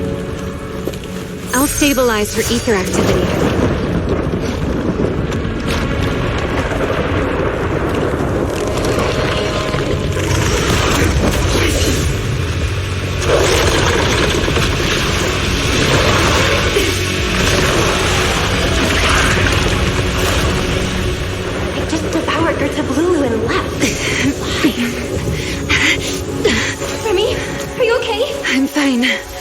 Forget chasing that big one. Saving Dracaena is what matters now.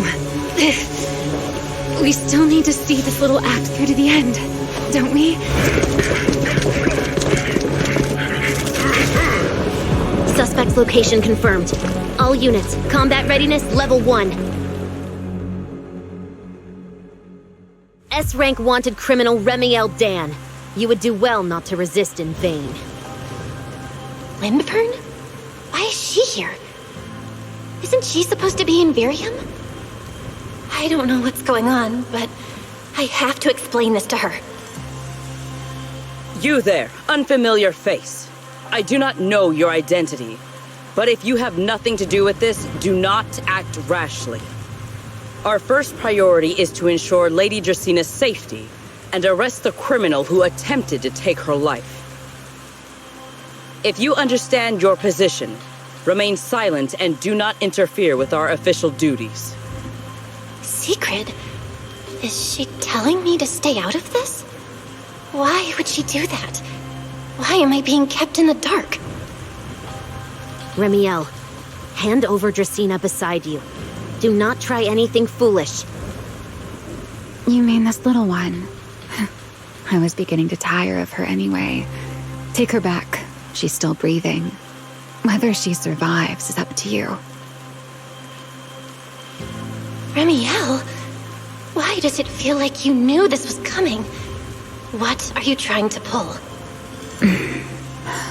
I thought this little one's disappearance would throw you all into chaos. I didn't expect you to catch up so quickly. How dull. Time to bring this game to a close. The former Void Hunter Remiel Dan. I never imagined a legendary figure like her could still be alive. But why? Why would she be the one to attempt to assassinate Lady Sunbringer? If Lady Lindburn had not rushed back from Virium in time, who knows what would have...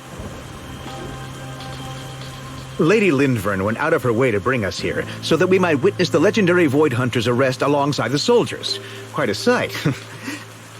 However, as a TOPS member, I am far more concerned with the truth behind another assault. Mr. Owen, I know what you mean, but I believe the answer lies with the very same person.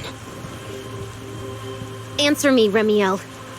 Was it you who abducted Dracaena at the welcome banquet and left her gravely injured?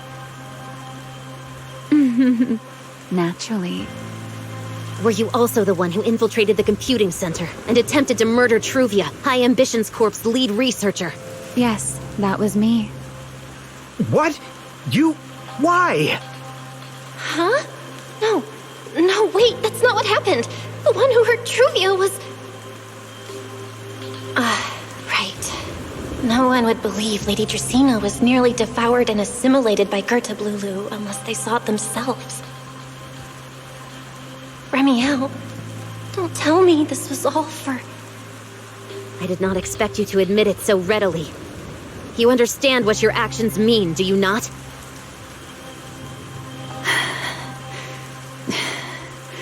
Of all times, now is when I've reached my limit.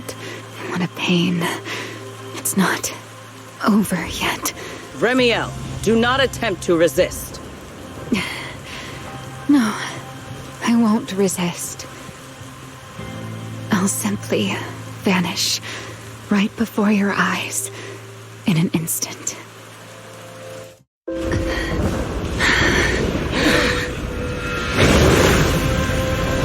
Sorry, but I'm done.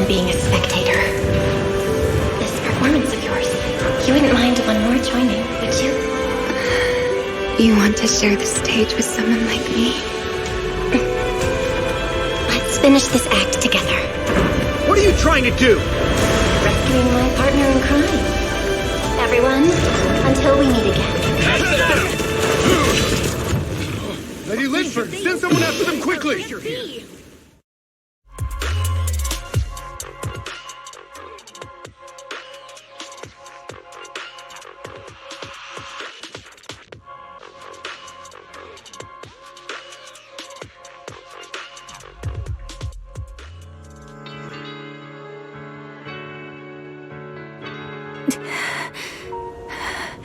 No, look away. It's okay now, Remiel. Please don't. Don't look at me. Okay, I promise. I won't look. Thank you. So, why didn't you tell me sooner about your plan with Sigrid and even Linfern? Because you and I are different. You still have somewhere to return to, but I do not.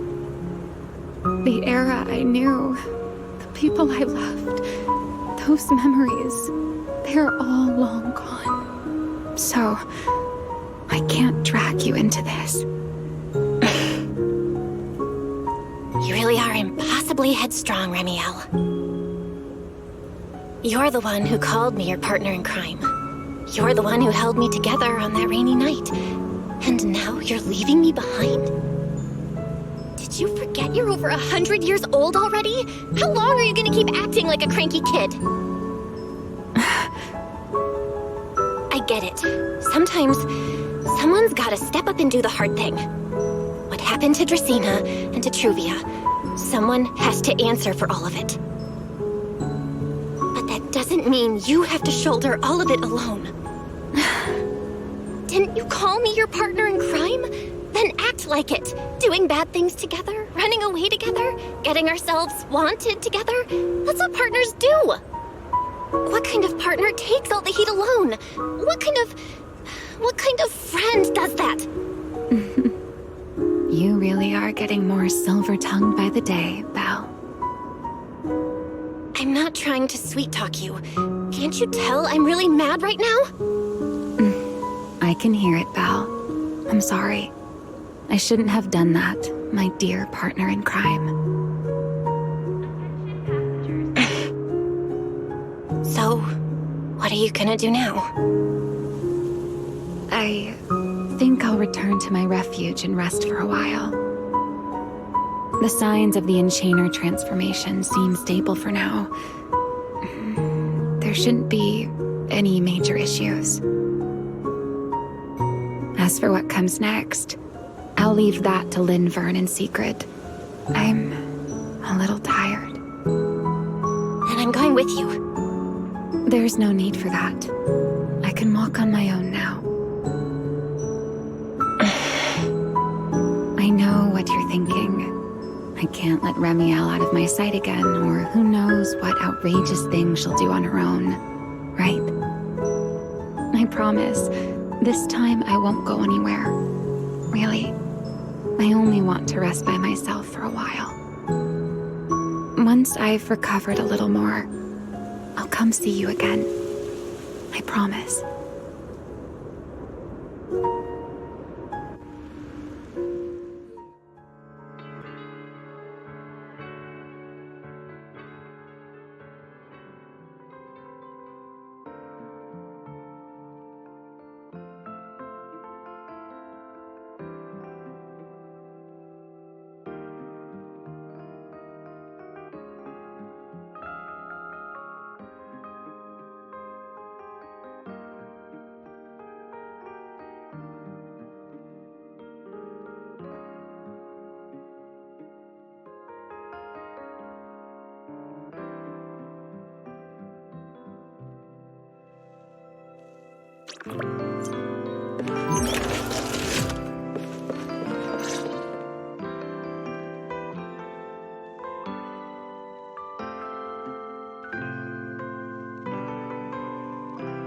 Oh, Belle, over here!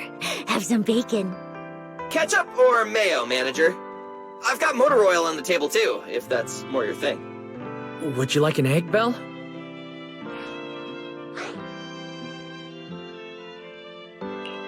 Is it just me, or are you guys being overly friendly today? How can you say that? It's only been a day, and you're already skin and bones. Manager, breakfast is a sacred tradition at Amber Hall, and everyone's gotta have their fill. Besides, when Valina and Norma stopped by last night, they were just as... Seriously, that was way too close. I was so worried. Whew, thank goodness everything worked out.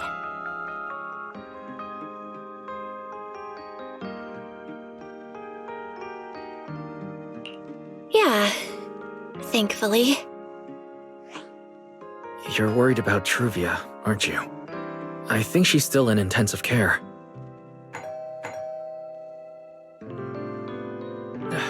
Come in! Please excuse the intrusion. Hey everyone, sorry for dropping by unannounced. What? Lady Sunbringer! Oh please, Linvern is fine. I can never get used to being lady this and lady that. Do I really look that old? Whoa, now that's a breakfast spread I'll have to try myself sometime. But first, let's get down to business. Forgive the early visit, but we bring good news. Miss Truvia has been stabilized.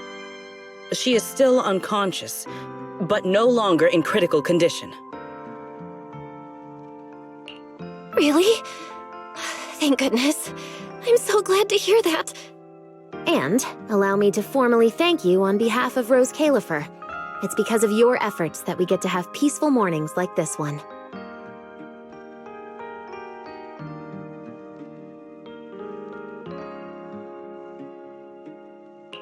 I can't take all the credit. I only did what I had to do. And I owe all of you, too. My bad for not thinking about what would happen after everything. Belle, I owe you an apology. Ramiel and I kept our plan from you, but it was not because we doubted you. Rather... I know. You were just worried about me and didn't want anything bad to happen. But there's something I need to ask. Now that Ramiel's cooperating with you, what's going to happen to her? Actually, we'll be taking her to Virium soon. Oh, relax. Not as a criminal, but as a friend who needs our protection. As for her ongoing enchainer transformation, we can treat it with Porceloy. In return, she'll help us stabilize Dracina's condition with her unique ability. How is Lady Dracina doing now? Why does this all sound so serious? Her condition isn't great, but Flint Workshop is keeping things under control, for now. Oh, right. Ramiel knew we were coming, so she asked me to pass along a message. She's already waiting for you at the usual spot. Huh? Right now? She really does love catching people off guard. Hey, Belle? Aren't you going to see Ramiel? Why are you going upstairs? Cecilia, curiosity isn't always a virtue, you know.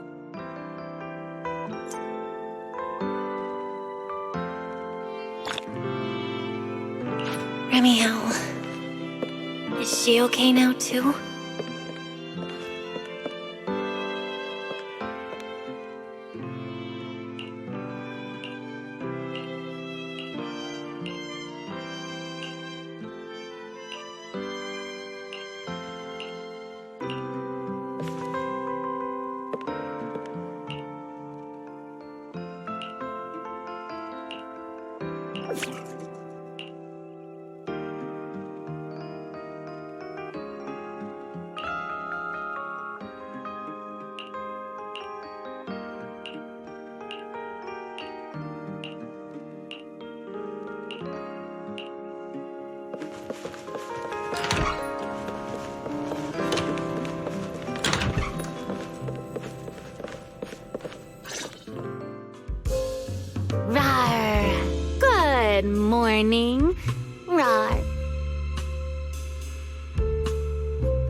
There he is, Mr. Rores Remiel.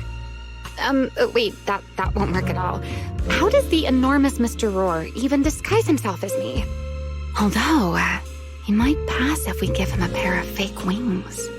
Mr. Roar in your clothes? No, absolutely not. It's weird no matter how I imagine it. No?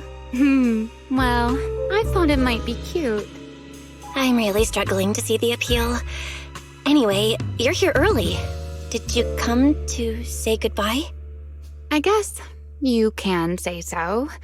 Though it's only for the time being. Linvern and the others probably mentioned it already. I'll be recovering in Virium, and while I'm there, I'll help stabilize Dracena's condition. Lady Dracena, what exactly is happening to her? She will likely remain unconscious for a long while.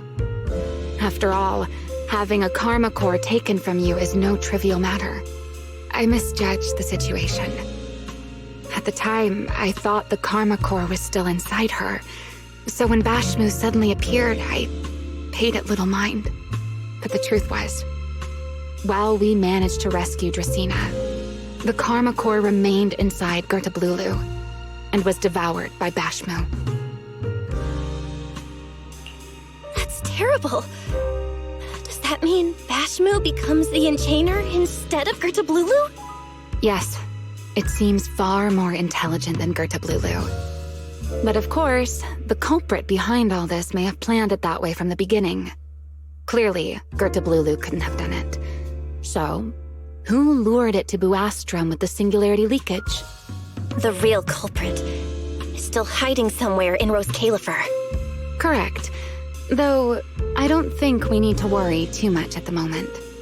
Dracena likely only possessed 1/3 of the karma core, which means the other 2 parts are still inside Eldrada and Linvern.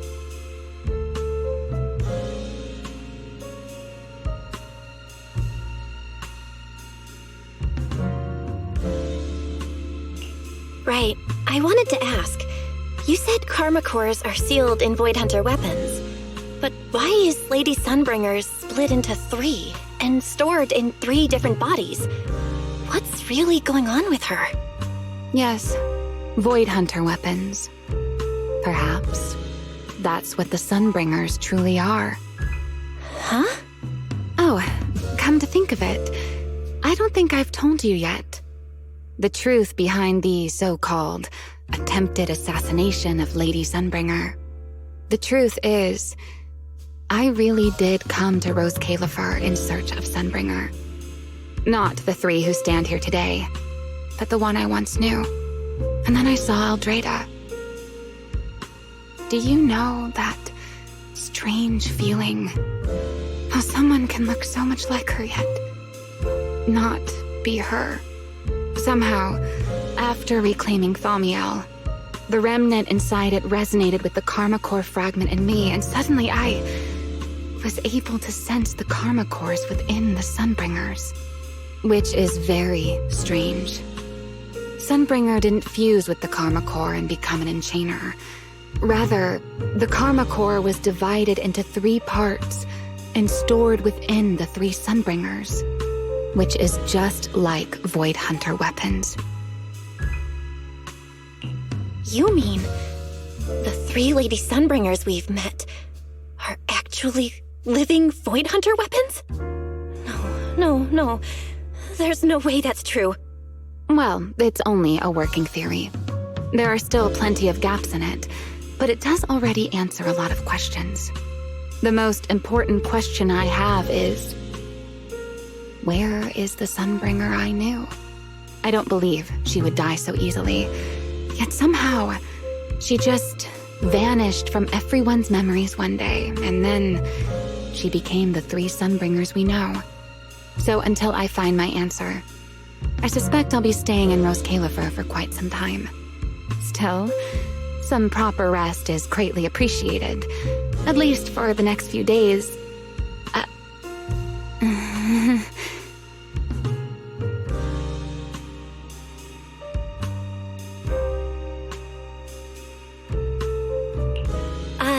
There should still be some breakfast downstairs. Wait here, I'll go bring some up for you.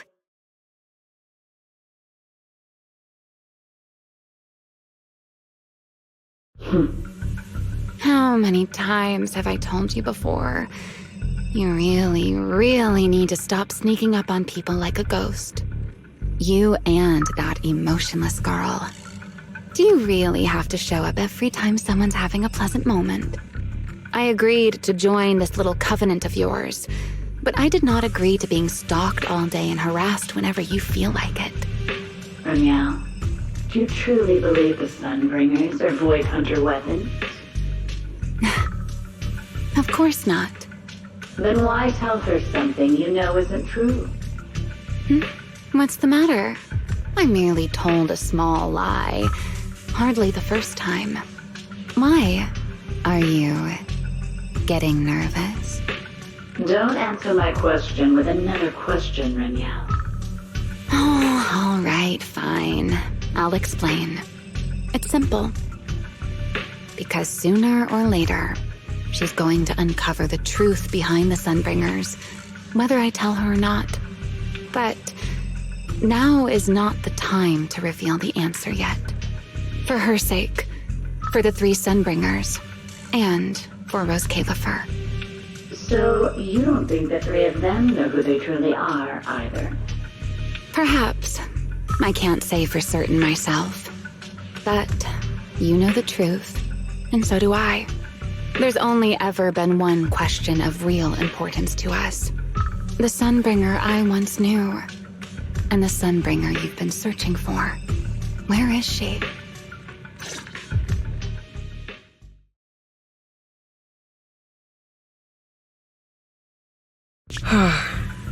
How pitiful. What do they call that monster again? Right, it's a Blulu. To think it wounded you this badly.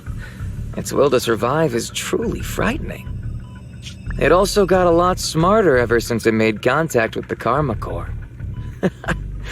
Came embarrassingly close to actually pulling it off. How impressive. But do not worry. Our old classmate still handled everything. Come to think of it, I always did enjoy doing the unexpected. But you are terrible at adapting on the fly. That is why you keep losing to them. Again and again and again. Why not? Simply admit that you are worthless.